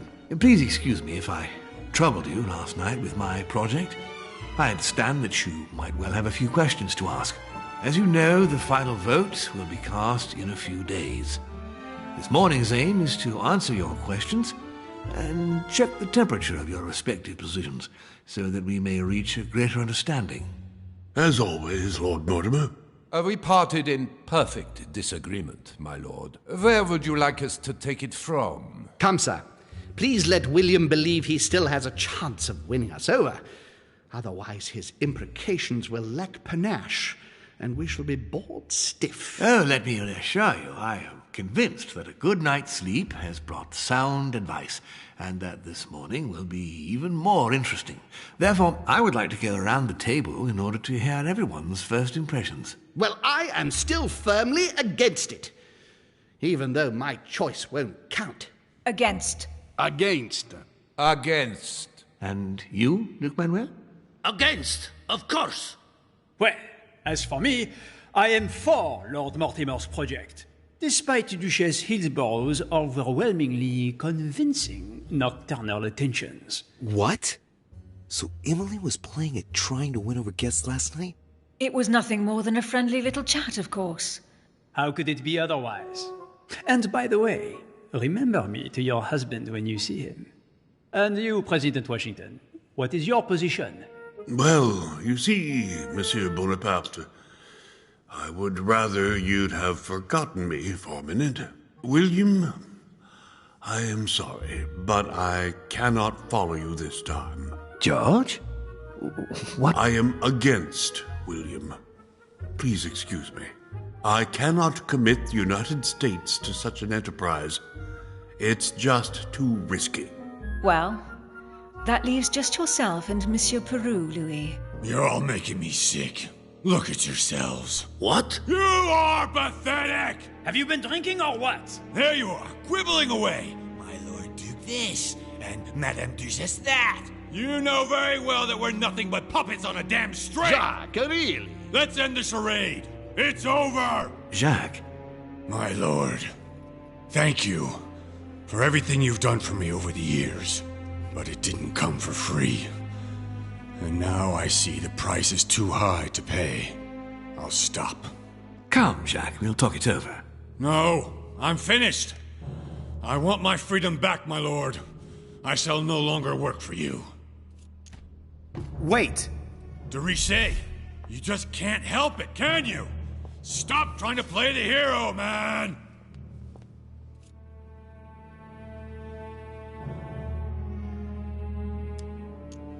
Monsieur, I know I don't really know you, but you seem like a decent person.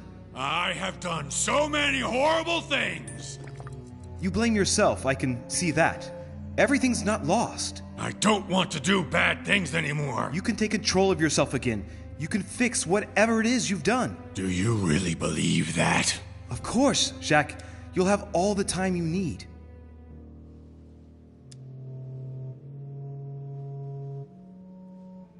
I've got an idea. If you're so afraid of Lord Mortimer's reaction, what if you joined sides with Sir Gregory? Wake up, Louis. Holm or Mortimer, it's the same thing.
That makes no sense at I all. don't understand.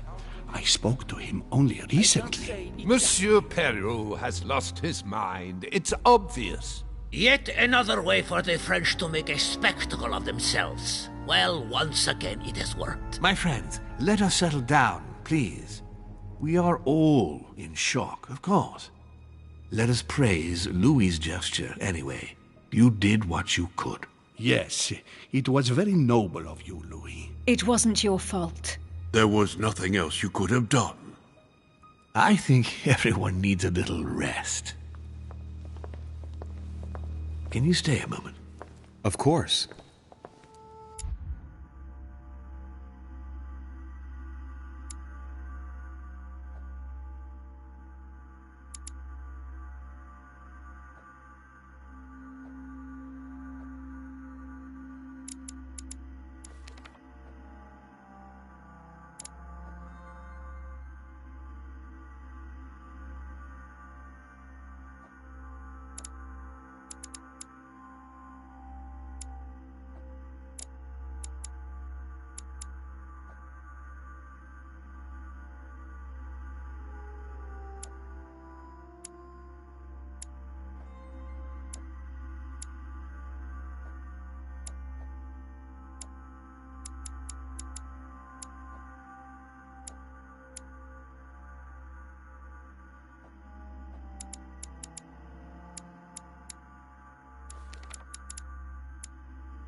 Louis, I wanted to talk to you a moment about what has happened.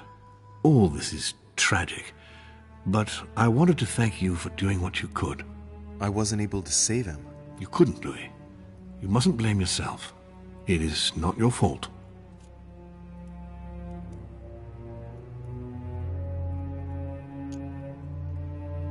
I know this has nothing to do with me, my lord, but don't you think you're partly to blame?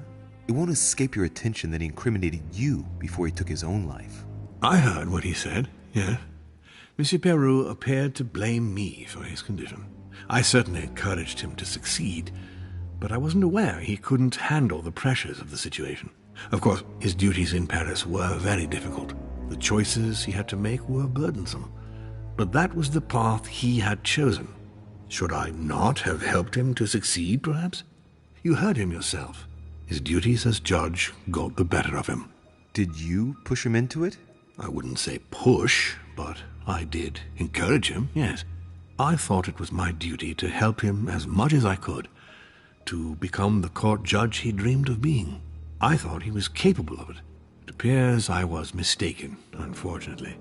What a pity he didn't come and speak to me. He did. What do you mean? He went to talk to you in your study the day before yesterday. Unfortunately, you weren't there. Well, I was not informed of this. What a waste. What are your plans now? What do you mean? For the conference. After the disappearances of both Elizabeth Adams and my mother, and now the death of Mr. Perlu, I should imagine that your guests are all packing their bags. This might come as a bit of a shock to you, perhaps because it was so difficult to bring all these figures together. But I am convinced that none of them is preparing to leave.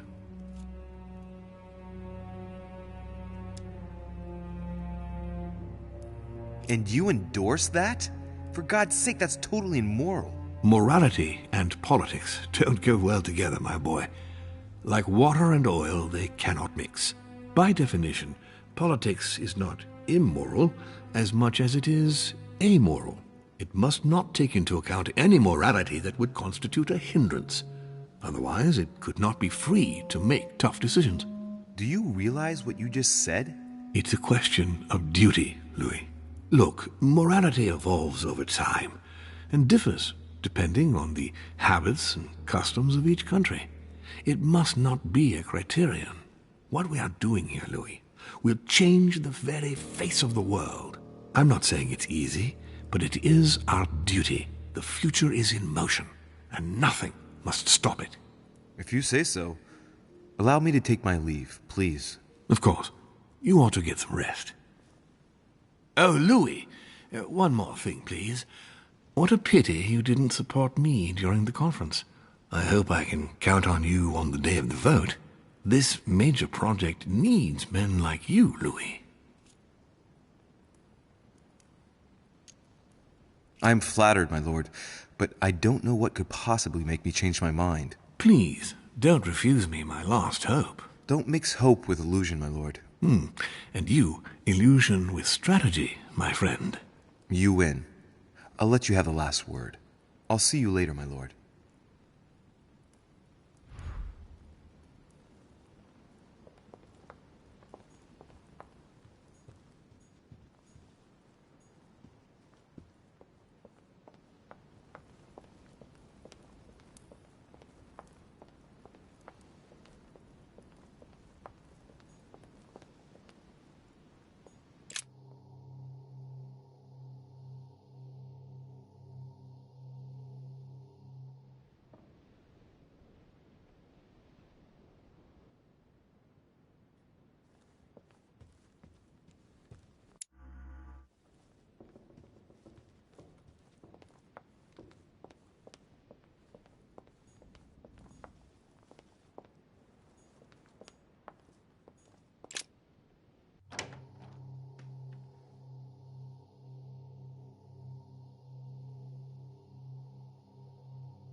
Congratulations, Monsieur de Richet. You made the right decision at the conference. What can I do for you? Excuse me. Wrong room.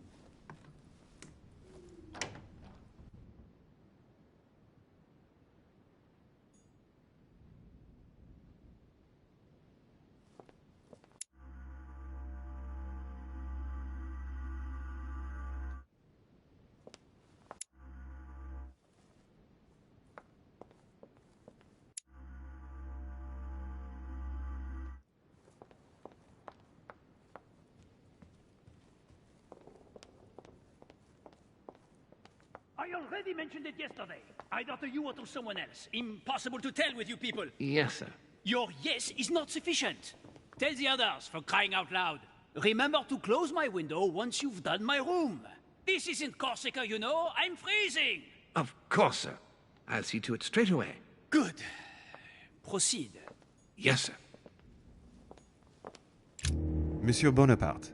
Sorry, de Richet. I have no time for traitors such as yourself. I beg your pardon? If you are here, it's because Lord Mortimer agreed to include you. And what's the first thing that you do? You betray him by following Sir Gregory and bending over backwards to turn Washington against him. Oh, I'm sorry. I thought I was free to vote as I pleased. I didn't realize I had to vote for Lord Mortimer in order to show my gratitude toward him. Hey, he invited me here to come and look for my missing mother during his high society party.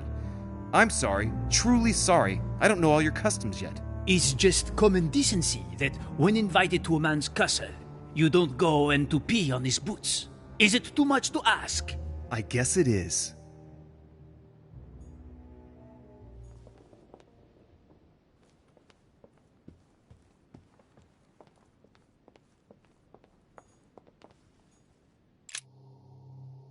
I am sorry, sir, but you are unable to access Monsieur Peru's room while we gather his personal effects.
No answer.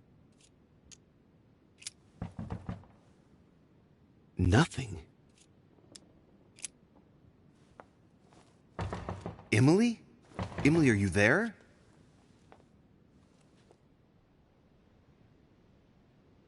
Emily! Yes. Louis, is that you? Yes, let me in. I'm sorry, Louis. I don't feel very well. I'll see you later. Are you sure everything's all right? Are you still there?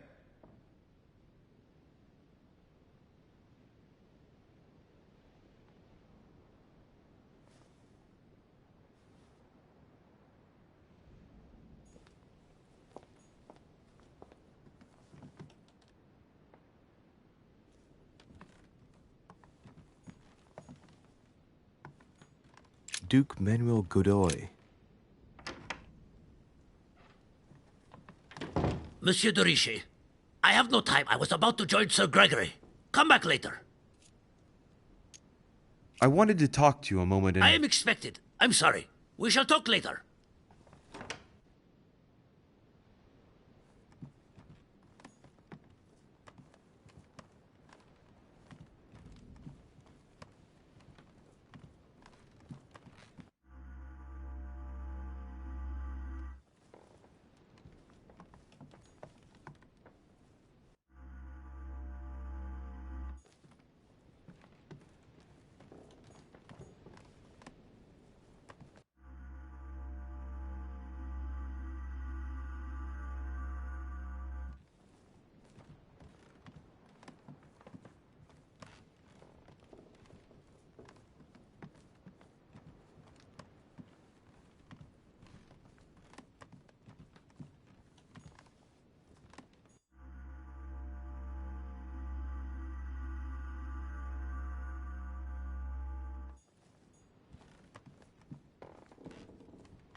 Carmelite water.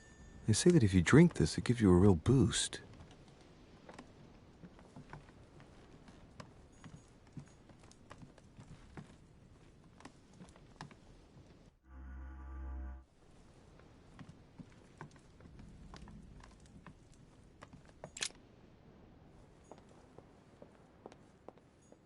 I am sorry, sir, but you are...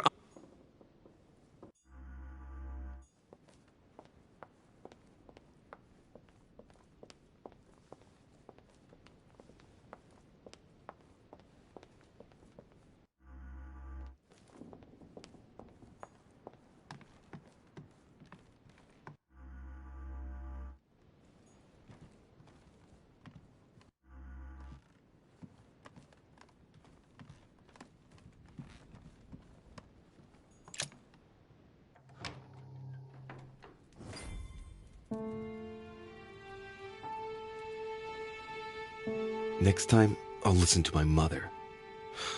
Not a day has gone by without something happening to me. What now?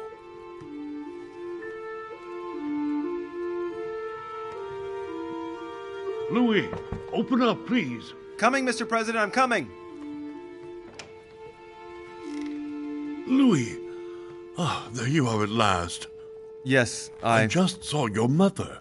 She was accompanied by Emily, and they both went into the Duchess's room.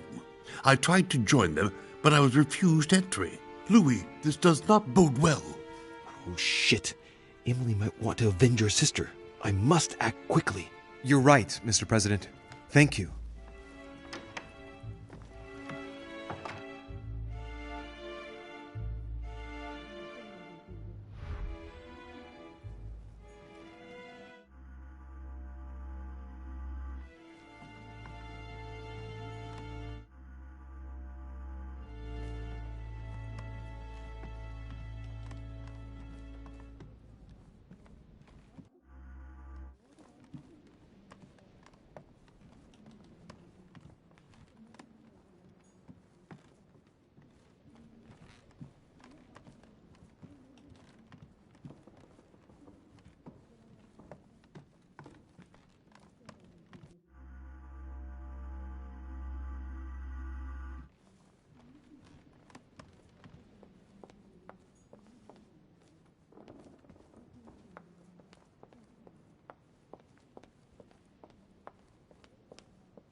Damn it.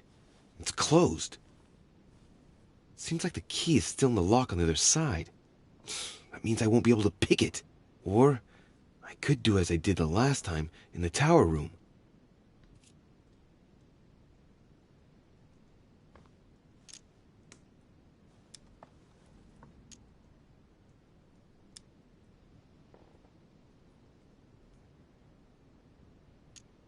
Looks like I've got no choice here. Let's try brute force and ignorance.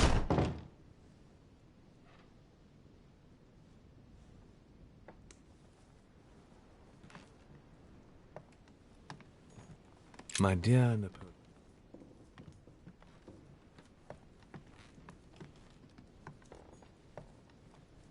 French actor Talma is Nero in Britannicus, the last emperor of the Caesar dynasty.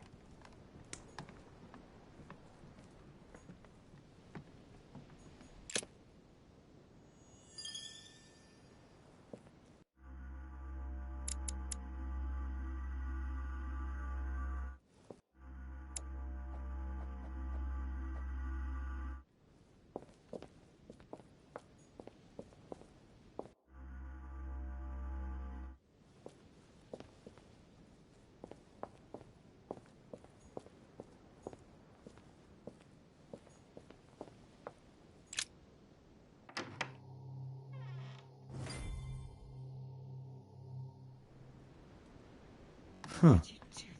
It's as if there are several people inside. What on earth is... You... Mother?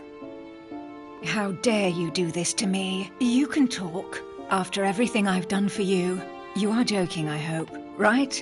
I gave you my life. That's enough, Emma. Now that Louis is here, you will leave Sarah alone. Cease your revenge immediately. What? If you think you're going to... Louis, help me, I beg you. I can no longer reason with her. I am Emily. Quit playing games. What? Honestly, don't be ridiculous. No. I am Emily. You are wasting your time. Louis knows very well how to tell us apart. After everything we've been through together. Yes, well... Don't you dare bring him into this. This is between you and me. I ask for nothing more, so stop taking it out on Sarah.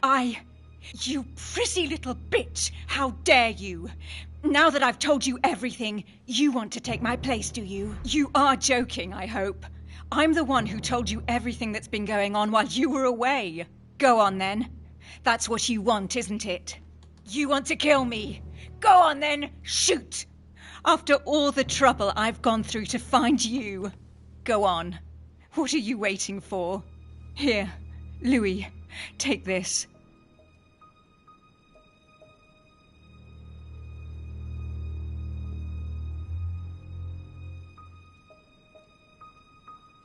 Wait, what's going... An entire life for this. Go on, shoot. Sorry, Louis, I can't shoot her.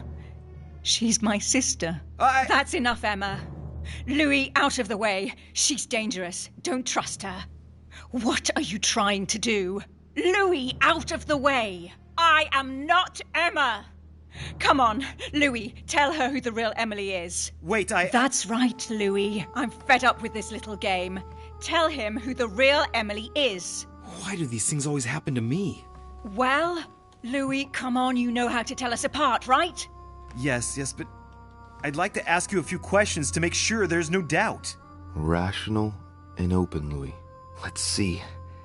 How can I tell them apart? Wait, I've got an idea. On the night of our arrival...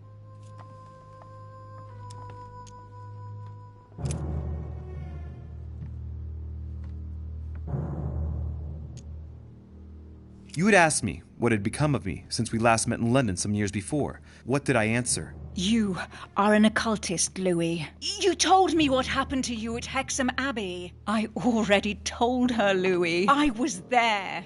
Right. Let's find something else. Ah, yes. Let's speak about my arrival at the manor.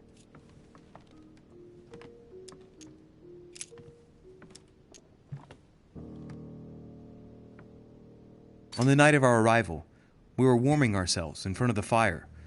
Mortimer welcomed us in a certain way. What happened exactly? Well played, Louis. Unfortunately, I'm not the one you should have asked that question to. Mortimer did not welcome us. It was Sir Gregory who welcomed us that night. Mortimer didn't show up until 2 days later. I know that as well. Very well. Let's try something else. On the first night, we went up to bed, but I wasn't tired. I went for a little stroll.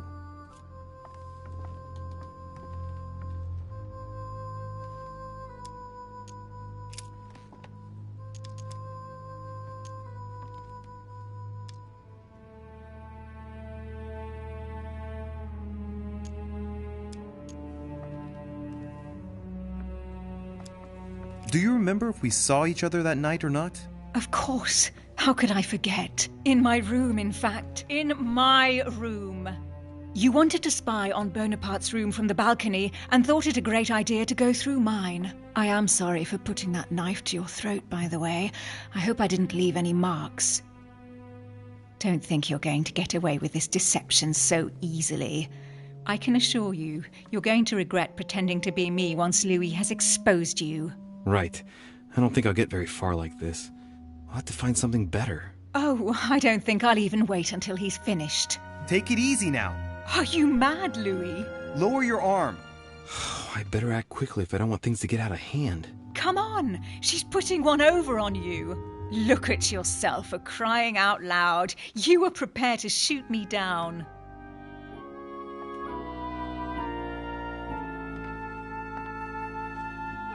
the secret room behind the study. Talk to them about what you've been doing. Maybe they haven't spoken about it between each other yet. On the night of the disappearance of Elizabeth Adams. What about it? What do you want to know about that night?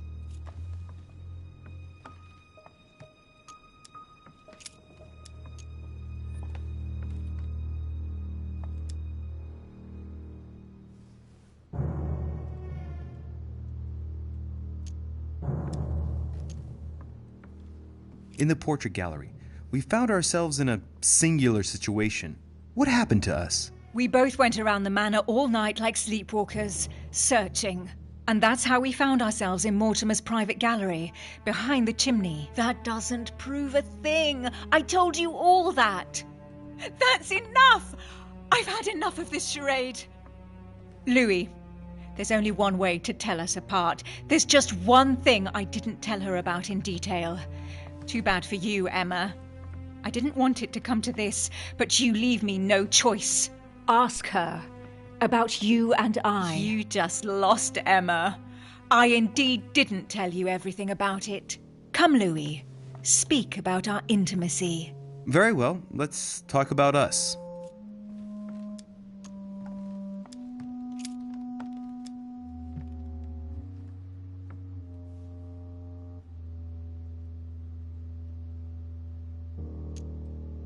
Last night, we spent the night together. But beforehand, you insisted on talking about my choices during the conference. Why? I beg your pardon? Louis, I did not go to see you last night. What? Huh? Now your true identity is exposed. What did you do? I didn't tell you everything, little sister. I never told you about this episode, so you know nothing of what happened last night between Louis and me. You dirty slut! What did you do? That's enough, both of you. Now I know who the real Emily is.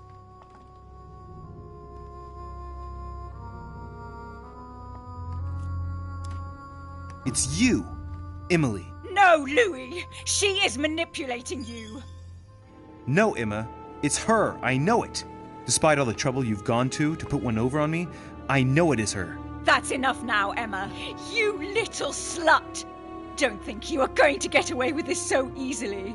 You are going to stop your little game right now. Never! I am Duchess Hills. No! Emily? I am the Duchess. But... You don't! Dear God, what have I done? See what you've done. See? Louis? Mother! What on earth is... Go away! You must go. Everyone is going to arrive. Louis, what's going on? Duchess? Is everything all right? Come on, Louis. There's nothing more you can do. But I... Leave us. Emily, what's going on? Mother, go to the crypt. I'll meet you there. I'll be waiting for you. Emily. Madam, I am coming in. It was bound to end like this, Louis. Let me stay with her. Please. Go. I'll cover you.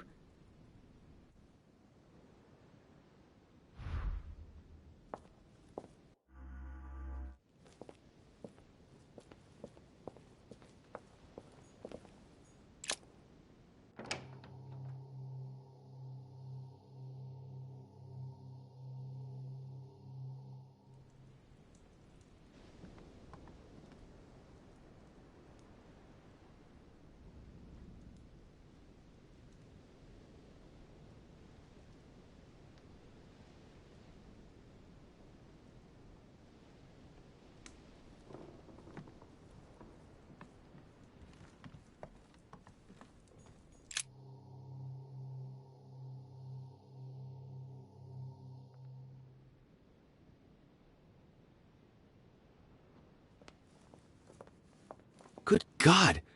They're all here. They must have heard the gunshot. Where is Lord Mortimer? Can anyone hear anything through the door?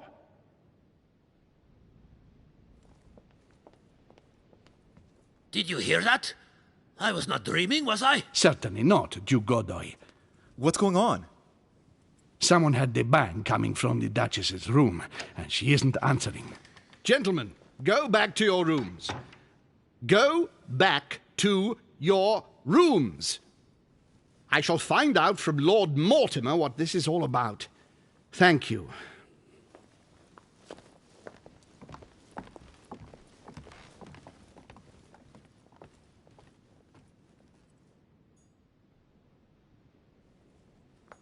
My instructions are clear, sir. No one is to enter.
A Bazant.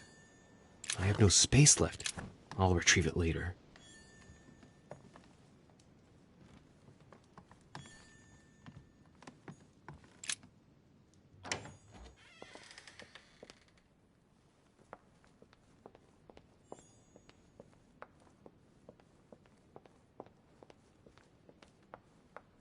A chest with a motif representing the alchemical symbol of water.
Louis! At last, there you are. Mother, wait, Come, we have to be quick. No, wait, Mother, Time is running out, Louis. First, we must... No! That's enough. I won't go a step further unless you explain to me what is going on here. I'm begging you. Talk to me. You must trust me, my son. You are not ready yet. You're the one who should trust me. Tell me what's happening. You would never believe me. I came all the way here for you. Now I've found you. I'm ready, Mother. If only. Louis, I have always taught you to keep your mind open and logical. I know you are going to find it hard to believe, but what I am going to reveal to you is entirely true. Many years ago, I found out that demons really do live among us. I beg your pardon? And that they can influence our thoughts. Mother, listen to yourself. I know you're exhausted, but for crying out loud, listen to what you're saying. Demons? What next? An ancient monster with a head like an octopus? What do your demons look like? Have they got horns and a pointed tail? No, these are not creatures with billy goat's legs. Forget your Christian folklore. Imagine them more as parasitic spirits. They possess their hosts and direct them from inside. Parasitic spirits? Yes, they are capable of going from one body to another as they see fit. And 2 of them are present on this island. Right. So let me guess. Lord Mortimer and Sir Gregory, right? You felt it too? No, even if Home does look the part. But I don't know who else could do it, given that we're on their territory. Many years ago, well before you were born, I crossed paths with one of them. Since then, I've spent my life trying to find it again. When we recovered the Alizif, I was persuaded that von Burchard was working for this demon in one way or another. But I thought he would hand the book to a middleman during this conference. That's where I made an error that could well turn out to be fatal. The one who Burchard was meant to give the book to was none other than the demon in person, Mortimer. Not to mention that Home had sent Volner to get it for him. Home and Mortimer are demons? They both seem to disagree about many things, but I'll admit I never knew exactly why. There are many of them, Louis, not just those 2. Mother, have you any proof to support any of this? Of course, but you do too. You had everything laid out in front of you. Didn't you notice anything?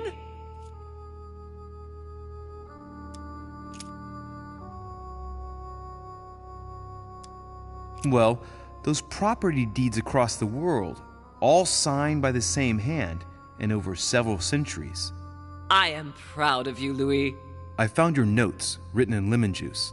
Where all eyes size you up. At one stage, I was so afraid of losing my mind that I noted everything down. Congratulations, Louis. Wait, please tell me you didn't open Pandora's box. The urn? Yes, I did. Why? Too bad. We'll deal with it later. I went beyond the nightmare, Mother. You understood the Masonic date. 1191. Of course! It was during that siege that the demon took possession of Sir Mortimer. They spent a whole night in conversation until the early hours of the morning. Mortimer had passed the test. He had charmed the demon, and so it chose him to be its host for centuries to come. But tell me, did you find his secret study? I did indeed. Did you see his maps of the world? He has contacts the world over. Yes, I've been developing the Golden Order across the world for many years, and I've never seen anyone with such influence. It's simply inhuman.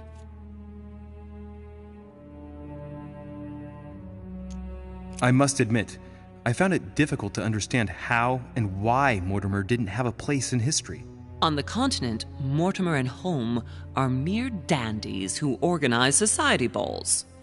History forgets them with a disconcerting facility. No one speaks about them, and yet they whisper in the ears of kings and presidents. You mean the conference? How can you explain that someone manages to bring together so many important figures without anyone knowing? And without any security or personnel. Louis, I am proud of you. You came all this way. You found me. You have surpassed me. You taught me everything I know. Right. How did it all begin? I saw him! What do you mean you saw him? I was 20 years old. I was young and carefree. I traveled the world in search of adventure. In the Persian Gulf, we came across an ancient grimoire that became unlocked. Composed of 7 parts, each one was a book in itself, set in a sort of metal armor that structured the whole thing. When all the volumes were brought together, they formed a single book. On my return to Paris, I set to studying these pages. I spent all my days and nights studying them. Oh, I can imagine you doing that. But the writing was in a language I had never seen before, developed well before Sumerian, in my opinion. So I got the idea to form a small occult circle composed of all the major names in the occult world to see if anyone else could crack it. And you found no one. And I found someone, Louis. I found him. Or rather, he found me. He was young, charismatic. He was flamboyant.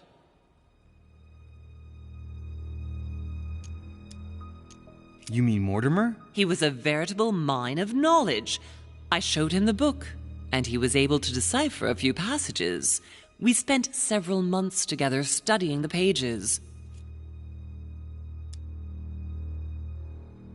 He helped me understand certain passages until I realized that he only translated a few parts for me. But I had aroused his interest. It was too late. How so? I mean to say he manipulated me. He used me, and in the end, he stole the book with all its secrets. Did he ever go to your place? Not once. At least I don't think so. But before disappearing, he proposed a pact between us. He proposed that I follow him and let him teach me, allow him to bring me up.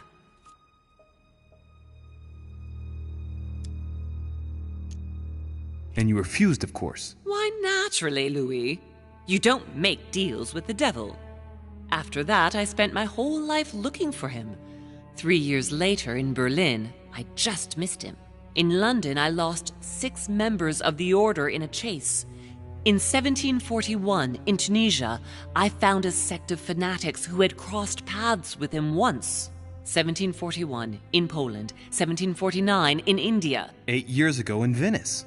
We agreed never to speak about what happened in Venice, Louis.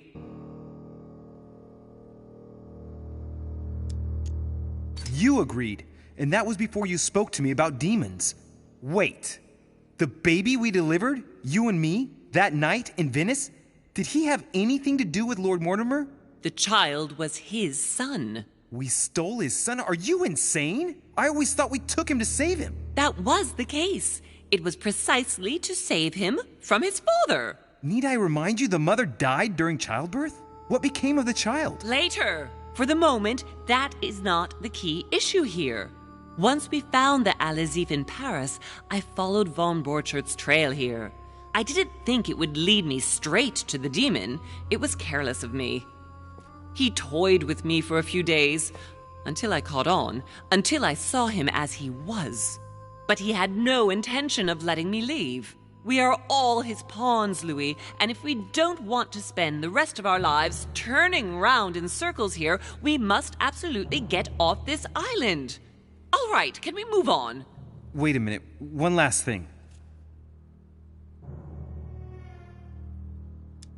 I want to know what happened with Elizabeth Adams. Louis, we haven't time for those details. I'm sorry, Mother, but I want to know. She was one of the receptacles for these monsters. I met her parents when she was born.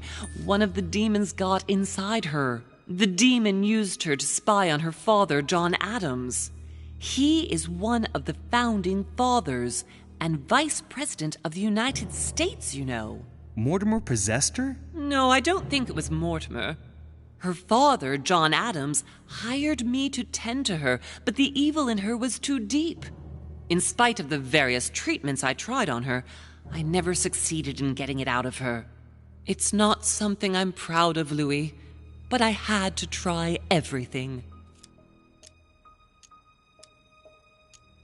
Good. I think that's about right. We shall speak about it once we get back to France. Great actions for humanity have been decided by demons for centuries, Louis. They are playing with our destiny. We are their slaves. And it's time for it to stop. By the way, what was Mortimer's project at this conference? He demands that the Spanish hand over Louisiana to France. Oh, knowing him, it won't stop there. We should do our utmost to put a stop to Mortimer's plans. But for the time being, there are more pressing matters.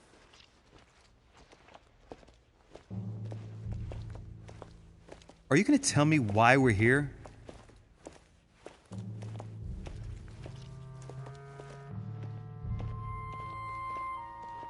There. That's why we are here.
Reassure me, we aren't going to have to force that one, are we?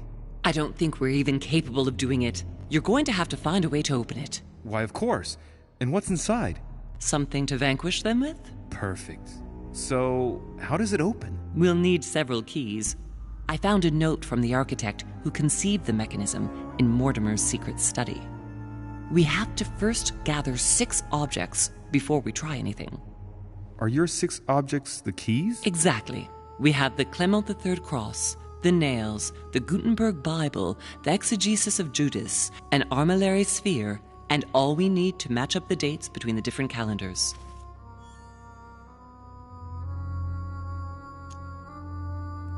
One last thing before you go. Be very careful. If you come across anyone, they can all potentially be spies of Mortimer or Holm. Don't ever confide in anyone because a demon can slip inside them at any moment. Wait, not all of them though. Take Washington. Especially Washington. He's been conditioned by Mortimer for years. Look at them, for crying out loud. How do you explain their behavior otherwise? The most influential politicians in the Western world gather together without the least protection, without a single aid to assist them, to participate in a conference during which the guests start dropping like flies. Me, Adams, Peru, Hillsborough. Look at the number of calamities that have happened over the past few days. And not one of them has asked to leave the island? Do you find that normal? You'll see. Go up to the manor to look for the keys, and I wager not one of them will speak to you about my being in Emily's room. Do you think so? Go on, you'll see. And come back with all the objects in one go. Time is against us. And remember, the code to get out of the secret office is 6646.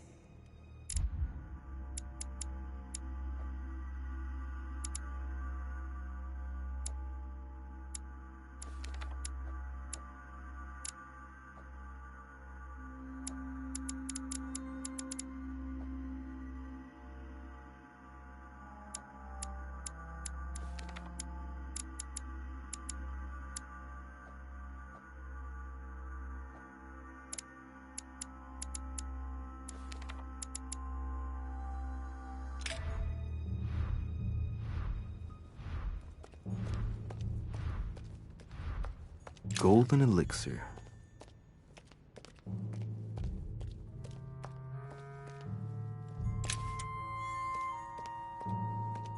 famous cross of Clement III.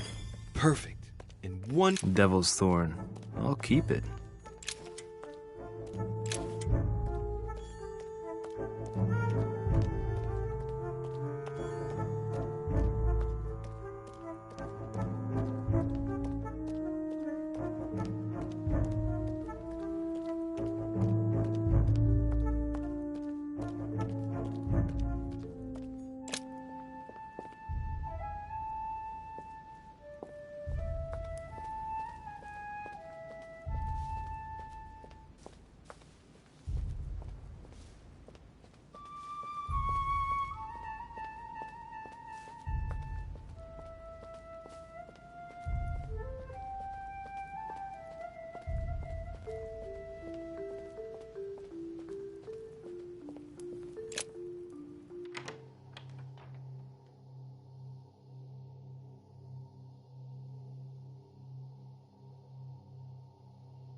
Ah, Louis. Glad you're here. Blasted. He's gonna talk about my mother. Come and see what I've found.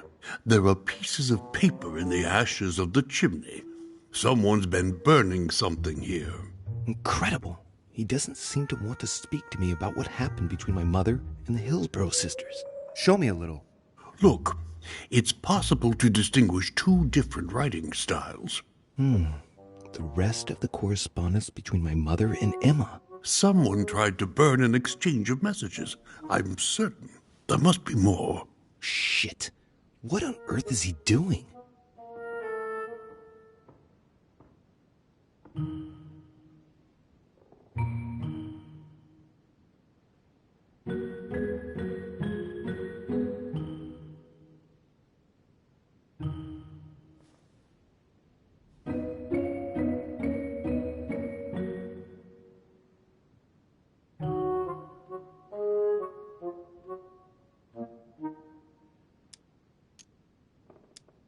There were... Pardon? There were more. Emma and my mother communicated through messages in this room. I found their correspondence and I preferred to burn it all so as not to leave any traces. But why didn't you say so? That's what I'm doing now, Mr. President. Before, well, it all seemed unimportant compared to everything that had happened. Yes, you're right. Moreover, we ought to lend a helping hand. I shall have a word with Lord Mortimer, because the conference must not make us forget about Sarah. No. No, thank you. No. I certainly don't want Mortimer giving me any more attention than he is at the moment. Thank you. Thank you, Mr. President. If you don't mind, I'll take care of it. As you wish. Keep persevering. I shall see you later. I wasted enough time. The Bible.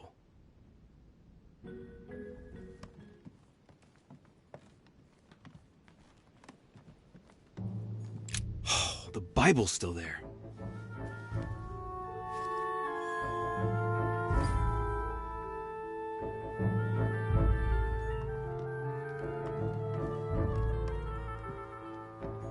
A chest with the occult symbol representing air.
Right. This time, it'll be a lot quicker.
Of course.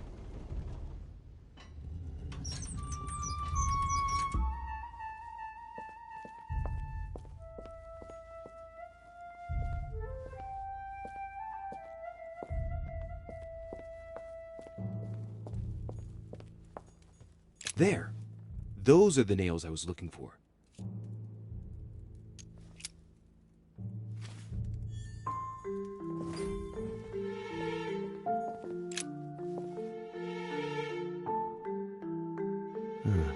Looks like obsidian or onyx. It must weigh a ton. What on earth could that be?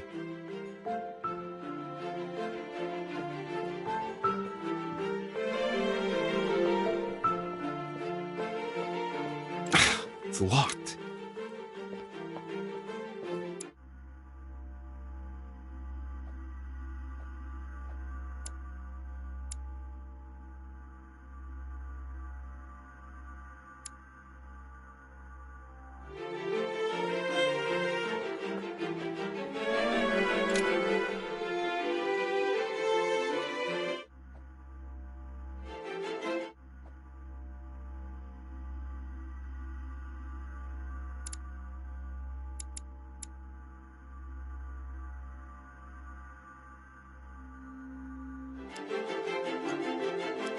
All right, come on, let's get out of here.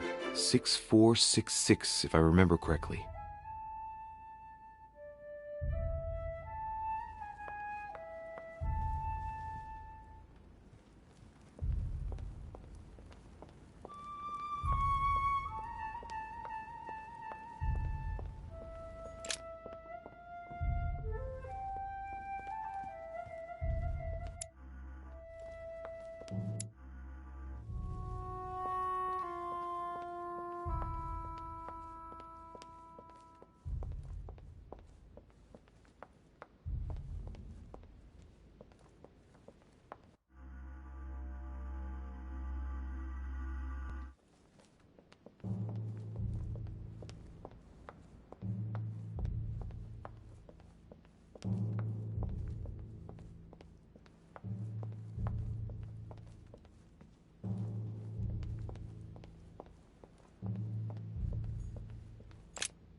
An armillary sphere.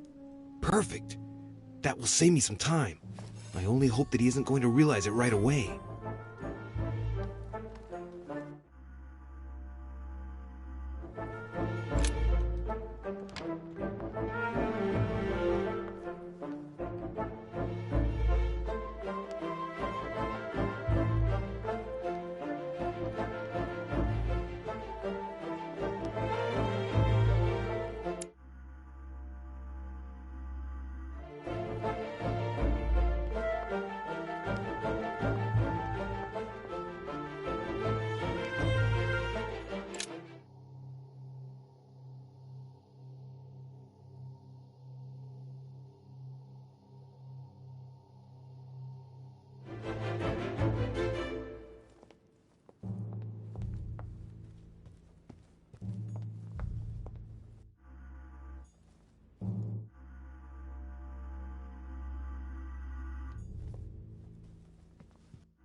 Right.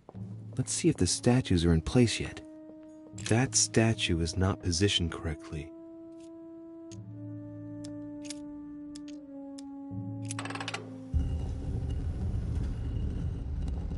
Open sesame.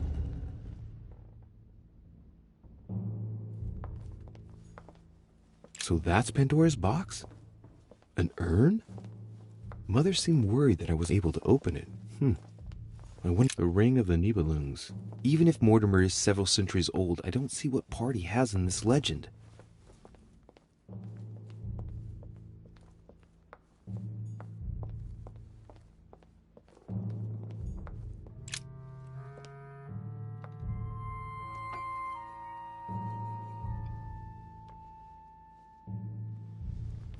So that's the exegesis of Judas. I hope Mortimer doesn't read it very often. Otherwise, he's going to notice that someone's stolen it. But that's just too bad. I need it.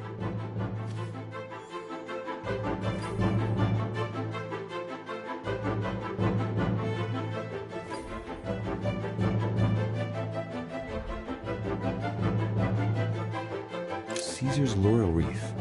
If Mortimer really is one, given all the relics preserved here, it wouldn't surprise me if Mortimer claimed it was Excalibur.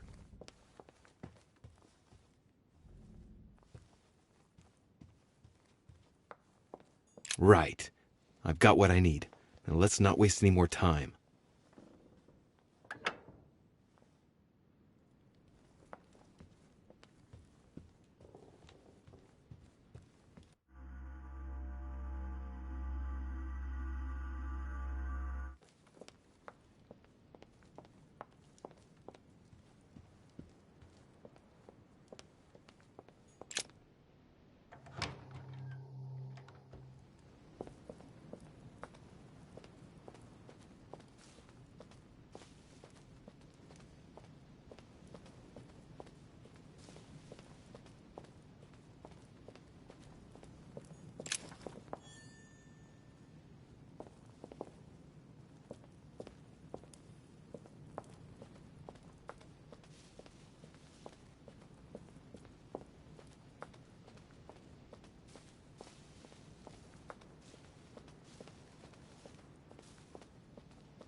So, good.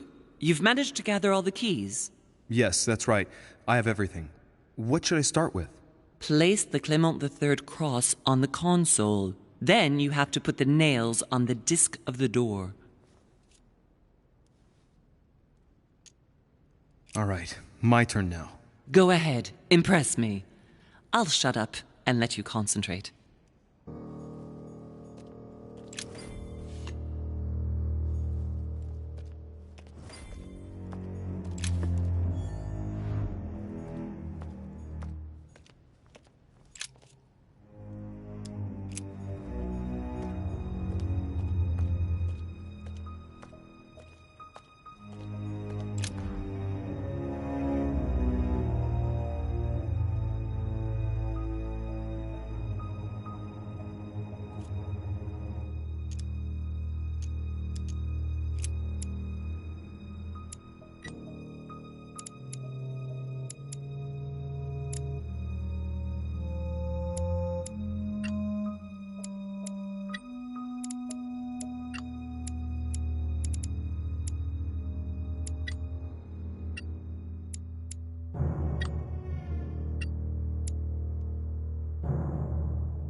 It looks like there are 3 types of inscriptions.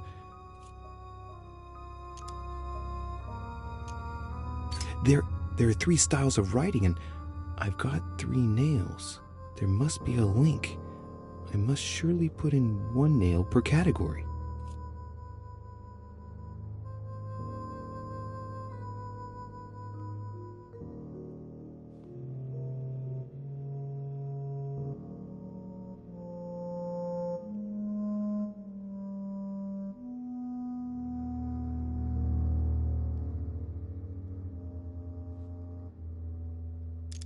Clearly, we have names of towns, Arabian numerals, and Roman numerals. There are 3 styles of writing, and I've got 3 nails. There must be a link. I must surely put in 1 nail per category.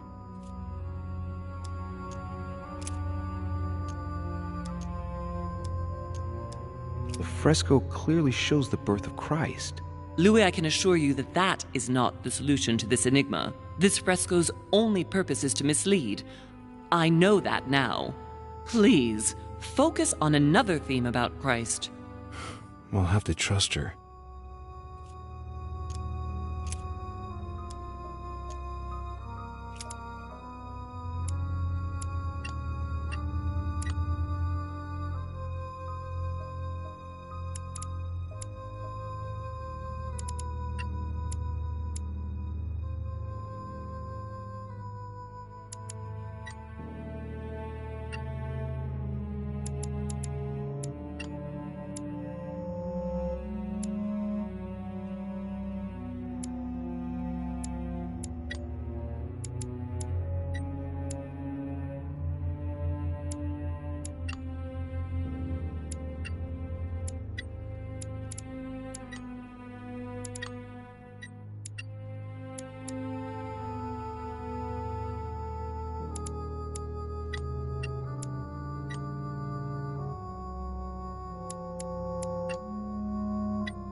works.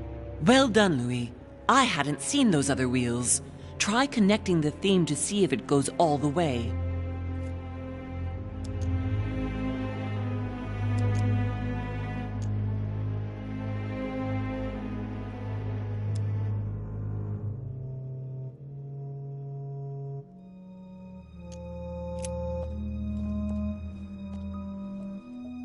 I can feel the lever at the bottom.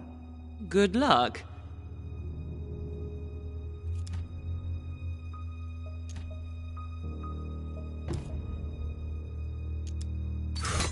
That was a close one.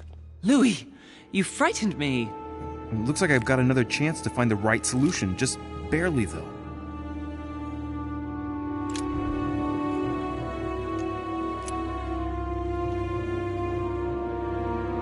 I can feel the lever at the bottom. Good luck.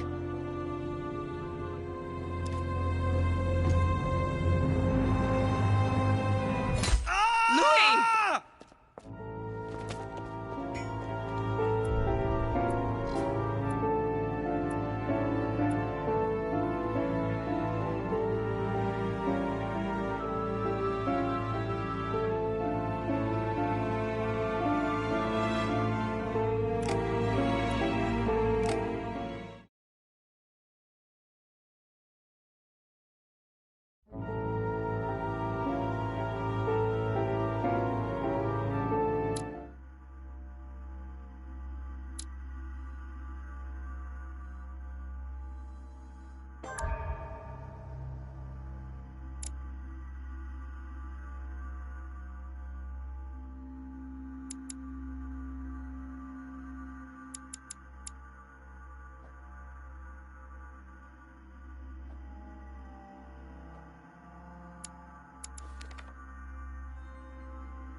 I sense that Mr. Peru is about to surprise us too. I believed in him.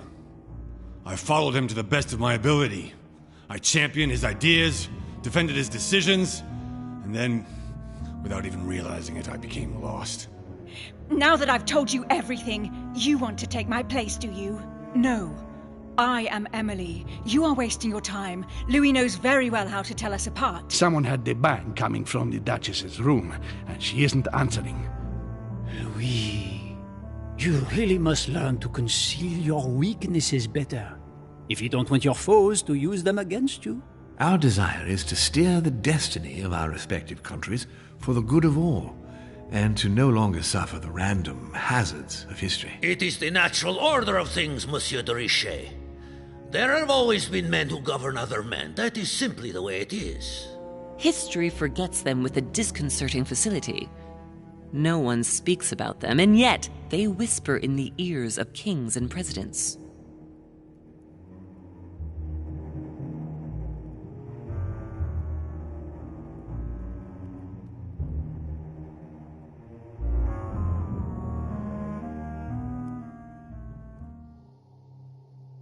Filthy swine! I'm going to open this damn door and skin you alive! You're not going to get the better of us! Mother? Louis, you've come around. How do you feel? It hurts. Mother? I can't feel my arm. Louis, I had to cauterize it with what I could find. Where's my arm? We'll get through this, Louis. Don't worry. I think I found a solution. You'll see. We gotta leave. No, don't put your arm in there. Louis, we can't leave without it. It's our last chance. I need to see this through to the end. I must do it.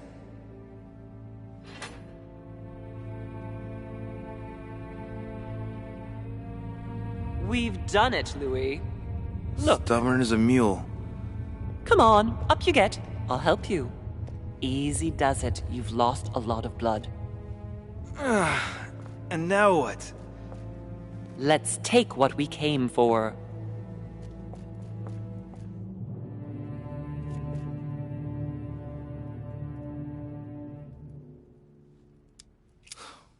Wait, I've got to know what I did wrong. That is one fearsome mechanism. In fact, if I hadn't watched you beforehand, I would never have found the right combination. Tell me, where did I go wrong?